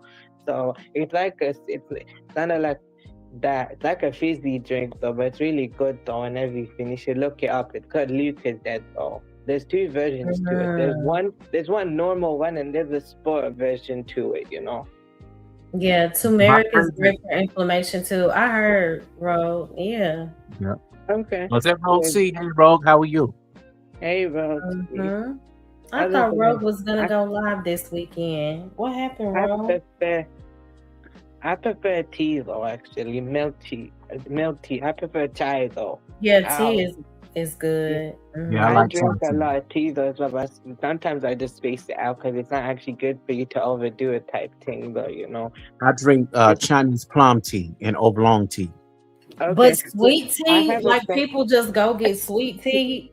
I don't like that. I think that it's It disgusting. it goes for the occasion. You know, sweet tea Yeah. is for the occasion. If you're eating, if you're doing a soul food meal, you know, and you mix Mhm. lemonade with it. Yeah. I just don't like sweet tea. I think it's I never so liked it too until I got grown. nasty. Oh, you went out of town. Oh, and happy Mother's Day, hun. Happy I pray Mother's that you Day. had a blast. I was supposed to go out of town with my mom, but she changed her mind at the last minute. Okay, that's cool. I was gonna say, I hope you enjoyed your Mother's Day, you know. And I'm gonna tell you this, you know, tomorrow, right? I'm gonna go to Spain. I'm going to Barcelona the first time. So basically, you know, the course I'm doing, they're funding a trip to go to Barcelona. My dad agreed to it, paid for it, everything. So tomorrow, I'm going. Okay, that's good. That sounds Yeah, so fun. I'm going to enjoy and have fun though, because it's my first time in Barcelona and my first time in Spain. My dad You went a say you're long going time. tomorrow? Yeah, tomorrow, Tuesday, for Oh, three okay. days and 2 nights. How far is that from you, I Riaz? think it's like a few hours or something. I'm in the UK, so it's like in Europe though, so it's not gonna take me long. Are you going to Oh, come live wow. and show us where you are? We go live though, actually though. I don't do streaming though, but who knows? I could actually take a couple of videos there if I wanted to, or I can also get a couple of pics and stuff, and I can show you. You Will know, Yeah, you or be even there if you come on Wednesday? panel. huh? Will you be there Wednesday? Because if so, I'm Yeah, going that's live basic. The and you could basically the camera. it's Wednesday, Thursday. No, I think it's like Tuesday, Wednesday, and then I think Thursday. So it's for 3 days, 3 days and two Okay. nights. Ro, that's so nice. She said my mom and I Something got massages and saw the Michael movie. I want to see the Michael movie. My brother told me that it was good. Thanks, Rose. Yeah, I appreciate that. So yeah, to answer the question, yeah, I will be there on Wednesday as well. So it's for 3 days and 2 nights. I think though by Thursday I might come. I'll probably go back around the Thursday or something like that, depending what time it is. Right? I'll probably by Thursday. I think by Friday I'll be back though. I guess it's just that Oh, I'll okay. probably chill and stay home. So the course that I start though is from like Tuesday to Friday, and Mm-hmm. at the first year, on a normal days of. But then since I traveled, though, I'm gonna just stay home now because I guess I gotta rest up. I So hope you have fun, Riaz. thank you. As far as you're welcome. As far as the Michael movie, I know Irby said he saw it. Was it good, Rogue? Oh, Irby said great movie. Mo Love go see it. Okay. I know I my heard brother a was lot of telling people me say that it yesterday. was. He was like, sis, you gotta see it. Oh, Rose So said they I so almost cried. I definitely need. If you almost cried, that means I need to run to see that movie because I love watching movies that make me cry. I love it. I love it so much. Like Wait, can I I keep it definitely gotta real go so see it. coffee? The only films that made me cry. Before I used to watch, Pakistani dramas, all our Bollywood films and stuff like that, bro, a long time ago, right? You know what happened though, right? I used to cry when there's a sad scene in those films though, right? When there's a sad scene in South Asian films and stuff, wallah, man, I'm going to cry and tear up. Because literally the way they do it, bro, they're straight up over dramatic though, and they put sad song in the background, makes you cry though, man. I literally cried though. Few scenes, based in South Asian films, because the way they acted, bro, literally straight up. It's not kind of like Mhm. good acting; it's overreacting. So I'm gonna Hope you dang, I lost enjoy that. my train of thought. I am going to.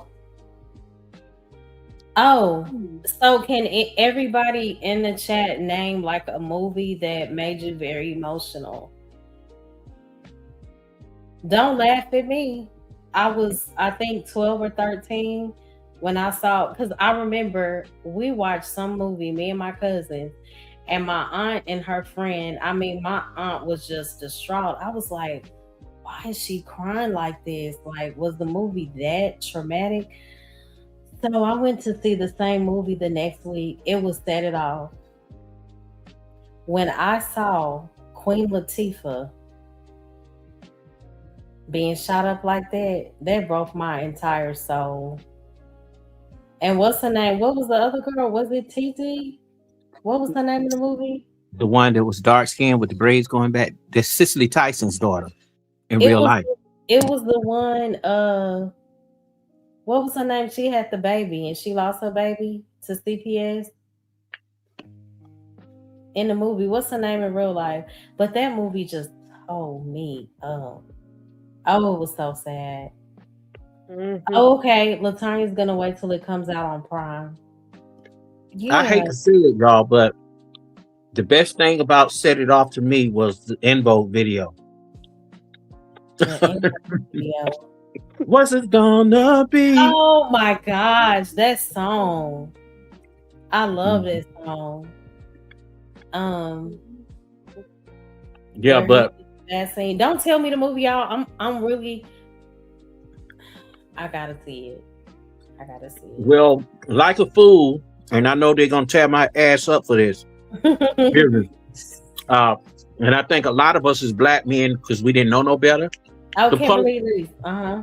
the color purple made a lot of black men cry. Okay. Yeah. Why? Because we didn't know no better. Oh, Rob, that's the best song on there. Well, Days of Our Lives by Bone Thugs and Harmony too. I love it. So I hear people reference that movie pertaining to the toxicity of how the black man is viewed, I guess, and I don't agree with that. I'm like, y'all over the top, please. Everybody did not watch Color Purple and just, or am I missing it? I think what brought black men to start back talking about it when they did a new movie about it and Fantasia was in it, then they kept doing all these color purple plays and they didn't like it. So the very first one made me hate Danny Glover. I've never been able to like that man ever again because he really was but I just didn't care for him no more because of how he did Celie. And how the daddy. It was just the movie. I know. I couldn't stand him in real life. I hated that man. Oh my gosh. I didn't even like the granddad. Character? What's the character? Since Kwafi said that where you watched the movie and you just couldn't stand them after that. I will say mine is I forgot his name, but on Why Did I Get Married? The way he did Jill Scott. Can't stand him. Cannot stand him. Do not play with my girl Jill Scott like that, sir. Did you see her new song called Pressure? I think I've heard it. You need to look at the video. I'm gonna have to watch it. But I think Jill Oh, Scott has okay. she should be past that point now. Talking about she didn't fit the aesthetics, but the man used her for her celebrity and all that. She should have been past that. So what do you mean? Like she felt like she was The man used her for her celebrity. She thought that he loved her for her, but she looked up and she saw him dancing with the woman that he really liked, meaning she was that's super painful. thin, fly, That's you know. painful. Leave Jill Scott alone. She's beautiful. No, I love Jill Scott. Don't get me wrong, I love her. No, I'm not saying you. I'm just saying that scenario. It's very unfortunate, but it does happen. Believe it or not, a lot of black men, even in the Mhm. black manosphere, love Jill Scott Yeah, they do. because Mhm. she's never been unfriendly. Same thing with Angie Stone. Angie Stone did Black Brother. I'm gonna do a whole Oh, segment that song on right there. I'm gonna do a whole segment on black female singers who uplifted black men. I And it love wasn't a pick me type situation, believe it. it or Was not. real. Yeah. When you get a chance, Mo, listen to this song by Angie Stone called Dinosaur. Okay. She said, you gave him a reason to hate you. I'm gonna have to listen to it. It talks about bringing up the past and carrying bones. Oh, that's good. Michael Ealy in For Color Girls. I think I remember that. Oh, Latanya, this was my mom's movie. A Time to Kill made me cry. And Wreck-It Ralph Part 2, laugh out loud. A Time to Kill, that was I watched the oh first. my gosh. When I tell you that When was Abby mentioned, I very watched the first film, but I never watched the second one. Yeah, Wow. I just remember my mom watching it all the time, and it made her emotional too. I never watched any old movies until I sat down with my mom and looked at the movies that she liked. And it was one movie that her mother liked, which was a movie called On Borrowed Time, and another one called Imitation of Life. Oh, I never watched that, but I heard it was so good. Yeah, please. And it goes to show you this is where the mixed black person is ashamed of their black mother. Wow. You know what other movie made me cry? Pearl Harbor. Yeah, that was it didn't make me cry, but it was real, It made me cry. Yeah. Because Neo got killed, didn't he? Because Neo got killed. Is that I think we may be talking about. Oh no. Tuskegee Airmen, not that one. Oh, okay. Pearl Harbor. Ben Affleck was in the movie. I forgot the other guy. But the part where the girl thought that was so trifling to her.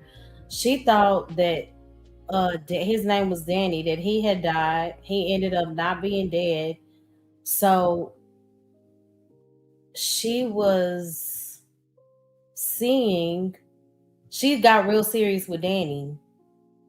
And no, I got the story wrong. She got serious with Danny's best friend because she thought Danny had died. Then Danny popped back up. Long story short, at the end of the movie, they went to war or whatever. And then he was dying. And the best friend she was pregnant by the best friend. And then he ended up dying in Danny's arms. And he was like, I just need you to be a good father to the baby. Like they managed to work out their friendship despite what had happened. Now that's a movie because normally it's not going down like that. You know who I hated for a long time after the movie was aired? Who? Monique, until I found out how bad they did her. I didn't like when she did Princess. Me either. That was an evil person. What I was talking about earlier about how people treat their children. That's a prime example of what I'm saying. That's not a real mother. It was for that. It's not. What she could do. But them damn food stamps and welfare, Lorenz Tate, old dog. I don't know if I know that. Who is somebody else in a movie that just really upsetted me? What's the one that whatchamacallit, they called him Trey. He played in it with Ice Cube and all them. Boys in the Hood. God. Boys in the Hood. Yeah, They Boys got in the Hood. Hood. That's one of my favorites. Yeah, because it goes to show you that, that was me. I was Trey while everybody else was out doing their thing. I just, they were like, hey, don't mess with him. He went to college. Right. They respected you back then, but now they look at that as, oh, look at him. He think he's something. Man, that nigga punk, because he went to college. The crazy. Right. Wow. And with that movie, like the mama of Ricky and Ice Cube, you can tell she favored Ricky. Ice Cube always felt like he was not good enough. Well, because the other one went to college and he was trying to be, but that mama didn't really give a damn about that son. She was worried about his football career. That's true. See, and a lot of men talk about that same kind of stuff that goes on right now. You got those mothers that say, "Oh, I put him in football. I didn't know you never went to a game, mom. You didn't even understand the game." And now you mad at him because he want to pick a team that he want to pick, and you looking at it as money. Did you see even that dude that who was drafted in the NFL and well, not NFL, but he was drafted, to play for a college. He had just got out of high school, and his mom was upset at him because he went to a certain school. They didn't pick the school that they wanted him to go to, and they walked out. The whole family walked out on him. Really? Oh yeah. Oh, that's kind of heartbreaking, though, bro. Wow. Yeah. Wow. You can't live through your children. You just can't. Yeah, I agree, though, man. I'm just, basically, though, from my dad, though, my brother's in a good university that he chose, though, right? He had different choices. My dad's disappointed. In my home, no, bro, everyone's treated the same equally, just that basically with their needs type thing. Everyone else is just basically, they find a way to cater to all three, though. For me, though, my mom had to, of course, my mom had to balance looking after me and my siblings, but she had to give me a little bit more than my siblings. It's not like she didn't neglect them. She cared for them as well and actually tried to help out as well. But she had to, do it for me because I'm a different circumstance and I need that, Hey, Construct, what's up? What's up, homegirl? Hey. Salute. Hold on, let me clean up. I feel like my thing is a little bit dirty, my camera. I'm on my iPhone because for some reason in my area right now, the power is not good. We can see you clear though, bro. We can see you clear. Yeah. Oh, you can see me clear? I see you. Yeah. It's weird because you in front of the light. Huh? You're in front of the light. That's all that is. Yeah. Well, that part. But it's not only that. It's not only that. It's that I'm used to looking at a bigger screen. So even for me, it's it looks different. So I got my spectacles on. Oh, okay. They're reading glasses. I don't know. It's number 1. So what's up? How are you? I'm good. Good. Did you want to add anything? I just tuned in. If I see you live and I'm up, I'm tuning in. Cause you know love. You just have a beautiful spirit about you. I don't know. I appreciate it. No, for real. You have this thing about you that's really like how do I explain it? You're very angelic, but you got a spear. That's what's up. She really right? do. Yeah. She is. She's like dope. She's like a female scorpion. She's like I'm doing the things that I need to do what I need to do. While being a lady all at the same time. And she's doing. It seems I like she's playing appreciate her. it. I still have She's playing so her much, role. so many things to, get right within, but I appreciate Yeah. it. Wait, cuz, actually, No, but I Latanya says always Tommy appreciate. Bird. the truth is like, I was gonna say, I've told that she literally helped re-inspire my faith. Of course, God, is always saying, I've always had my faith. I'm saying she helped me to basically re-inspire that. Like, basically, like, to get on a different thing, though, basically, re-inspire my faith, like, basically, inspire me to actually continue to do more, basically, better, though. Oh, love you, Riz. You're I'm welcome. happy to hear Is that. that true? Is Latanya that true? said, Simon Birch made me cry too. Is anybody familiar? No, I haven't heard of that. Believe it or not, Mo, I have not, since I've been on YouTube heavily since the pandemic. I have not watched any movies or went to the movies. I went to the one where they did the remake of Tupac, NWA, and then the other one with Biggie. Oh, okay. I appreciate you, Latanya. Thank you so much. I often wonder, is it Latanya? I've asked that, or is it Latanya? I don't know why I think it's Latanya. Okay. Yeah, but I Oh, can't look, think she said it came out in seen 1998. Oh, I've seen the two. Wait, I was gonna say coffee. I've seen the Tupac one, the All Eyes on Me one. I watched that. I heard that movie was kind of lame. The person who played the Tupac one, or how was it? I didn't see it, but I thought the Biggie one was pretty good. I what y'all thought talking Oh I no, thought it was that pretty brother good looked though. just like Tupac. It was just so But crazy. how He was looked the just like him. acting though? What are y'all It talking was about? real good. Oh, I thought it okay. was pretty good though. The What movie y'all talking NWA, about? the NWA one. Yeah. Oh, I've 10, like seen the color. Okay. I've Right. seen the clips of the NWA one, but I haven't watched that one. And I've Yeah, it seen was like a real good. little It was bit of a fast. clip A lot and of stuff people out of the here. Biggie one though. But the Tupac one, I watched the full of that. Wait, the one scene, no, actually, I did. The one scene I did also like as well. Like basically, when he was in. Oh, I keep saying the word, but actually, when he was, that jail scene, the way he was talking on the phone, right? And then they said they had to call him back. He said he can't because he's in jail, right? Is And this then the Tupac movie? yeah, in the Tupac one. Oh, okay. Got it. I didn't see that one. I don't know if it was my brother-in-law that was like, this movie is lame. So I didn't see it. But my sister's husband is a very hard movie critic. So yeah. Okay. But I remember seeing the Biggie one. What's one of the funniest movies y'all have watched? What would be your favorite funny movie? I'm too old. Comedy. I'm too old to can't answer remember. that. I'm too old to answer that.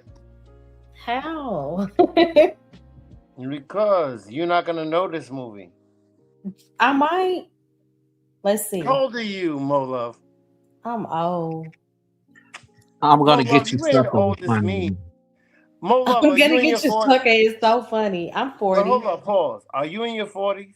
I'm 40. Okay. You know I'm gonna get you sucker. I love that movie. That is so Oh funny. my god. That movie is hilarious. Wait, do you know how old? Wait, Mo, you Y'all know know how what old my movie? mom is though? 49. She's nearly 50. Oh, she's young. What? Yeah, Okay. like Tell her that. she's Wait, you said she's nearly 50? Yeah, my No, mom is nearly his mom 50. is 49. Oh, Yeah. her mom. I said my mom though. I'm old I'm a enough to Yeah, be your your mom. mama, Yeah, Riaz. yeah, not that's Mo what Love. I said though. I think you just probably misunderstood me. So I said though, my mom is No, nearly I didn't 50 say that. years. I didn't think that. No. My No, it's No, okay, I it's didn't even I hear would okay. that say part. I didn't even I hear would that say my favorite, one of my favorites. I think life has so many funny parts. Life was so funny I to don't know. I me. think that was pretty. It was sad movie to me. It A was little bit. sad. It was very sad, but the What the was way sad? Eddie Murphy and Martin, the way they acted that What out, was sad? It was sad when you look What? at The I Life, didn't the hear. movie called I Life. missed something. Life. Wait, what's the funniest Oh, scene in that life. film? Oh I was yeah. gonna ask. It I was had gonna ask, ups and what downs. is Life Oh, had the ups and yeah. funny? downs. Yeah. Sorry, I was just gonna ask this. What is the funniest scene in that film, though?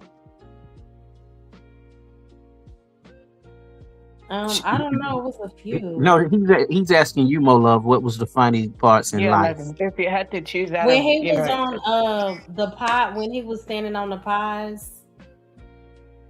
No, I don't know if he was standing on the pies. He was standing on something. It was just so many funny parts to me.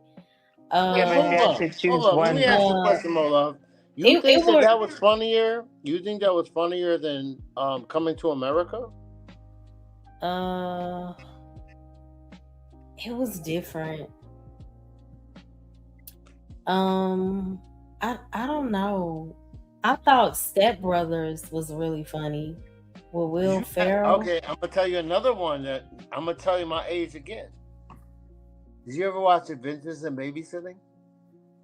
Never heard of Never heard of it. it. It sounds young. It sounds pretty I young. love when nobody hears of it. Go watch it. Go watch it. It's hilarious. Man, you gotta diversify. Maybe I need to watch something You gotta funny. diversify. My your life thing. has been very serious lately. I need to watch something funny. You know what? My sister used to sit and cry and watch that movie called I'm gonna Crooklyn. send you something. I'm gonna send you something. Call what? Crooklyn. Oh my god. Crooklyn. I remember Crooklyn. My sister That used to wasn't sit and funny, cry. though. She said the little girl. Really funny. No, she was crying because she felt like she was the big sister, although she was the little sister, and the mother died from cancer. Oh man, that movie was sad. What's one of y'all favorite movies? Last week, I was almost like, I needed to watch something funny. And I was like, I saw all the things that were funny recently, and I'm like, like recent things that were funny. And I was trying to find something old school that was funny, and I remembered there was a diamond in the rough, a jewel. Tommy Davidson is hilarious, and he never got his flowers. He didn't. Sure didn't. No, he didn't. He's hilarious, and when he did that little 5-minute skit on I just sent it to like 20 people last Thursday, and they was all dying with tears, my whole family, and they had all these issues. They was like, yo, thank you. And I'll send. I wish I. How could I send it to y'all right now? I can't do that. I think you follow me on IG Construct. Just look up my. You follow me back. You follow me, but I didn't follow you. Like I tried to follow you. You was like restricted. No, I don't know why my thing is private like that. I will send it to you. I ain't gonna do nothing fresh, but I'm saying like I know. I promise you. But I'm saying like this is so funny that I'm telling you the Tommy Davidson when he was on the he had that skit. Oh my god, it's the best. I've watched it probably like all week long. Every time I got upset, I would sit in the car and I would just watch it. And he's like, I got a taste for McDonald's. Like I'm telling you, right? He was doing Al Jarreau. He was doing in a 5-minute skit. He did Al Jarreau. He did Prince. He did Michael Jackson. He did. Yeah, he's so talented. Oh my god, he did so. Yeah, much he never really got his flowers. He never really got his flowers. He never got his flowers. He did. Thank you, Irving. Yeah, he did a lot of things on In Living Color too, right? Oh my god, I was watching. But he did the thing with like. Oh my god, he was hilarious on In Living Color. That's where that sister Kim Wayans, she back out now. She did it. Yeah, she is so funny. Kim Wayans. She has always been so funny to me. Yeah. Who do you think is the funniest out of the Wayans? The sister. Oh, Damon. No. I think it's the sister too. Yeah, the sister, she just never got her flowers, but she was funny as heck with the Mr. and Mrs. Brooks when they tried to kill each other. And also when she was the lady that was sitting and the window with them rollers in her hair. And Oh, you talking about when she was like, "Oh, Neil Miss," and she had a yeah, daughter? yeah, and she'll talk about it's always a lady like that in the neighborhood. Marlon and Sean, they were funny on White Chicks, but that's about it. You know? No. I'm not talking about Marlon and them. No, I was reading the older brother. The comments. The older, yeah, I was just reading what Irby wrote. Damien, I know who Damon Wayans is. Oh, I'm sorry. Yeah, but I was reading Irby's comment. But I would say that Damon is funny. I don't think Keenan was funny. That's because he was the person that was behind the production. He's a real mean person. He was a mean person in real life. That's why Biggie said, low down, dirty, even. I didn't like Sean. We met Marlon and Sean, me and my sister, one night. We were out. Yeah, Marlon was so cool. Sean was stuck up like, I need to get up out of here. That was Sean's attitude. Oh, you met them in real life? Yeah, like pretty boy, get away from me. Marlon was just so cool. Well, I tell you this: that oldest brother Keenan, Ivory Wayans, Biggie was right when he said "low down, dirty, even" like his brother Keenan. I like that verse. He's like that for real. Like that. Y'all remember? The Wayans Brothers show that was good. I used to love watching the Wayans Brothers. Oh, my favorite movie mode is Damien Keenan. My favorite Damien is the funniest is because his stand-up. If you really gonna be funny, your stand-up. You never saw his stand-up? No, I have not. Oh, when he first came out, he was good. He was real good back then. Yeah, that's what I'm saying. He was incredible. He had, I'm telling you, he had. And they earned that because you know what? If you could go, you can go to the Apollo and keep people's attention. Guess what? They are going to, I can't believe. No, they didn't boo Jasmine Sullivan. She was just little. No, they booed Lauryn Hill. Didn't they? Yeah, they booed Lauryn Hill when she first. How do you boo Lauryn Hill? Because they, back then, she didn't have that look. You could be a girl that look good, funny. That couldn't sing. That's always been. And look good and can't sing. They still gonna like Pebbles. Pebbles couldn't sing. Funny. I don't know how I gotta think funny. I thought she was mad corny. I hate to say that because against y'all, but I have to be honest. I thought she was mad corny, and I'm trying to figure out how y'all think she's so funny. Who? The sister. Oh, Kim. He late in the stream. He very late. Sister, how was she funny? Yes, we talked about that. I thought she was mad corny. I'm sorry. She was. It always seemed like he was trying so hard. So Coffee, was y'all just voting for the girl? Y'all wanted the girl to win? No. What were you saying your favorite movie was? Misery. Never heard Yes. How was it your favorite movie? Cause she was crazy. Kathy Bates in them? That is funny. No, that's a bad movie. I like crazy women in movies. That was a horrible movie. Ever. I thought Forrest Gump was so good. And as much as I don't really like people using the movie, the headline Untouchables. Y'all scaring me. Guess what? I like the Untouchable movie. I'm scared now. And I like that one. So was Misery scary? Yes. Y'all are scared. Misery is probably more scary than a lot of movies. She chopped the man's foot off. She was a nurse and she was a caregiver. She was in love with him. How could that be your favorite? But because she was crazy. Oh my god. Irby said Misery scares me. Yeah. Chainsaw Massacre. I like that. Imagine somebody like drug. Latanya is not rocking with it either. I like this other one called gosh. It was let me think of it. The Gift is a good one. But a lady was a fortune teller. Look at it. Look at it, Mo Love. If she was a fortune teller, she would tell the lady when she was gonna die. Oh, okay. I never seen that one. Latanya said no, she didn't cut off his foot. You know She what cracked his I don't scare ankle very easily. so he wouldn't leave. Oh no, I got one. I know what you're talking about. I know what you're talking about. The Gift. I knew that one. I know about What a movie Get Out was too much for me. I couldn't. Yeah, that gift, That bothered me. the Get Out remind me of how these it. Yeah, with coons the are on sledgehammer. YouTube. Yeah, she They slipped just the like sledgehammer. I'm That's telling you. diabolical. No, that was bad. That was very bad. I didn't. Yeah, the No, gift that was no very joke. bad movie. But that man was crazy, and them same people that you see on YouTube is just like them. You But remember hold he on, was you in the wanna car? Do you remember when hear she the got in the car scariest with the movie? man? I think you got a delay, brother.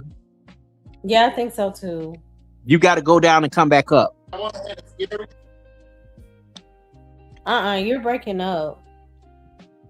Maybe you're okay now. I don't know. All right, I'll come back. Yeah, he got a delay. Okay. Yeah, but that movie, The Gift, Mo, this lady was a fortune teller.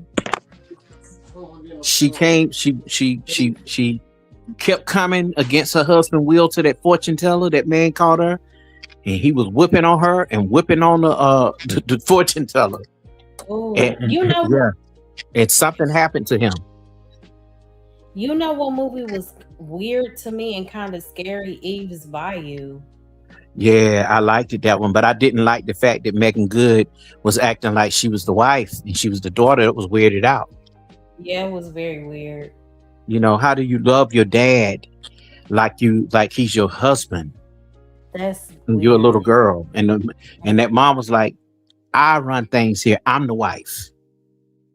Mm-hmm. Yeah, it was kind of creepy to me. What else? It's a few movies that. I like the score. Mm. Believe it or not, I like old Alfred Hitchcock stuff, like suspense stuff. That's why I'm into film right now, because of Alfred Hitchcock Oh, okay, and cool. Twilight Zone. I never saw Twilight Zone. Oh, And I used to watch people like Sidney Poitier, them very old movies. Mhm. He did a movie called A Patch of Blue where he was. See, but the thing is, I hate when black men like him tried to shove down the throats of Black America to date white women. And ain't nothing wrong with who you love, but back then it just didn't fit then. It may fit now, but at the same time, they were ignoring the people who were super racist and didn't want to see that, you know. And it seems like he was catering to even the racist whites who was calling me all kind of N-words, and you know, but he was still trying to be with that woman.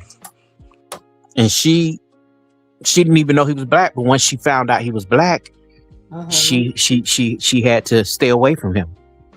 Right. Oh, y'all know what movie was really scary to me?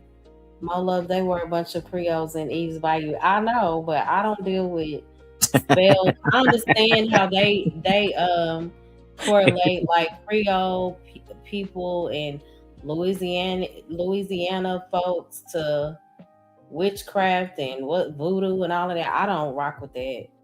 But a very scary movie to me was Sixth Sense. Do y'all remember?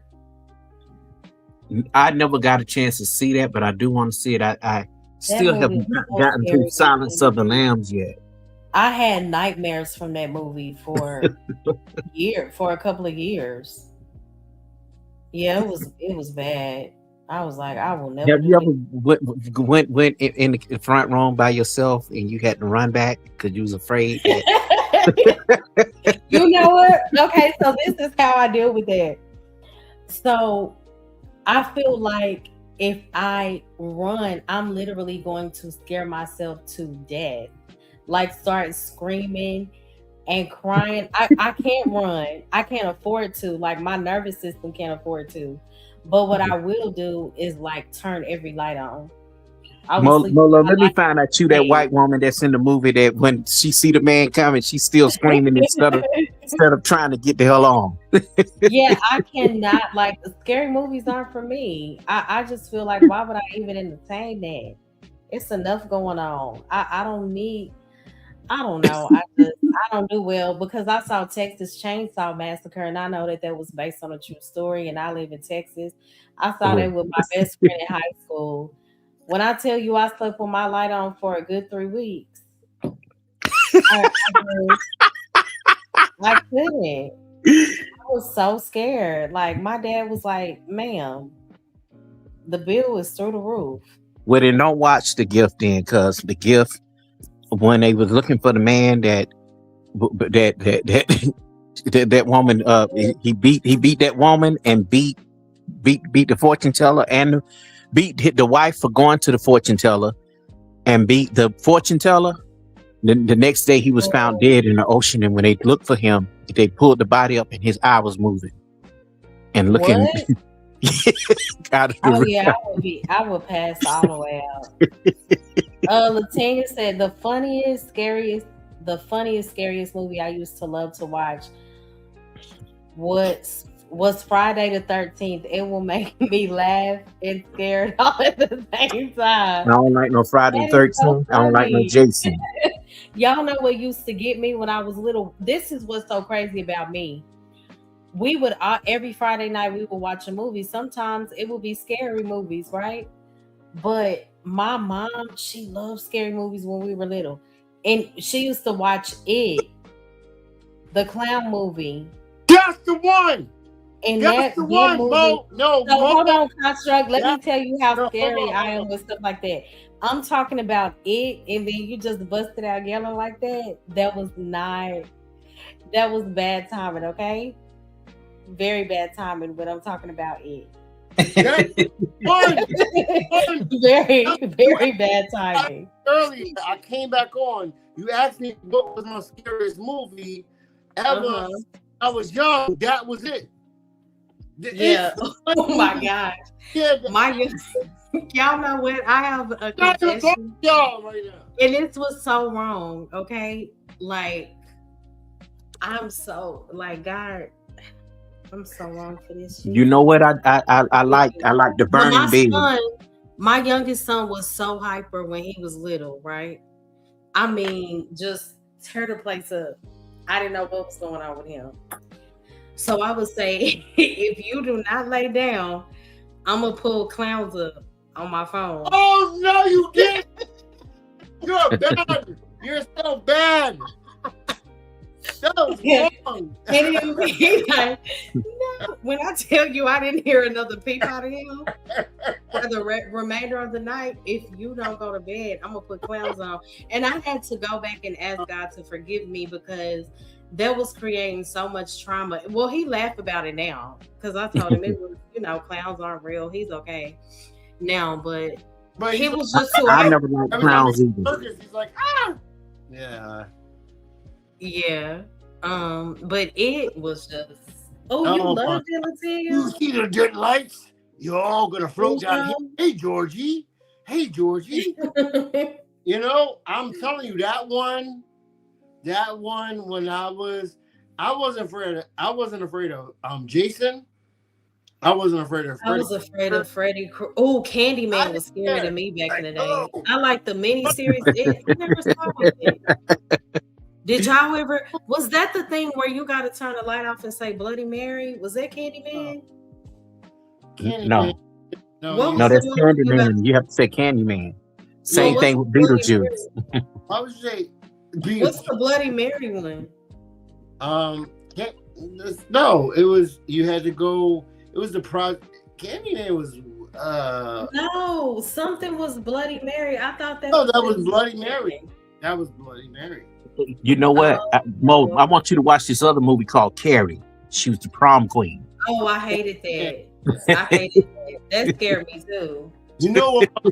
So I'm Generation X, right? I'm Generation X. So I was born in 77. I'm at the tail end of Generation X into the millennium. Yeah.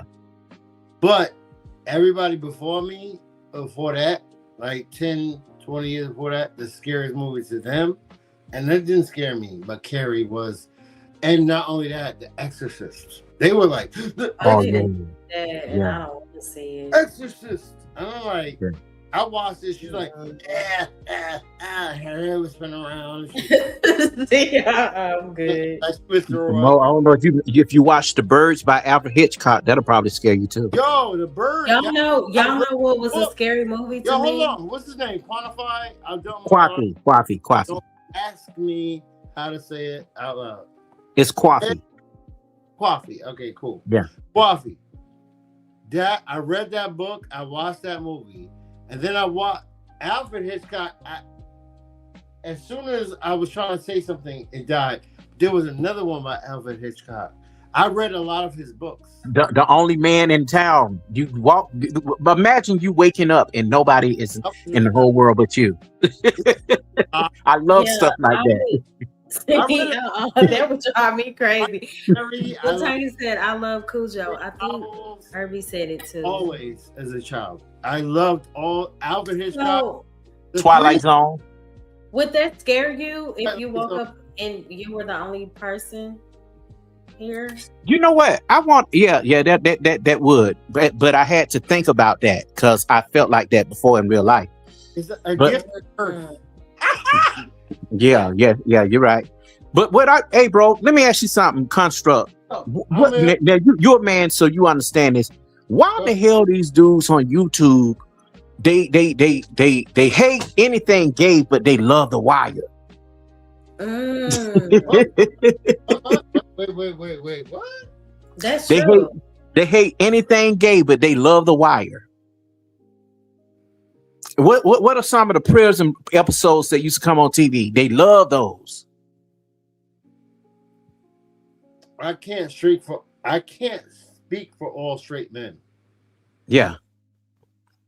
But because I know you're not. What? You're not straight, man. You got to be out your goddamn mind. You're a straight man? Yes, I am. I'm just speaking in general, bro, that a lot of dudes on YouTube, they don't like gay folks, but they love The Wire. That's a gay movie. I mean, that's a gay series. Nothing but gay shit all up in it. Excuse my expression, but it is. Mo, I'm cursing all over here. I apologize for that. Because this ain't even supposed to be that. It's not like you do it often. You get what I'm saying? But I you know what? This is we've gotten off topic. All right. I apologize. I want to answer this question the best I can. To the best of my ability, I want to answer. I can't speak for all men. Mm-hmm. But I can speak for a heterosexual man, 1000%. That I think it might be trying to understand how.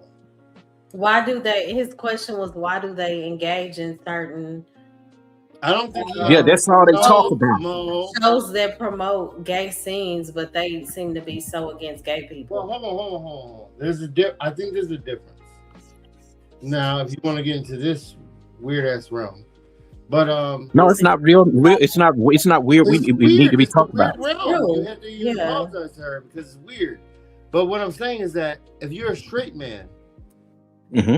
and you're interested in what is going on with that, the like lesbian, gay, LGBT, that's normal because you're normal. What's normal? Yeah, okay. It depends on how far down you go to rabbit hole, right? Because if, for instance, if I'm a straight man and I have a village, how can I do this? If I have a village, right? I'm trying to like kind of put this into like a construct. First of all, have you ever heard of The Wire? Yes, I watched it. Wire. What's the other one they had on? Oz, The Wire and Oz, both of those. I heard of Oz too. Yeah. Mm-hmm. And but they praised Omar. They praised Omar because he was the super hyper masculine dude. Record player thing. Yeah. Wait, hold on. Before I go any further, how do I get a record player thing? Like you got? You inspired me, actually. What do you mean a record player? I want to talk to you because I have an idea. I have a great idea. They don't shut the con for nothing. Huh? All right, let me start all over. Hello, my name is Constructicon. I have a great idea. Well, no, Constructicon is new. Oh no, that is. I thought it was construction for some reason. Okay. You Go don't know ahead. how to read? Sorry. Now you know that you don't know English. Oh, the shade. I always call you Construct. Ooh. You call me Construct. You just call me on my first part. Construct. Okay. But anyway, you inspired me. It was like 2 Sundays ago. You were filming, and I was like, wow. I was like, holy snap. I was like, that's a perfect way to do things. But I will tell you why and what and how. What are you saying though? What's All right, let's go back to what he was saying, because I'm telling you, and I've seen that funny thing from Tommy Davidson on hit me on Instagram. You have me so confused right now, Construct. I am so confused. You all over the place, bro. Yeah. You all over the place. I think let me tell you something, Mo. I have to know what I'm talking about. Mo, listen. What hit hard was the fact that I asked that question about Oz and why. Right. And that's a lot of their they like that program. Quaff. Yeah. Listen, I never saw that part like in The Wire, but are you serious? Oz. I thought there was. I did see a lot of homosexuality in Oz. I never liked it. I never watched it. I mean, I didn't. We all watched it. I started to watch it because the women were watching it. And they were like, yo, check this out. And everybody was like, Oz. Not many women watch the Oz, bro, for real. No, Oz, now hold on. Straight women. Nah. You know why I think everybody watched it back then. All right. People watch it. You don't have to be no gay person to be watching stuff. Wait, I guess I never said that. I'm probably too young to remember that, but I've heard about it. I've probably seen some stuff about it now, but I was probably too young to remember this back then. I love The Stand, written by Stephen King. So, were you gonna answer the question? You might well just skip over that, Mo, because when that question come up, in some of the places they don't want to answer it. No, everybody overtalk me, but what I'm trying to tell you, I can only answer as much as I can. The Wire, I didn't find a lot of homosexuality in that. But the Oz, I was just jail movie. Oz was a full jail movie. Oz was all about prison and weird ass things going on in there. I did not like that. You know what I mean? And then they came out with one with the woman. What was that one? Orange is the New Black. Oh, I love that. I like that one. I like that. That was so good. One of my favorites. I couldn't stop watching it. You know what I'm saying? I kind of like that one because that doesn't bother me as much. But two men together, it bothers me. Well, let me tell you this. None of it bothered me because I'm not going to be participating. They should be in prison. Well, they shouldn't be, but I'm an ex-correction officer, so none of that shit fazed me. I can walk right past you. You in there for life. I get to go home every day. So let me ask you, let me throw that. I'm rubber and you're glue. Let me throw that question and stick on to you. Okay, go ahead. So what you feel about Oz and because you asked me that question, I'm posing it back to you. I never had a problem with the whole thing because it's acting. I'm into film. I'm into documentary stuff, and because these are real issues. No. Listen to me. Listen, brother. Listen. Listen, don't you don't have to try to put something on me. You doing what women do. You doing exactly what women do. I'm not doing that. Okay, please don't. Because it's disrespectful. Brother, I apologize. Yeah. So what I'm saying to you is you got to be confident. Being a man come natural for some of us already. So I don't give a damn what nobody else is doing, as long as I'm not doing it. You know, we tend to be the loud mouths are the ones who tend to be. They scream so loud about stuff they claim not to know about. And they the ones who give themselves away. It goes to show you they've probably been in that kind of activity. See, because I'm very confident. I can go anywhere, any place. I don't give a damn if the dude across the street is twisting and I'm on the other side. I just laugh like mother, you know, it don't bother me. Yeah. You know what I'm saying? So that don't take no stripes off of who I am as a man. You know what I'm saying? My thing is, you don't even know who fixing your food when you go to a fast food restaurant. If you go to it, you don't know who behind there fixing it. A drag queen could be fixing it. You know? You ain't lying. You know, you don't know who's going to be your nurse. You don't even know who's going to be your nurse if you need help. In the hospital, you think it's a woman going to come in there, then maybe they do. Against, like, as long, I don't care what you are, who you think you are. You could think you could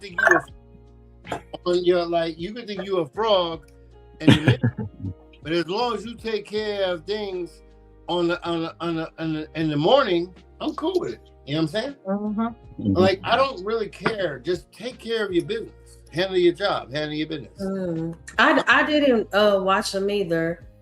I watched maybe a few episodes of The Wire.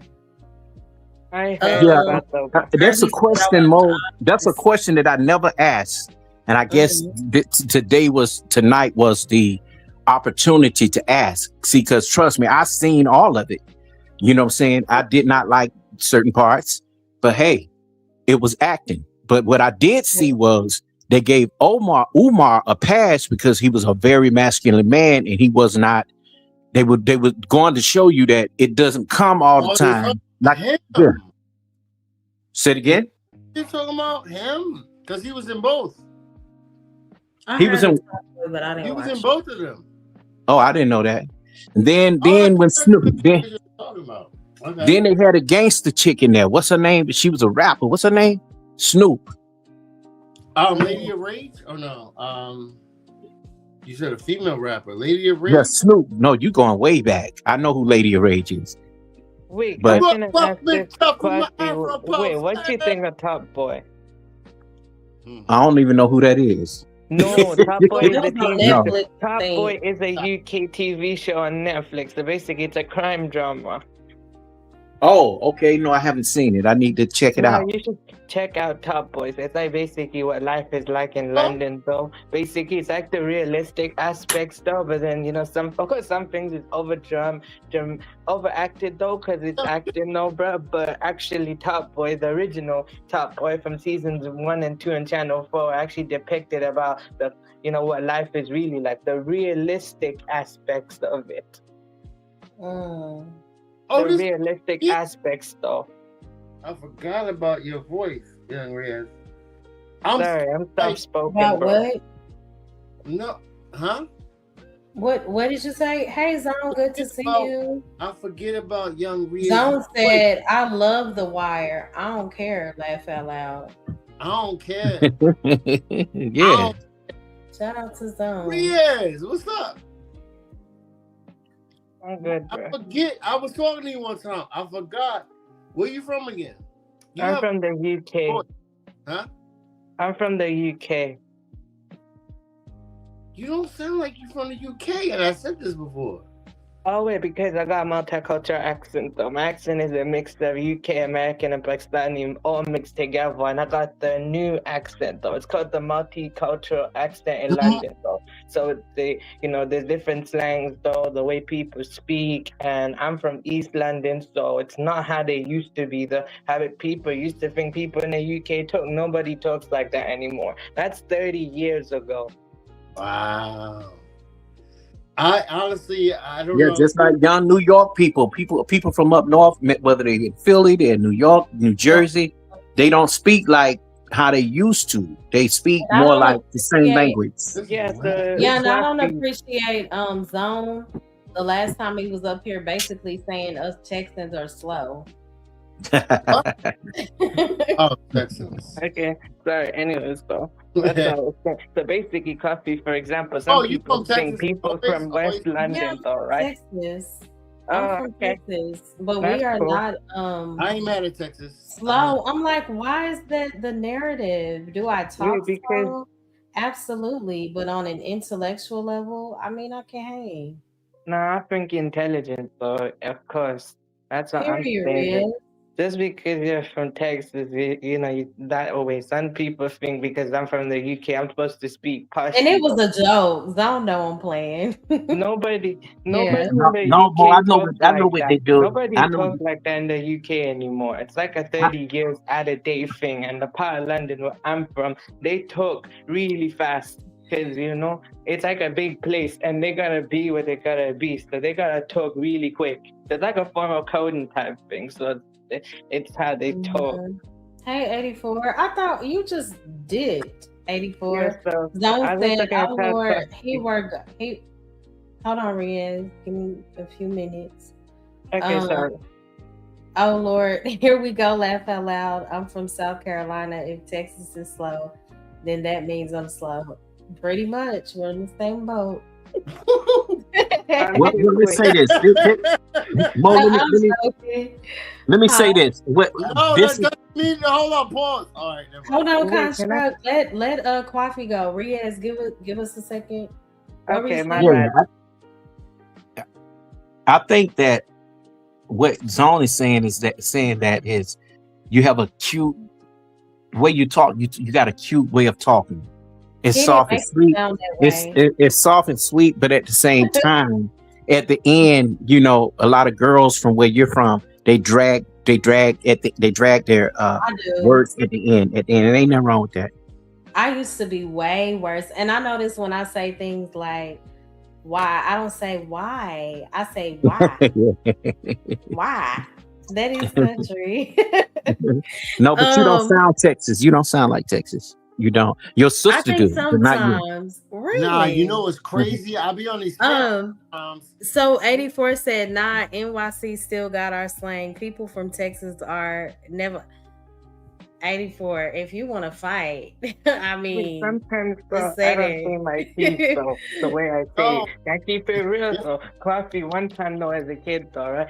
Like basically, when I said to my auntie, in that time I didn't know how to say my teeth, so instead of saying auntie, I said Annie basically because I didn't know how to say a T. Can I ask you? Oh, okay, I get it. 84. Irby said, ahead. Mo Love, they think all Southern people slow. It's a stereotype. Thank you, Irby. Nah, not all British folks are part. Orange. I don't say orange. All right. I say orange. Come on. Orange. Orange. I'm funny. And I know the word is get my syrup. ball I say third.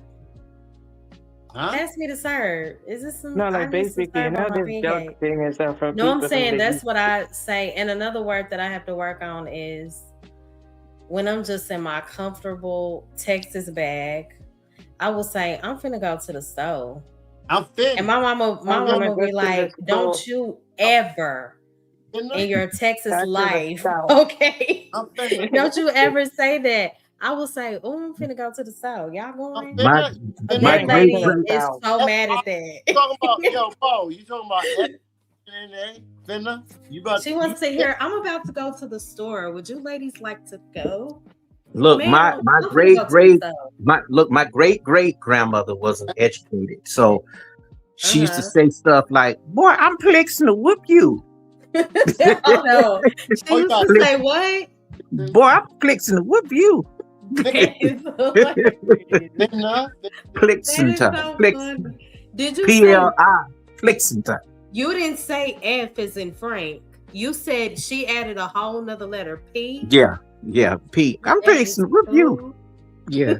You know what my mom does sometimes? When she says a word, right, she comes up with a new word including to it though as well, you know? That's like a Pakistani thing sometimes we do. It's like when we say a word, right, sometimes we say another word, but it's not actually the word where what it rhymes with. So that's a And Mo Love, guess what? And she this was my great grandmother. Now she would say stuff like Yo, Riaz, I love your shirt. No.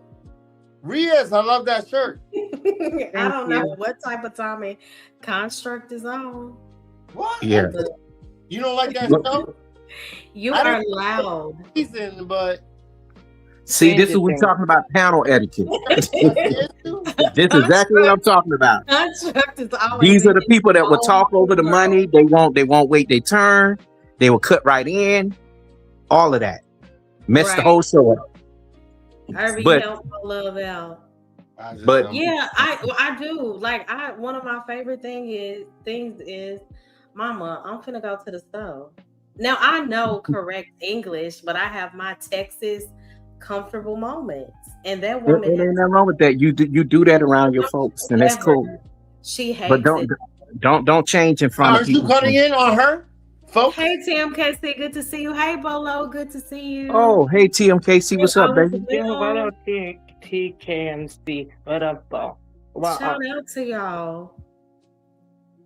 Hey TMKC, I haven't seen you in a long time. Wait, but I was gonna ask that as well. If I didn't tell you you're from UK, where do you think I'd be from, though? If I didn't tell you. I think I hear where you're from. Well, come up, TMKC. Come up. I do not like people who say zinc instead of sink. Okay. Y'all know what bothers me? And oh no, you can't come at Riaz doesn't count because he ain't from America. Well, he was asking, but I will say this. And shout out to Michelle. She used to hit my link when people say, like, she would say stuff like funeral, but she'll say funeral. Or oh God! Say, is your sister playing music on the channel tonight? Music. Like, she would say, what type of music is she playing? I'm like, where's the R? Like, where do y'all create these letters? My great grandmother, the one I was telling about, she said, I think he got a Toyota. A Toyota. Texas is a mixed bag. That is so funny. Texas, I come to find that people from Texas are mixed bag. Some of them, it's not like Texas is not the dirty South. I hope y'all don't think that. Why are y'all hating on Texas? We are the South. Period. I said that. Where we are on the map. I'm literally saying it's not the dirty South. I'm from New York. I've been in New York all my life. And I'll be honest with you, I do not consider Texas the dirty South. Mo speaks like with a tongue of an angel. Bing, bing, bing, bing, bing. Anyway. What's up, Zone? I saw TMKC in the back, but I guess she dropped. What happened? Y'all, I definitely have to go get coffee. Zone? And the coffee gonna have me up for... You drink coffee? I really don't, but I have to go get some in the morning. I'm trying to get used to my new work schedule, and y'all want to hit the link. I told you could drink tea. Are you about to wrap up? I was trying, but pause. I don't know. What's up, Zone? Hey, TMKC. What's going on with y'all, man? Yeah, what up, TMKC? What's up? What's going on, Coffee? Nah, man, just okay, having a conversation. Who's from the Northeast? Anybody? I don't think that I am. Nobody on any of these panels are ever from the Northeast, except for like Wolf, and he's crazy, and I'm crazy, and then like it's nobody else. And when you Northeast, where are you up north? Where about? New York. Oh, okay, really? Okay, yeah, I grew up part of my life in Queens, Jamaica. Okay. St. Albans. You in Virginia? I don't know why New Yorkers. Hold on. Who's this? Is Zone talking to me? Zone? No, this is Mr. Coffee. Mr. Coffee Nino. Okay. So now you live in probably Virginia or North Carolina. No, I live in San Francisco. Oh, well, that makes perfect sense. Hi, y'all. Sorry it took me. Hey, so Tim, KC. Hey, How are you? Snoopy. What up? What up? What Hi, up? Snoopy. Wagwan. What time you got to be to work, Mom? 8. Wagwan. But I'm not doing anything. I'm Hold on. training. You gotta go to bed at 8? Wagwan. I mean, you got to go to work at 8? Yeah, but I did take a long Mother's Day peaceful nap earlier. Oh yeah, happy Mother's Day. Happy belated Mother's Day. Yeah. Thank What's you. wrong? Thank you. Same to you guys. Yeah, happy Mother's Day, I TMKC. hope you actually enjoyed your Mother's Day. That's the important thing. I did. Thank you, Riaz. You're welcome. I was gonna ask Coffee. You know, sometimes you know, understand when I say thing, sometimes I say ting though, because that's just the London thing, you know. Yeah, that sounds Jamaican. Teens. Yeah, because there's a lot of Jamaican slang in London, actually. So 84, that's not you right now on camera, right? That's the video you have? Because I was confused last time. Oh, because he looked good, don't he, Mo? I Wait. think Zion's handsome. He is. Oh, why? Thank you, Mom. Thank you, Dad. Yeah, nah, that's the loop. Oh, it's the loop. Okay. Yeah. Okay, cool. You know what? I'm glad Zone learned it. Now I can get it from him because the boys club over there wouldn't tell me nothing about how to do it. Oh yeah. Oh, Just really? hear me out. He had it for over a year because I kept asking him. He kept telling me how to do it, but I forgot. Okay. I think Yeah. I know. I think that I could do that through CapCut. Can I? Yeah. I think that's what basically, he kept I can saying. do it through CapCut. Yeah. What he was Basically, talking Most what people you do do. it through OBS. Yeah. I'm using OBS right now. Yeah.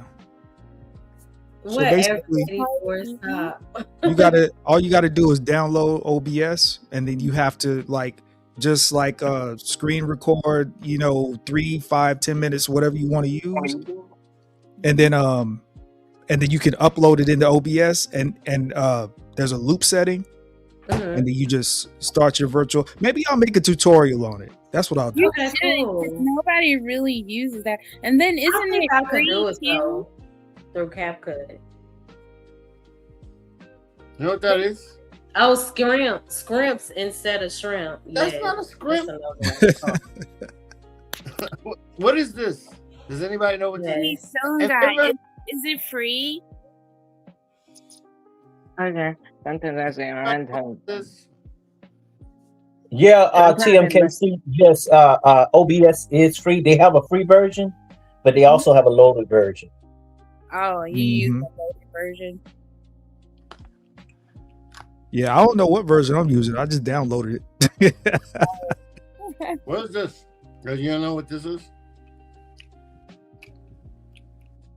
What?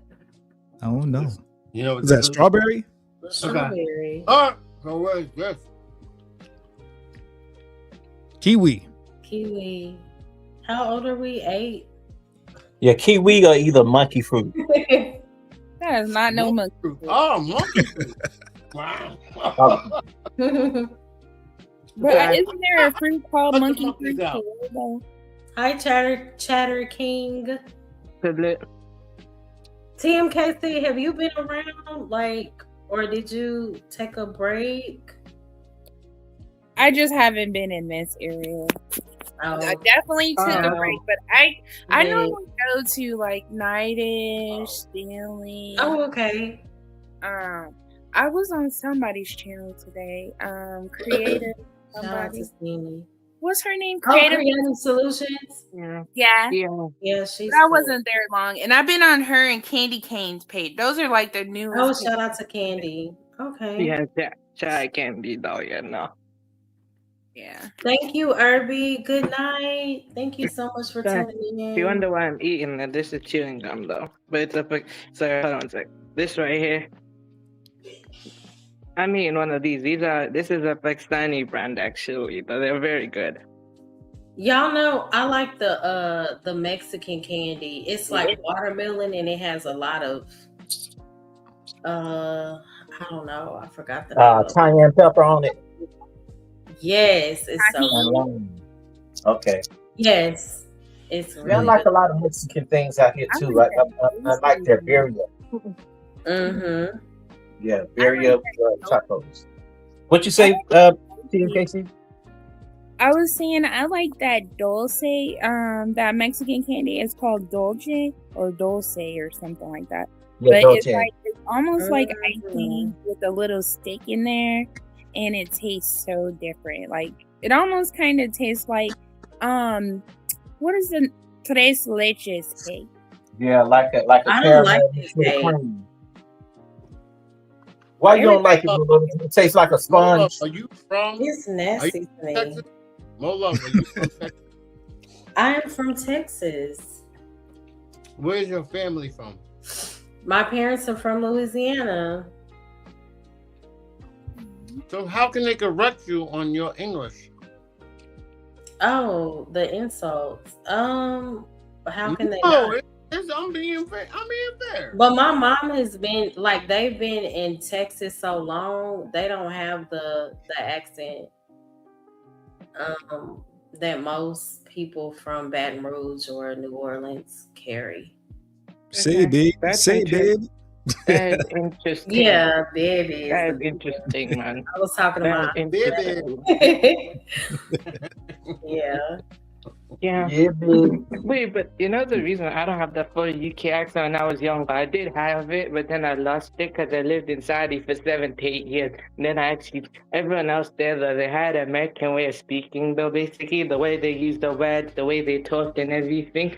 So I, lived in a multinational gated community. So I actually just picked up what I learned from there. And then I had to come back UK. So when I moved back here, I learned how to talk the accent again.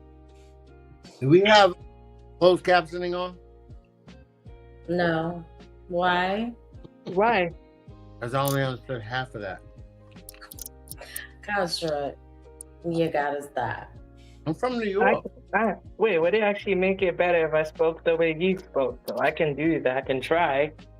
No, Riz, you stop No, trying I'm just to. teasing. No, do it. Try it. I'll try to talk like you. You try to talk Good like night, Latanya. Thank you so much for tuning in. Okay. Yeah, No, thank never you, mind. Latanya. And Same to you. Yeah, same to you. Love you. Rhea, I'm going to try Yes. to talk like you and you try to talk like me.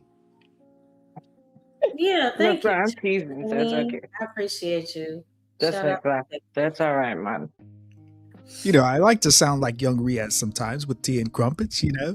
No, That one was in that was the- that was that was No, that was stop, bro. Nah, man. Nah, Do you man. guys- Nah, do you guys man. We ain't have- doing such things, Do man. you guys have any water?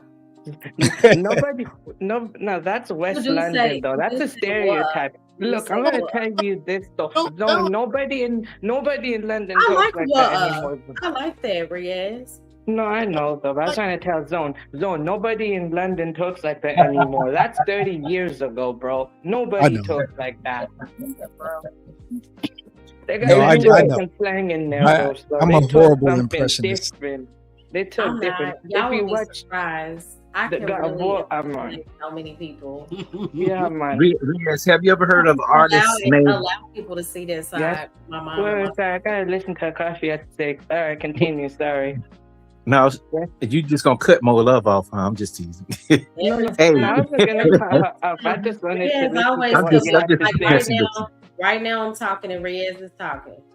But I'm playing with Riaz. It's okay. Okay. Yeah, You yeah, saying? Riaz. I was asking, have you ever heard of? This is one of my favorite artists out there. Her name is Cleo Soul. Okay. You ever heard of her? No, but I can look into her. Yeah, she's from London. She's Ooh. Jamaican, Yeah, he is really into Jamaican, Latina, and Black. Oh, okay, that's nice.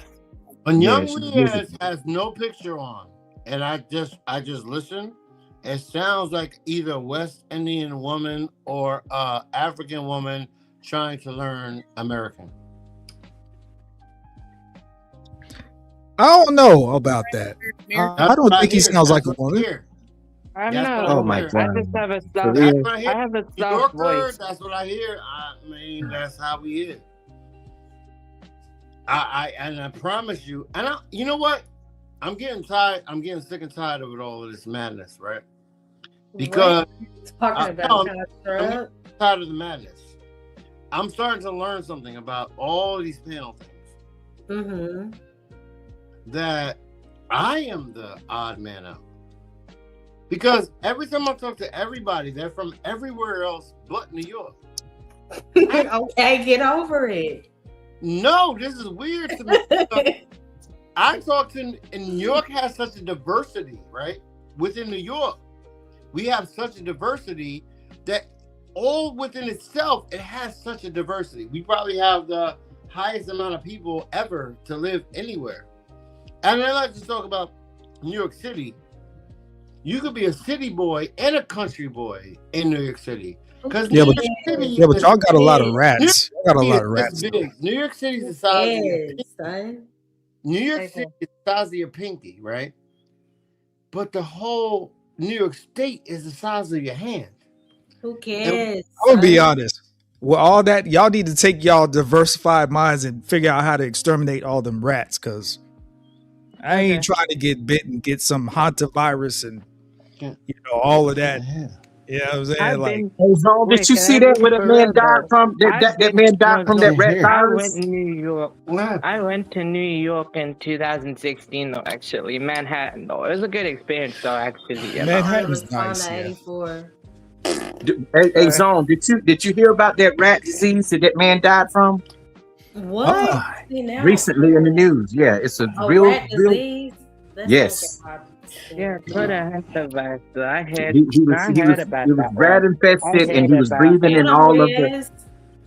He was breathing in all of the toxins from the rats that smelled. Gosh. And it killed him. Yeah, it would, because they eat anything. Hold on. Hold on. The last thing I heard, you should take all your diversified minds and do what? So you said that he was figure out how to exterminate the rats. Explain that again to me, Coffee. You said that he was breathing in the toxicity of the all of the rat infestation, like pee, all that stuff. Lord help me. Yeah. Where was he? In America. He died. Look up the man that died from a rat disease. I can't. That was a joke. That was a joke construct. May the Lord rest his soul. I can't do it. But why didn't he get away from that environment, though, is my question. Well, some people, like I told you about the homelessness out here in California. I haven't seen a lot of rats out here, but there are some field rats. Hello? Yeah, but it's not like New York or nothing like that. I heard that. I would rather be homeless in San Francisco than New York. I'm gonna tell you that right. That's right. I'm just saying. Me too. I'll call y'all. I mean, I don't want to be homeless, but if I had to choose, you know what I'm saying? Right. I'm getting your accent sucks, okay? Y'all scared of New York? Can y'all hear me? Nobody's scared of New York. Yeah, we can hear you. No one's scared. Can y'all? Sorry, what was that? Yeah, we can hear you. But it seems like you may have a delay. I think Coffee was saying that earlier. Who has a delay? I think at some point, it appears that way sometimes with construct. Everybody's scared of New York. Why do you think people are afraid of New York? That's that New York connection. Who has a delay? Construct. That's that New York connection. You know what I'm saying? Definitely. That's that boogie down Bronx, South Bronx, South Bronx. I don't know why New Yorkers think like they run everything. They don't. What are you talking about? Maybe it's a concrete jungle and they got New York. Well, the worst part about New York people, they will leave their town and they will come. Man, so London is like the worst part. So kind of similar actually. When you come over, Coffee, am I right? Though London's like New York. When you actually come here, it's kind of similar. You know about the stuff. Over there. When you go here, you kind of know what it's actually like. Yeah, that's true. Hey. But I forgot what I was going to say now, but go ahead. Yo, No, New York, continue. Number street intersect with each other like in New York. listen, New Yorkers are soft, man. I'm saying it out loud. New Yorkers are soft like a new couch from Bob's Furniture. You know what I'm saying? Y'all got Bob Furniture there? Yeah. Well, over here in Arizona, we do. Oh. Tupac come to the West Coast, get laid down. Biggie come to the West Coast, get laid down. Did Bob's Furniture used to be Big Bob's Carpet and Furniture? Oh, I don't know about that. I just be seeing it when I drive by. We used to have a Big Bob's Carpet and Furniture, and then it just turned into Bob's Furniture.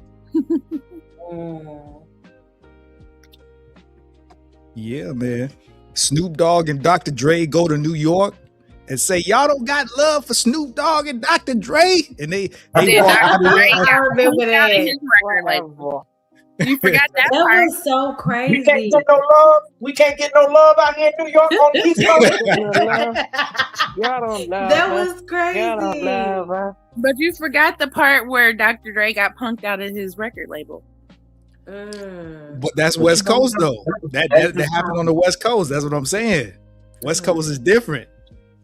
That was a dangerous time, though, back then. It was dangerous back then. Yes, it was. It Are you was. dangerous? Mhm. Yeah. But I was gonna. I think that was the Sorry, start of the community. era of Hold on, East-West Coast beefs, but at the same time, they weren't.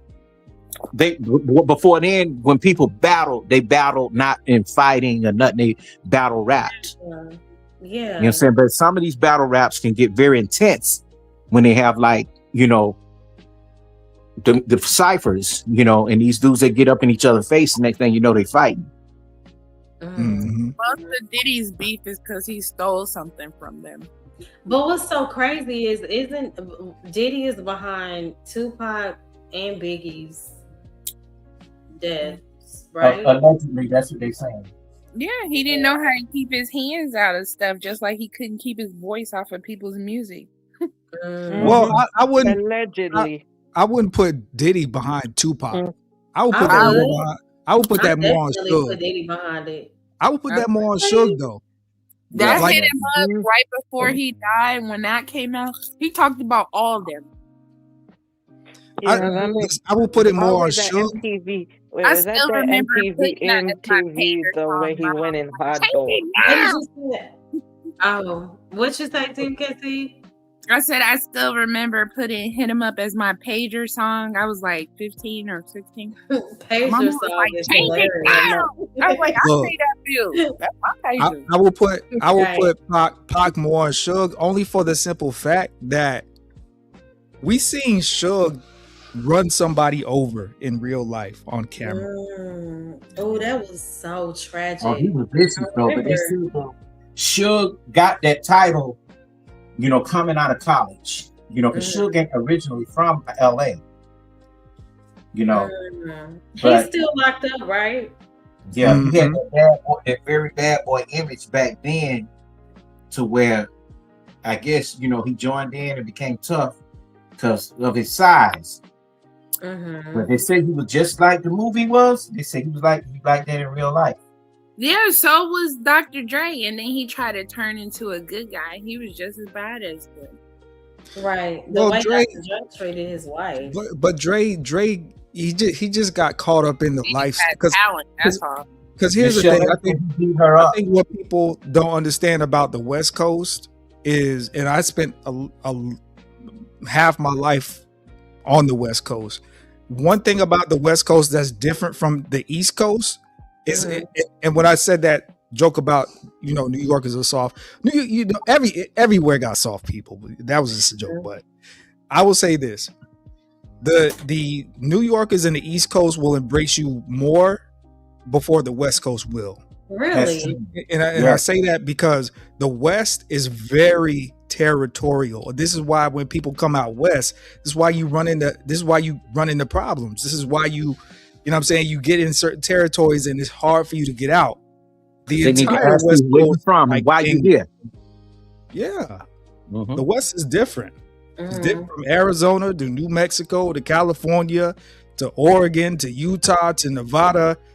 You know what I mean? Like, just because it's country and rural, like, that doesn't mean that it's not gang related or territorial, or it's just different. Man, it be all up in the casinos like that. I'm telling you. Yep. And I'm shocked at that. I thought that New Yorkers would be more territorial. No, they are, depends on where you are. Like, if you're in somewhere like Brownsville or Brooklyn, you just can't, the areas that are known to be super bad, like East Oakland is very bad. Now, if you go to West Oakland with Berkeley and, like you going towards San Francisco, you ain't gonna have that. But you go up in the foothills with all the girls on the street, on the beat, the pimps. I mean, these girls be daytime. I'm talking about no underwear on, no drawers on, and a whole lace suit. You see the cat out, the nipples, everything. Wow. Pretty crazy. Yeah. Oh yeah. Just this straight up. Yeah, this isn't, not Berkeley. No, not in Berkeley. They'll be locked up in Berkeley. Berkeley ain't having it. Where is this? East Oakland. East Oakland, where Night is from. Okay. That's the hood. Yeah. Oh, my bad. Go ahead. Yeah, but if you go in between there, and then you got the Mexicans off International, past Fruitvale, like Fruitvale Station, and you keep going, the next towns over would be El Cerrito and then Berkeley. So it starts to get a little bit better in between Berkeley, El Cerrito, because that's where the colleges are, and then going into San Francisco. But San Francisco also has its bad parts. Hunters Point, where most of them Fight Club niggas from, that used to be on that panel over there of Anton Daniels them. And you got the Tenderloin, that I was telling you about earlier. Look it up. Tenderloin ain't no joke. And Richmond, where Sir Ism is, that's rough, very rough. And but you gotta know people over there. I don't have no problem when I go through there. Vallejo is pretty bad, but it's certain parts. Yeah, you just gotta know folks. See, I can go anywhere out here. Well, I ain't gonna say anywhere, but they were like, oh yeah, that's that dude that be doing documentaries. Don't let them film you. See, the East Coast, and back to what Construct was saying, what I'm saying, even though they need to take care of them rats, the East Coast is again more based on diversity. See, the West Coast is not really diverse like that. You got your mayonnaise people, you got a few blacks here and there, and then you have a very large Latino population. Whereas the East, you got everybody. Yeah. You got everybody from Maine all the way down to Florida. Everybody. But you know what? We out here though, Zone. We just hidden. We stay in our lanes out here as not the majority of black, but we do have a lot of black folks. But you got the black mixed people that you can look at them like, yeah, you black. Yeah. But you mixed too, but you black, and they do carry it as black because they too have realized that even though they're mixed, there's some racism, undertones of racism in different places. You'll find that from LA all the way to Fresno, and you can probably find it somewhere in Elk Grove before you get to Sacramento. And Elk Grove is where the Asian Crips are. Yeah. I talked about that too. Charleston White ran had an argument with them out here. Stockton, California is a very rough place. That's where a lot of those people that you got a super chat, Mo. Oh, thank you, Construct. I appreciate you. Thank you for the $1.99 super chat. It says, here's a little more love to the Mo Love. Shout out to you. Thank you so much.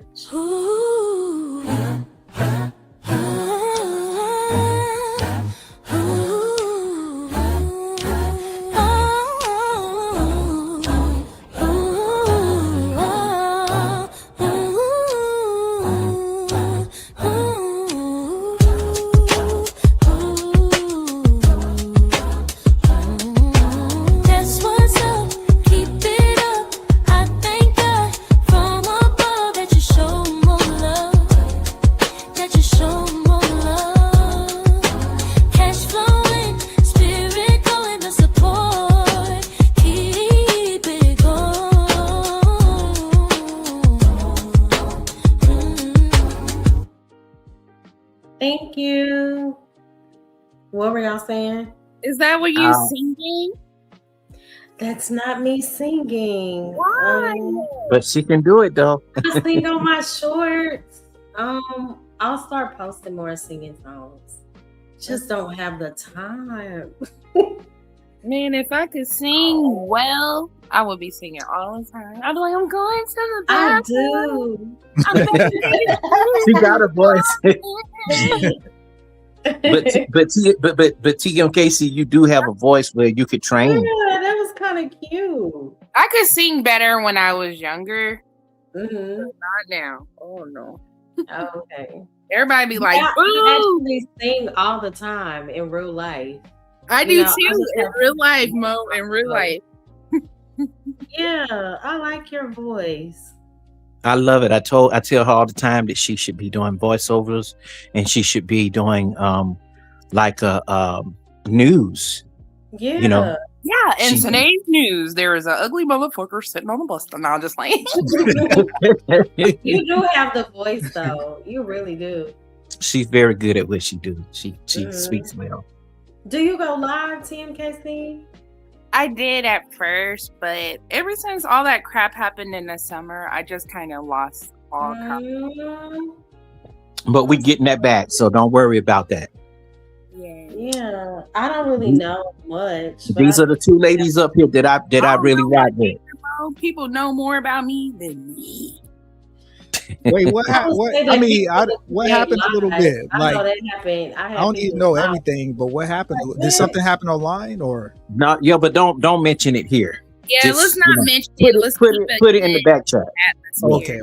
Yeah, because we don't need nobody reviewing this stream, and next thing you know, it's some crap. I don't do well with that. Construct, how much would you charge for a house? If you just want to support Mo Love 8686, you can hit the Cash App, but I don't charge. You better charge. You on here to make money. She charges money. She charges money. Yeah. But if you just want to support, shout out to them. Donation is free. That's the only thing that's free around here. But you know what, though, Mo? I look at it this way. I see you supporting a lot of people. You really show love to people. Them same folks need to be over here doing the same thing. Oh, moderated. I really don't. Oh, you know what? So I really don't super chat many people. Mm-hmm. I'll cash out when I was going on my sister's channel. I would cash out her. I send Izzy super chats, and he definitely supports my channel. Like if it's not through super chat, he'll do it through Cash App. And the thing is, he let the women simulcast, which is good for y'all. You know, which is a good thing. Izzy? Yeah. Oh yeah. If you're a participant, you're a lady on the channel, on the panel, he'll let you do that. You wouldn't believe. I really don't super chat channels like that. Oh, I do send a few times. Like I'll send LA Project something. I'll send Rogue C something. Yeah. Well, I ain't gonna call out the people that I've supported, but it's not a lot of people. But you when you said that I support people, you get what I'm saying? Yeah, I see it. And they be watching me too, who I support, and then they'll tell me when I get on their channel. Hey, Quaffy, man, you got money. You see, I saw you over there. Super chat. And they never accuse me of trying to buy them and nothing. But then as soon as I do it to the wrong person, I'm buying big screen TVs just to see the motherfucker on TV in my room. Oh, wow. Like, what the shit? Well, listen, we'll leave that alone. No, but I'm just saying, because like where I started, I sent him and his wife more money than I've sent on anybody ever on YouTube, because I've been on here since like 2008 or 9. Yeah, me too. Really? Wow. But I decided on here that long. Yeah, I've seen things come and go. Started talking on panels till New Year's Eve last year. Back in 2008 or 9, I was only watching Vlad TV interviews. Like, well, hear this though. When I look through my Cash App stuff and all the YouTube stuff that I support certain people, I had to stop it, and I noticed that when I stopped it, all the shouting out stopped, which I was okay with, because I ain't benefiting from that anyway. I've given out at least $11,000. Wow. And just support. Mm-hmm. I just need to stop doing shit. Yeah, don't do it. That's why I say, Yeah, I didn't do it when you told me not to the other day. I didn't. Okay. All right. Yeah, but it I ain't. be thinking about if Hey, this Genesis, good to see you. then y'all need to make money, and I support Black business. That's the way I was looking at it. Especially if I sit on your channel all day, every day, I don't feel right not supporting. Mm-hmm. Especially when I be getting my way before I even start supporting. That make me want to support more now. You know what? I love that TMKC because the thing is, the people that keep up the most, I don't want to curse, but I'm about to. Mm-hmm. The most people that keep up the most shit don't support. They come up on the panel, disrespect, disrupt, won't even send a super chat. Won't send That's a. why I left DJ with Doctor right now, because I came in the show drilling JP. Normally, if JP's on the panel somewhere I want to be at, I'll just annoy him by cracking jokes, and then I'll end up paying to kick his ass off the panel.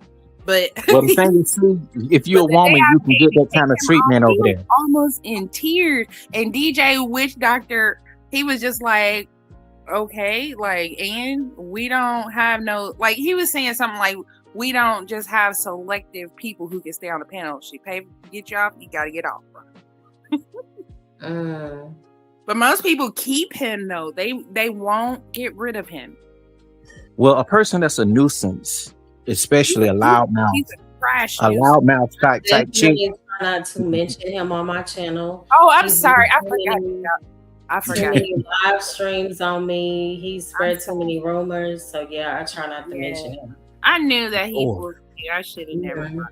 I'm sorry. It's okay. I know you were giving an example. Yeah, that'll just give him an opportunity to take this and bully it. But I'm here because I'm not gonna let him bully you. And it's not that I've had yelling, screaming matches with him, but it didn't. What was the end result? You get what I'm saying? He just called me a nappy head black bitch on Mother's Day. Girl, actually, it's been 2 years since that Mother's Day. I've been called worse, but yeah. But he said it to me. Like, that was horrible. And I didn't talk to people. Girl, that's nothing. The way this man done, child. Yeah. And well, this is what I'm gonna say. I'm not gonna say his name no more. But the day before, he was just on B. Taylor's channel crying about the pissy lady doing what she did to her, talking about how beautiful she was. But then the next day, dark-skinned women don't deserve good men. What kind of? Yeah, some conversations I just don't even engage. Or certain people I just choose to protect my peace from, Yeah. You have to. I have to. Now, some people are in this space to argue and to operate from a space of confusion and toxicity. I'm not. I don't have the energy. Even if I enter certain spaces and I know it can be kind of toxic, I'm going there to make my point. I'm emotionally prepared for that moment. And then you probably won't see me for a good, for a minute after that. I will admit that before I started talking, I was a troll and a bully. But I only did it to guys, and I did it to the ones who always disrespected. No. Because I even went to the Little Ninja Turtles channel. I can't ever remember his name, but I was clowning. I had like 4 devices. I was trolling the mess out that channel. I fell out. Okay, Genesis, I got the inbox. I will definitely tune in. Let me know. Inbox me when the next show is. Hopefully it's after 5 p.m. Central when I get off of work, but definitely. Yeah, I've had some very interesting moments in this space. Mine are all within the last year, though. I have had my share too. Not with the women as much. Maybe 2 or 3 hyenas, but I laid them to rest real quick. My worst experience was with a transformer in 2020, the end of 2022. I remember you told me that. Where was that? On YouTube? A transformer on YouTube? A transformer on YouTube. That was before we became familiar with this particular space, me and my sister. We were in a completely different space. And I didn't even have a YouTube channel, but did I? I had created a YouTube page, but I didn't go live or I didn't have any content or anything. But once I saw like, oh, this is like what they do. So I'll be doing shows forever. They would do a show, then I would do a show, then they would do a show, then I would do a show. And it became so exhausting because I'm like, what is he saying about me now? You know, I was like, no, I'm over this. See, my thing is, how can I make a video for 15 minutes and get, you know, let's just say 1,000 views, 2,000 views, 3,000 views, you know, and get some Skrilla like that? Because my whole thing is that, you know, me being 37, you know, approaching 40 soon, I feel like I realize I see the future of this thing. And when I'm 57 or 67, you know, if I'm still making content, you know, hanging out on panels or whatever, I don't want nobody to be able to go back 20, 30 years or even 10 years and see any goofy stuff. Like, right. You know, like just recently, I'm not sure if y'all familiar with a gentleman by the name of MTR, Mediocre Tutorials. Yeah. You know, and I've seen his content here and there over the years. But he made a video saying that he was going to step away because ever since he lost his father, his mental really hasn't been right. So he needs to step away to get himself right. So what I look at it as, this man has made sustainable income to be able to take a break, step away. But these same people that talk about black men all day, black women all day, you know, that make these little weak streams that get 500 views, they spend 6 hours on here and only get 500 views, which that's no money at all, unless you're collecting super chats, and you probably barely get, Cash Apps, and you probably barely getting that. You're gonna like you say, you're gonna have to stream forever. You're gonna have to do that forever. You're never gonna be able to step away from, you know, income. This is a business. Trust me, and that's what I tell people all the time. I mean, my shit is registered, you know, and it's a real business. I have an actual building that I work from, you know, and I'm not here to be tainting that. I'm not here to argue with people. The people that I deal with are people from my job, people that I meet on the streets, people that know me, not the ones that think they know me on YouTube, you know. I thank you for, and the ones that think they know me are not even subscribers. You get what I'm saying? And I don't even want that kind of company. I don't want that kind of traffic if you're a person that's a problem. Yeah, I get it. If you come on my channel, when I do start to do lives, there's certain people that are not allowed. There's a long list already, and Emperor Kojak already know to strike them and make sure they don't come back. He definitely will. Yes. Yeah, so here's the thing too, like everybody, you know, everybody from 50 Cent to Jay-Z to Cam Newton to whoever, they all done seen our content, or they will see our content at one point or another. If you're, you know, consistent and you know, you're putting out quality work.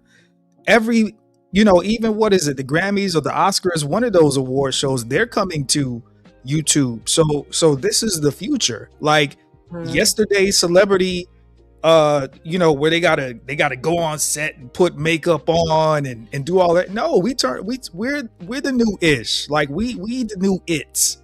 You know what I'm saying? Like we don't need all of that. We turn on our camera, we turn on our mic, and we go. You know what I'm saying? And people like that.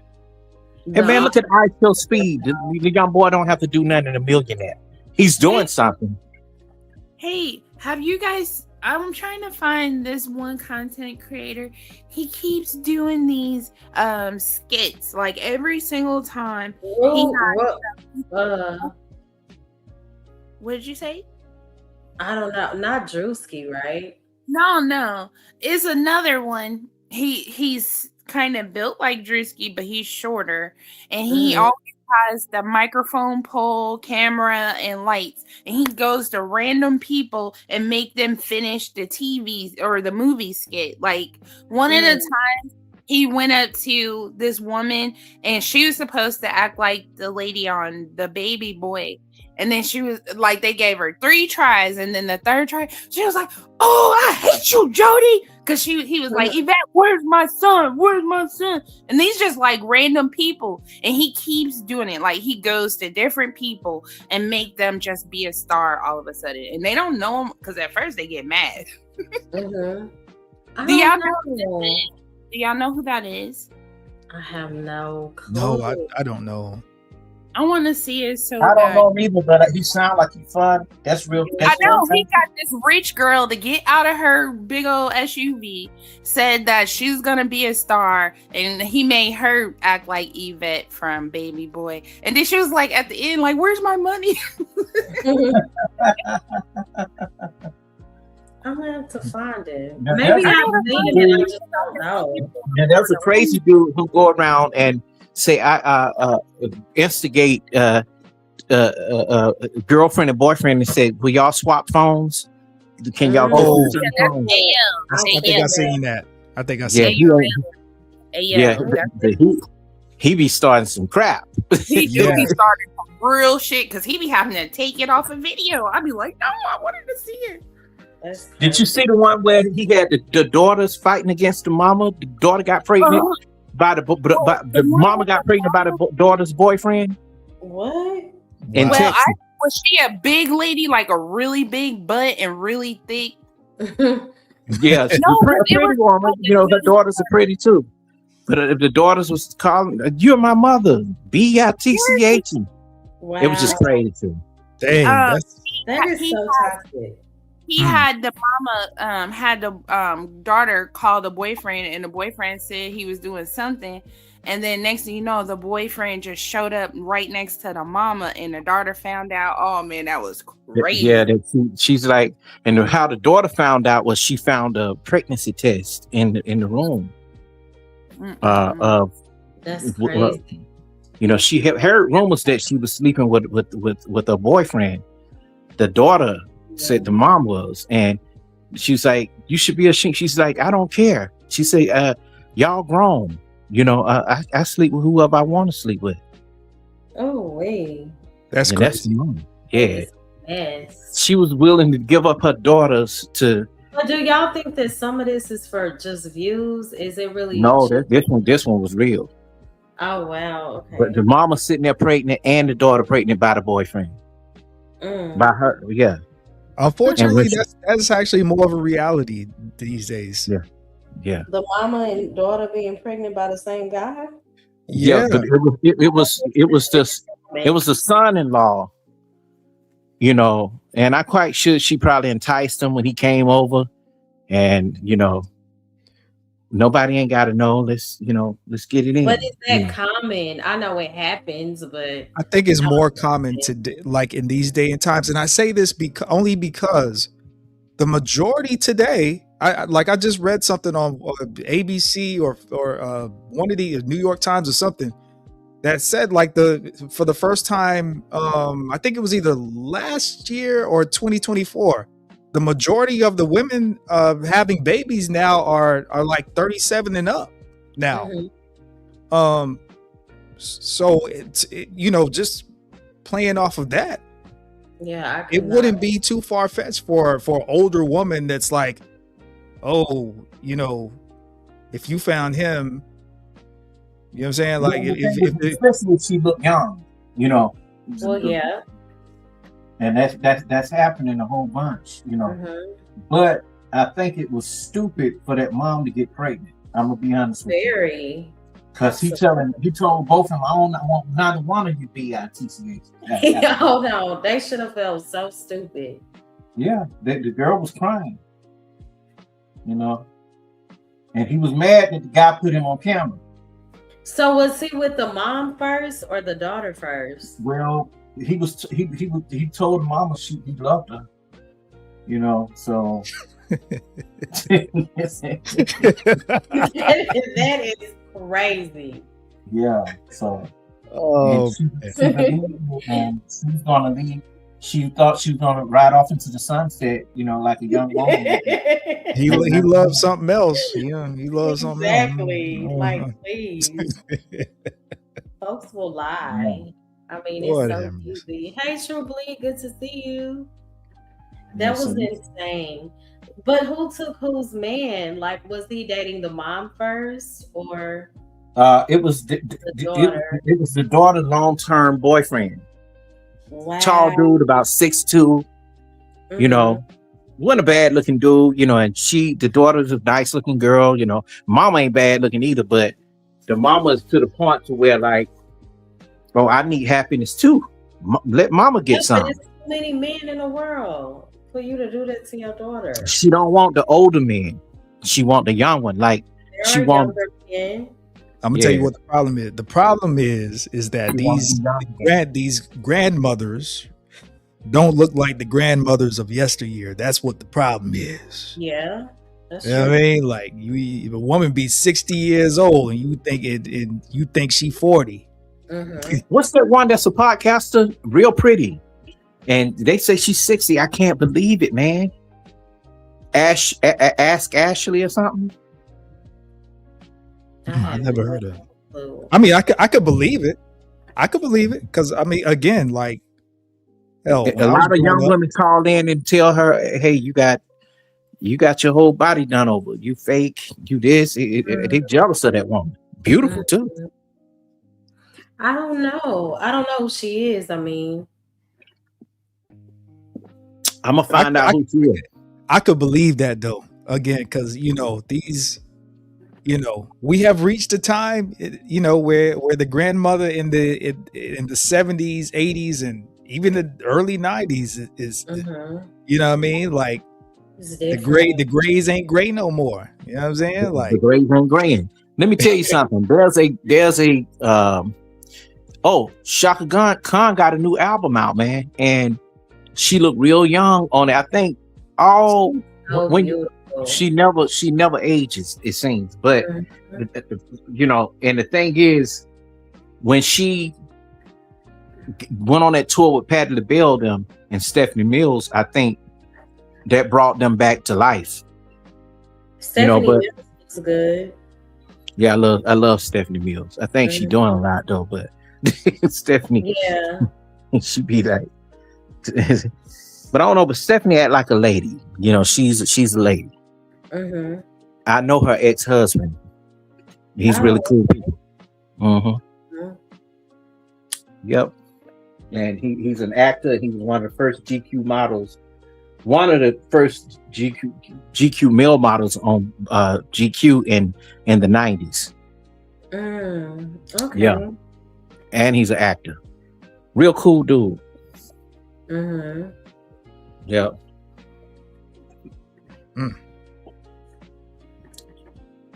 Yeah, but I'm going to try to get at least a few hours of sleep. And you need to in the morning. Yeah. Yeah. Well, this was a good stream. I enjoyed it. Thank you. I did too. Thank y'all so much for supporting the stream. We need to do a part 2 to the topic because we kind of got off of it. Did we make our point? I think we made good points. Like, it was a really good stream. When you think about a lot of the points that were made in the beginning and the questions, remember? Yeah. It was like really serious at the beginning. And I think EAE had great questions. Oh, he made you think. He made me come out. Yeah, every time. Yeah. You said, what's the difference between carrying your cross and carrying unnecessary pain? So I think my definition of carrying your own cross would be taking accountability for what actions or things that you said, and unnecessary pain is kind of putting yourself through stuff like other people's drama, being a part of it, taking away stuff you don't got nothing to do with just because of who you are or where you were born or things like that. Is that And right? Yes, we covered part of that. You the second part you had right. Definitely right. We covered that part too, where you don't we are not perfect. You can't take on other people's problems and don't keep on reliving that mistake over and over again. No, you're supposed to get yourself out of it. You're not supposed to sit there and think somebody's gonna save you. Right. And that's true. And I came from like a few scriptures. One of them was Luke 9:23. If any man will come after me, let him deny himself and take up his cross daily and follow me. So when Christ said that, the cross was not like just a religious symbol yet. In that time, the cross represented suffering, surrender, and sacrifice. And it should have never been used as a symbol in the first place. We're not walking around with coffins around our neck. So that was the way it died at that time. But that was basically Christ telling people, like, you have to die to yourself.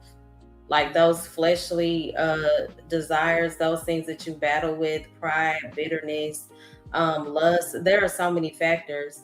So basically the motivation, I guess, the inspiration behind the stream was being able to discern when we are carrying unnecessary pain versus carrying a cross. And I gave several examples of how people will use spiritual manipulation to keep you in dysfunctional situations. And when you're carrying your cross for the sake of Christ, you'll eventually, like, that turns into transformation. And when you're carrying unnecessary pain, that keeps you in a repeated cycle of toxicity. You get what I'm saying? Like when you're going through something for the sake of growth and for the sake of God will give you strength through that, regardless of the struggle.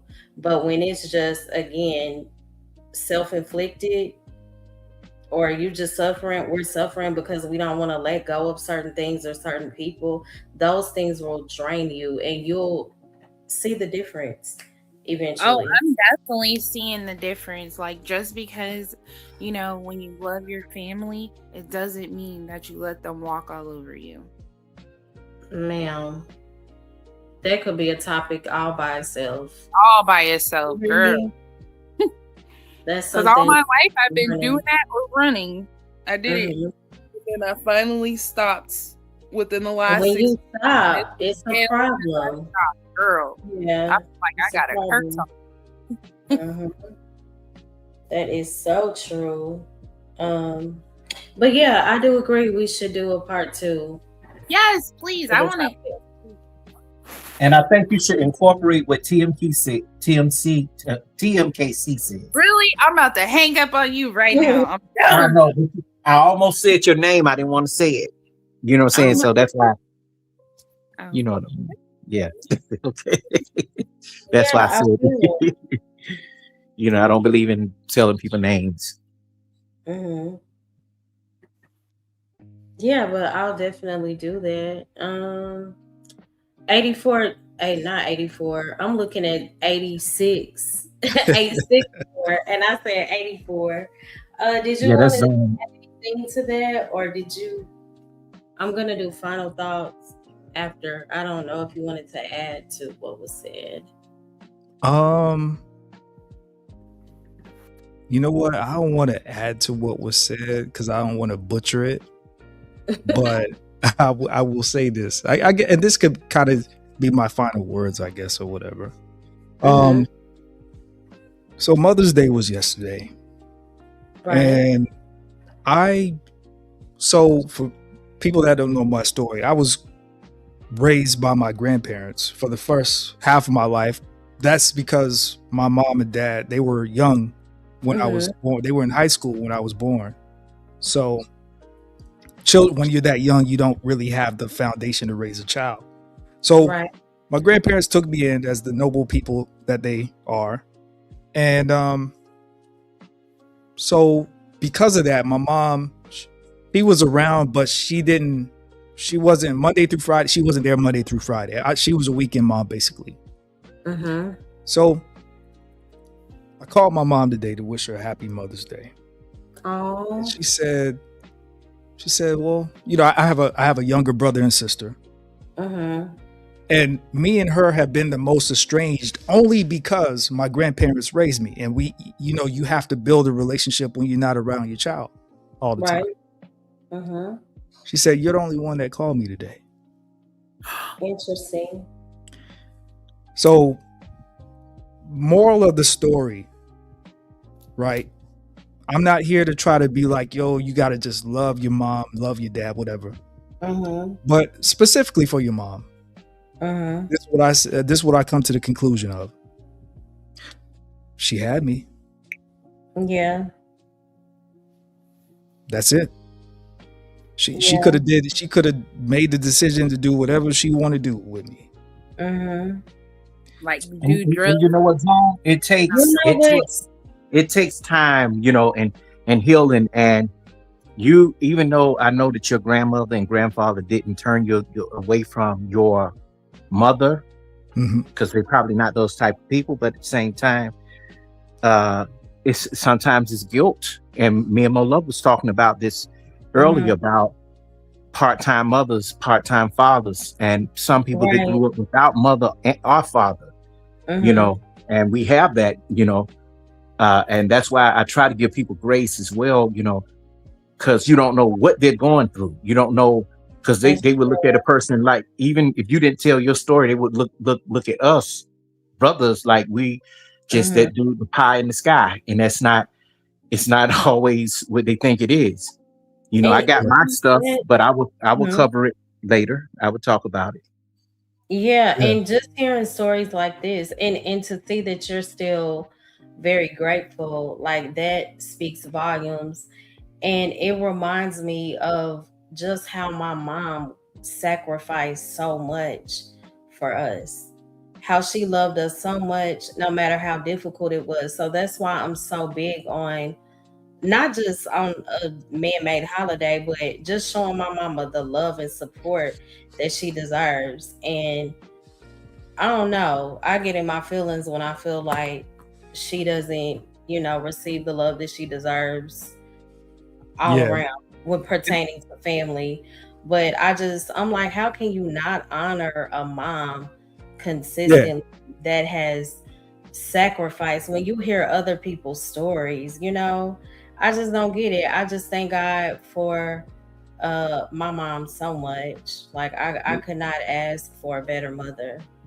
And I just wanted to, and the reason that I brought that up is because there's a lot of talk of we like to talk about our mothers and our Black mothers, and and all I can say is like no mother is perfect, right? But at the end of the day, regardless of what type of relationship you have with your mother or had with your mother, she pushed you out. She cared and loved you enough to do that. So I send this out to all the men specifically, because we the ones that be having these conversations a lot. She had you, so I'ma just land it there. That is a very different perspective, Thank you so much for sharing. I appreciate that.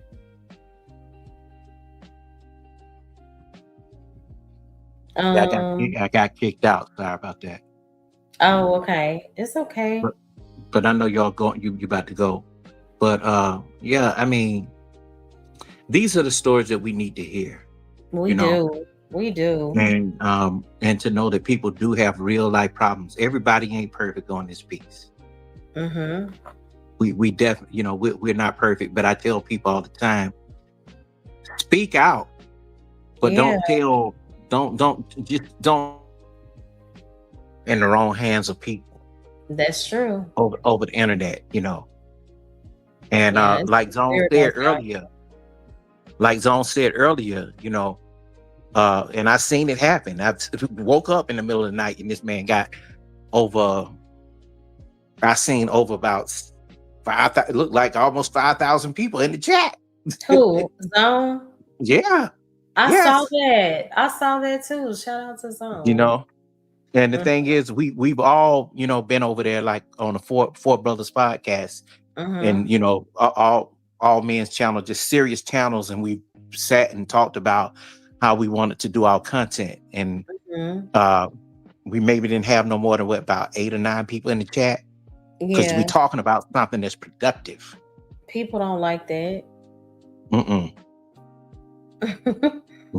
They want to crash out. Of course. And that's okay sometimes, but not all the time. Right. As long as it's not doxing, but some funny moments, but not nothing to where it's a true detriment to a person's well-being. And I think that some men some dudes on this app can be nice, but some women do provoke them. I've seen it. When I say provoking, I'm talking like coming up thinking that they can say any and everything to you, and then when you get back at them, they deflect. Then they want to call you this, they want to call you that, they want to talk about your wife, your girlfriend, or you dating white women, or dating a Latina, or it's just all kind of stuff, and they get away with that kind of stuff through the panda bears. But I'm gonna start being like Aunt B streaming, start cursing him out. I don't want to do that, but I've never had any issues with Unc. Like Unc, I think he came to the first time I started going live, like January 2025, and he would always big up me. He was like, "You different." Shout out to you, and I'm surprised because I know how Unc is. That man don't. You know what? I've tried my best. I ain't gonna lie, I'm trying my best not to be like him, but I feel exactly what you be I'll be like, now, Unc, you tripping. No, Unc be tripping sometimes. He does. Some things he do. Some things he do. I ain't gonna lie. Lose it like 3 or 4 months ago. I mean, he lost it. I was like, oh, this is extreme. I know the part you probably don't. Like, it's cool. Hey, True Prodigy. I know the part that you probably don't like, the red pill raging, and I understand that. I mean, it's kind of time up for that for a lot of us. Yes. I'm not gonna lie, I've been way past that. I'm talking like 2018. Yeah, the red pill rage is like, I'm like, y'all gotta stop. It's a lot of projection that goes on there. Yeah. Thank you so much, Construct. What were you saying?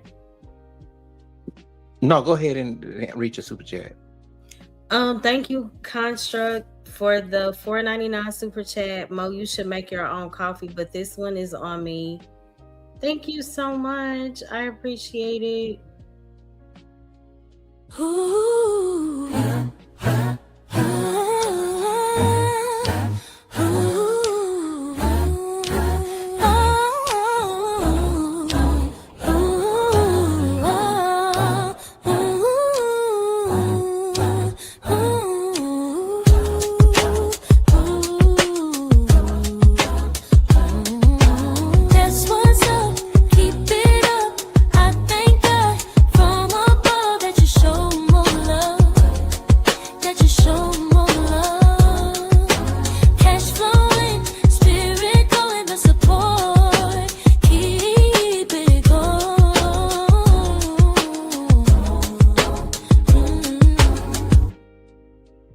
Thank you. I appreciate it. I love that.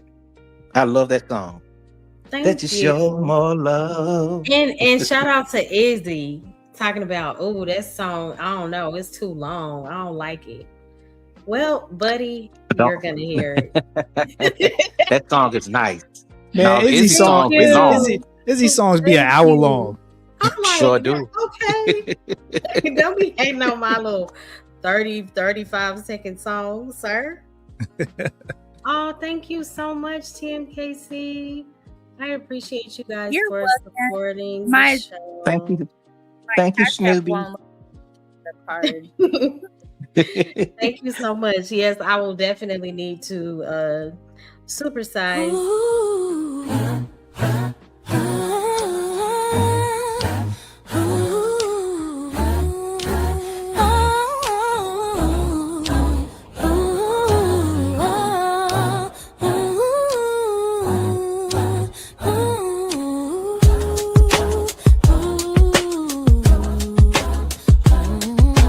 That's what's up, keep it up.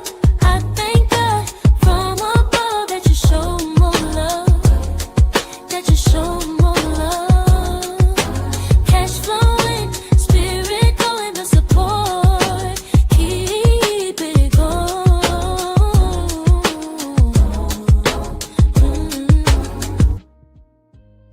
Thank y'all so much. I appreciate y'all. Mo, I this is cannot what I believe want to it's do. 5:00. Let me say this before you go to bed. Uh-huh. The next show I'm gonna make sure I put my Cash App back in effect. I just got rid of Okay. it, because I get it. that kept me from doing stupid stuff, because I would, Yeah. like I say, I would pray that a show go well, and I'm like, okay, well, this was a good show, because they gave me the choice. Nobody didn't mention anything about I'm gonna cut the show off. Now, if you do that and you just starting, guess what? You done lost me from my support. And I'm not speaking on specifically nobody. No, I You know what I'm saying? know. But that seems to I be have seen, I a going saw thing. somebody cut their entire chat out for not cash apping. Like, I mean, he went ballistic on his chat, screaming. My thing is, how are you going to do that and tell the person to turn right back around to share the stream out and give you likes? Be happy that they are there.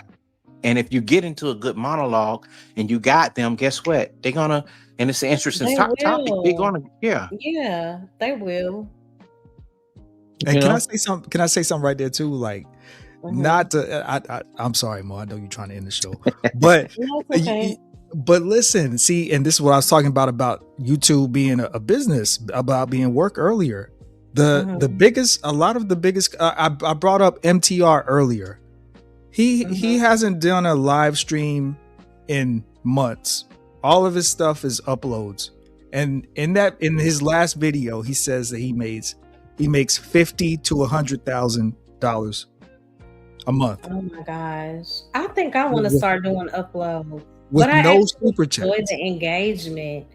Yeah, exactly. Yeah, the engagement is, the engagement is fun, but I'm just saying, like, this is without, super chats.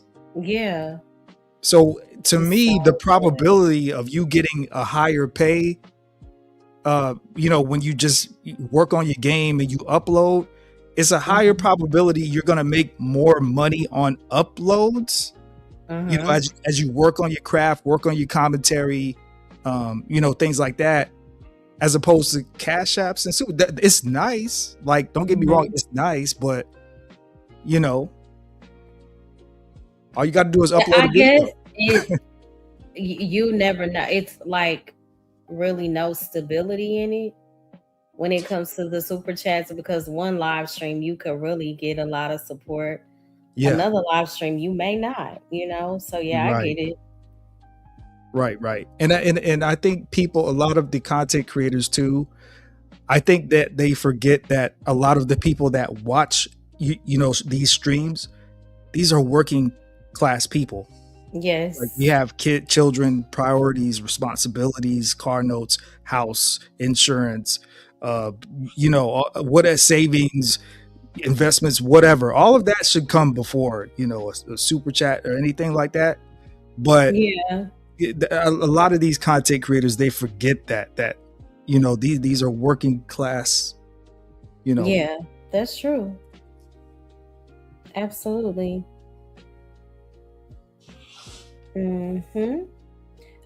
Anybody else? Yeah, I understand that if somebody send you a super chat that's disrespectful, then you go in on them like, hey, don't do that over here, XYZ. What do you But mean? oh, y'all didn't hear the first part? I said You No, said but I got 2% on my battery. So I just wanted to say bye and thanks for letting me come up. of course. It all was so right. good to All chat right, with you. TMKC. TMKC, good to see you. Okay, good to see y'all too. Bye-bye. Bye. Bye-bye. Yeah, I'm gonna go ahead and let you go, Mo, because I know you're sleepy and you want to get some rest and you got to go to work. Yeah, just a But couple. this was really good. I think It was good. I would be covering something about the wrench. A big, Your titles a are big too ass blue wrench funny. on the thumbnail. And what is the title? Wrench? No, it's gonna be something based on Hey, Uda, validation. good to see you. Thank you so much. Salute, Uda. Salute. Mhm. Yeah, so it's gonna Thank be you. wrench validation, and I think that thing about that wrench, I've seen some women in the chat arguing about it. So, do you think that people are too? Do you think that people have made it too big of a deal as far as Yeah. having a wrench? And I tell them all the time, hey, folks done took my wrench, and I don't care about that, Mhm. I didn't ask for it anyway, but I'm okay with it. If you give me one, I'm going to moderate your chat. I'm going to protect your channel. Yeah, me too. Because that's what it's for, not for you to have it so that nobody can't block you, so you can't see them. And I think that's what women go through. Are you one of those people that believe in giving majority of the chat a wrench? No, So that they won't get blocked. Yeah, I view that differently. I understand why people do it, I guess, but you only give it to the people that's going to protect the channel, and the Yeah. ones that are serious. Too many Right. wrong people have wrenches. And on my channel, if you're a content creator, I'm going to automatically give you one so that people won't be biased against you and block you. Same. So if you're a content creator, I'm going to give you one. That makes sense. But because when you do the show on wrenches, I would love to be there. Okay, yeah. Yeah, I need my popcorn. You know it's gonna be funny. Are you It's gonna be show funny. clips or anything? It won't. It's gonna be a story based, but at the same time, probably even show some chats that I clipped. And some things that that's a serious thing, and I think it's mainly with women. Zone, you haven't seen too many men that go through that, have you? I think it could be either. Not with men, but probably with women. But then again, I think it's the validation thing too, that where you have a content creator, just because they have a small content creator, he get a big content creator over, he will praise him and give him a wrench, or give the wrong people wrenches. You know what I'm saying? And take yours. I agree with it's all kind of we got some side-eye stuff going on too as men, but I don't think it's that serious, because trust me, if you good, even if we don't get along, if you good, I'm gonna give you credit. You know what I'm saying? It's certain people I know I don't rock with, but if you they may not even read the super chat, I give them credit. But I stopped going in places where it says, hey, do not enter, we don't want you here. And I'm okay with that. I don't have to be there. Yeah, I get but don't it. don't let me catch you over in mine, because you're getting blocked immediately. That's how petty I am. I get it. And people only speak when the majority is speaking to you. So you steal out of that too. Hey, Quaffy, man, just to say Quaffy. I'm like, dude, I don't F with you. I mean, now you want to speak? Because everybody else is speaking. Yeah. Get out of here. See, fake love. This is funny. Like, this is weird. I say it's weird, right? Because here's the thing, like, not to make this sad or anything, but we all have, like, all three of us, we have monetized channels, right? We all kind of like our co-workers a little bit, like up here right now. Indeed. The funny thing about it is that, like, we're in something new. So imagine if Mo Love is still doing these panels in 30 years. My God, today. You know what I mean? Like, we're not, like, I look at this as, okay, you have your friend, you have your family, and then you have your friends that you meet throughout life. And now that, you know, the internet is a thing, now you have other people that you're going to network and you know, connect with and all this kind of stuff. So I look at it as like, yo, in 30 years, like, if Mo Love is still doing this and Zone's still up here, Kwafi's still up here, it'll be like, yo, I know Mo, the Kwafi for 30 years. Like, you know what I'm saying? Like, that's how I'll be looking at it. Because my thing is, I don't want to go bad with people unless they give me a reason to. Exactly. So, man, let me tell you, let me just say this real quick. It scared the hell out of me when I look back at something that I was on a panel in 2017, and I was like, man, I have grown. I looked at that. I was so shocked. I typed my name into the thing, and I was on a couple of panels, a lot of different panels. I was on lead attorney panel. I was on. It was me, Sir Ism. Good to see you. There was a couple of dudes that weren't doing all the crazy. They weren't doing the crazy stuff then, as what they're doing now.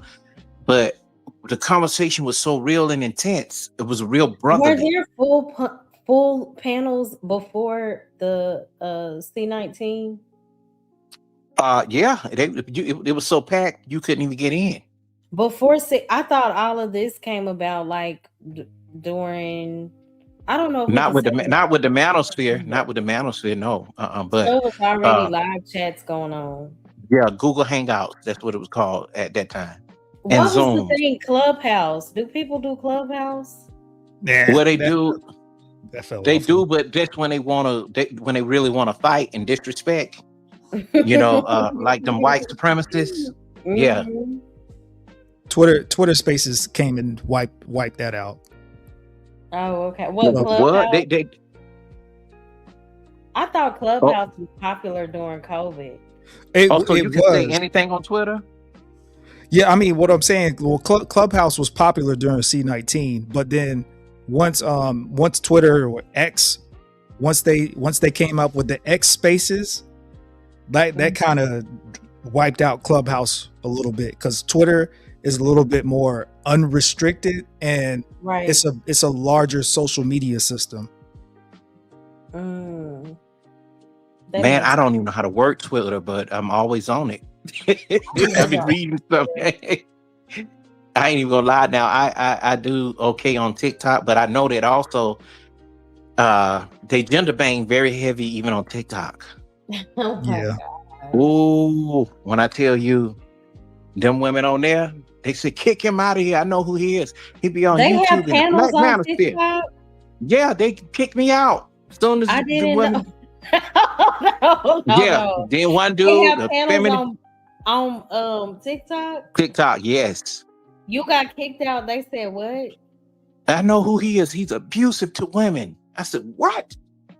She said, that's that dude named Coffee. I need to get on TikTok. Oh my gosh. Yeah, I was on there. One lady was just really upset with me for no reason. Soon as she saw me, she blocked me out. Wow. She said they blocked me out. They blocked Fighter Complex out. Fighter be trolling though. Y'all ended up in the same space. Yeah, he is definitely a troll. And I've been knowing Fighter Complex a while. Fighter Complex was from the Black Manosphere. All that other stuff he doing now, that's new. Yeah, he was real cool and laid back. Yeah, because when I first started my channel, he was over on DJ Kuda when DJ Kuda was promoting me. That's how I got Okay. my channel started too. Like I told you, DJ Cuda. Yeah. Okay. And then I repaid him for putting him when I blew up a little bit. I put him in one of my documentaries. He's on the cover. The Pookies and the Ray Rays is their place for us. Sleep Stay Sheep is on there. DS1. Couple Hold other, on. you know. What you said was the Pookies and Ray Rays? Was that like a YouTube title? Well, no, yeah, that's on my channel. That's a documentary I done. The What was Pookies it and the called? Ray Ray. It's called The Pookies and the Ray Rays is their place for us. Yeah. I bet And I got it. good though. Yeah, it's real good. And I got to do a part 2, which is called The Educated Lames. I'm doing part 2 of the Pookies and the Ray Rays. That's gonna be good. Yeah. See, explaining the Pookies and the Ray Rays, meaning a lot of the Black manosphere, they got upset with me because I was speaking that, y'all going against the Pookies and the Ray Rays, but they're in our chats. They're coming to the internet because they're going through the same thing that y'all going through, far as, child support, different things with women and problems and everything. And they're looking for solutions too. A man is a man if he's coming in to better himself, and but they look down the educated dudes and the educated lames. Y'all don't believe in calling somebody lame. You know what I'm saying? You become lame when you start to shit on other Black men. And that's what I didn't like. Or I try to use the brother that you talk to every day that he thinking you cool with him, and you turn around and use it against him for him being Pookie, for you not being able to get a woman. Oh, because of men like you, I can't get a woman. I done heard that. So it's been a journey, and to blame another man. Yeah. And then they went into they don't want you, they call it depolicing. Okay, now when you talk about the passport bros, or you talk about somebody dating a specific type of woman, they say, well, why you depolicing? Because you thinking that going across seas to get a woman is going to be better. You're not really going there to get her. You're going to satisfy your needs, brother. Just be honest about it. Yeah, they don't want you to talk about that. They don't want you in that business part of it, but they want to blame Pookie for the woman that don't want them choice.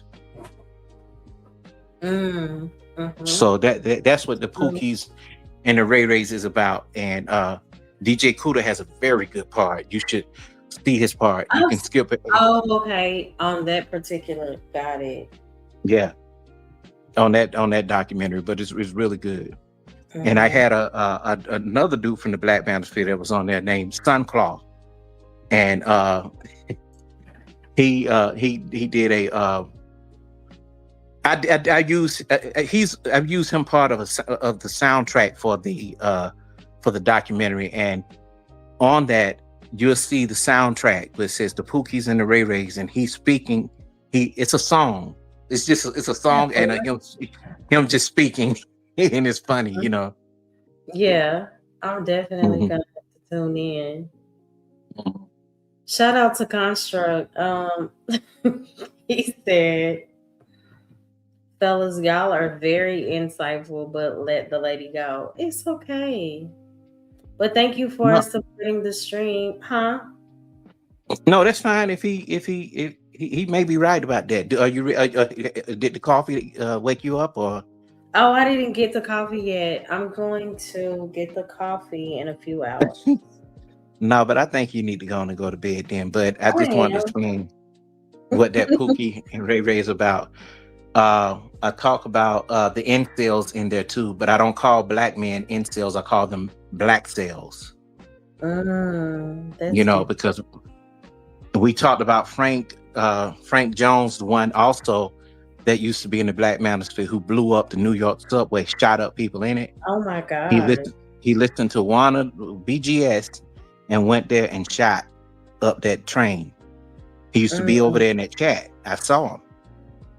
Wow. Yeah, that's so sad.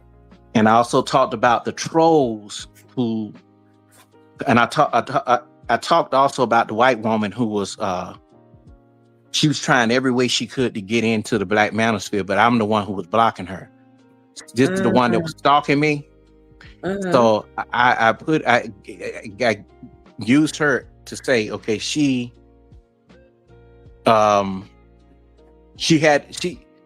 I used her to say, hey, even she has gotten in on the Pookie and Ray Ray conversation of the white woman that had nothing to do with this Black manosphere. You know what I'm saying? You know, she all up on, in the Pookie conversation. So I talked about her. It's How real long cool. was it? You know, it's about I think 35 to 45 minutes. But at the same time, I tell people, if you can sit through a 6 to 12-hour live stream, why don't you give your boy a view? And don't skip no parts, because you won't understand it. Right. I was curious because I know you mentioned like several things that you covered. I was wondering, like, how long does it take to cover those things in detail? Like, is it really took to do a real good when you do a real documentary like that, it could take up to if you're rushing it 6 months, but it also can take up to a year. Oh yeah. Okay. That's why it take me a long time to come out with content. I get it. Yeah. So the bonus exclusive.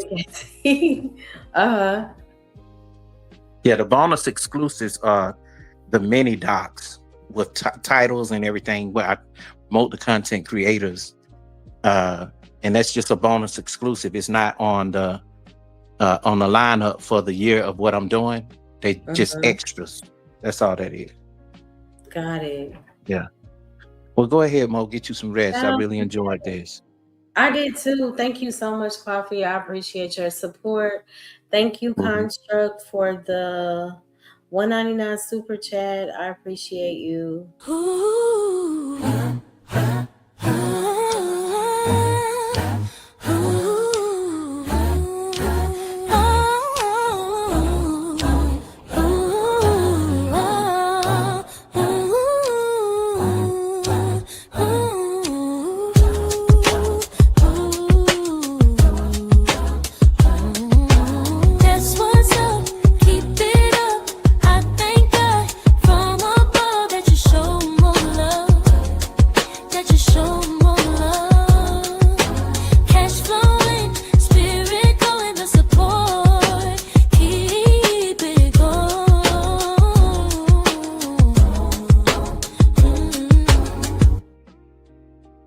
Thank you again, Construct. I appreciate you. Thank you to everyone who supported the stream, whether it was through the super chat, the Cash App, hitting the link, sharing the stream. I appreciate everybody. Good night, Coffee. Shout out to you. Construct, I don't know what you had going on tonight, but you were funny.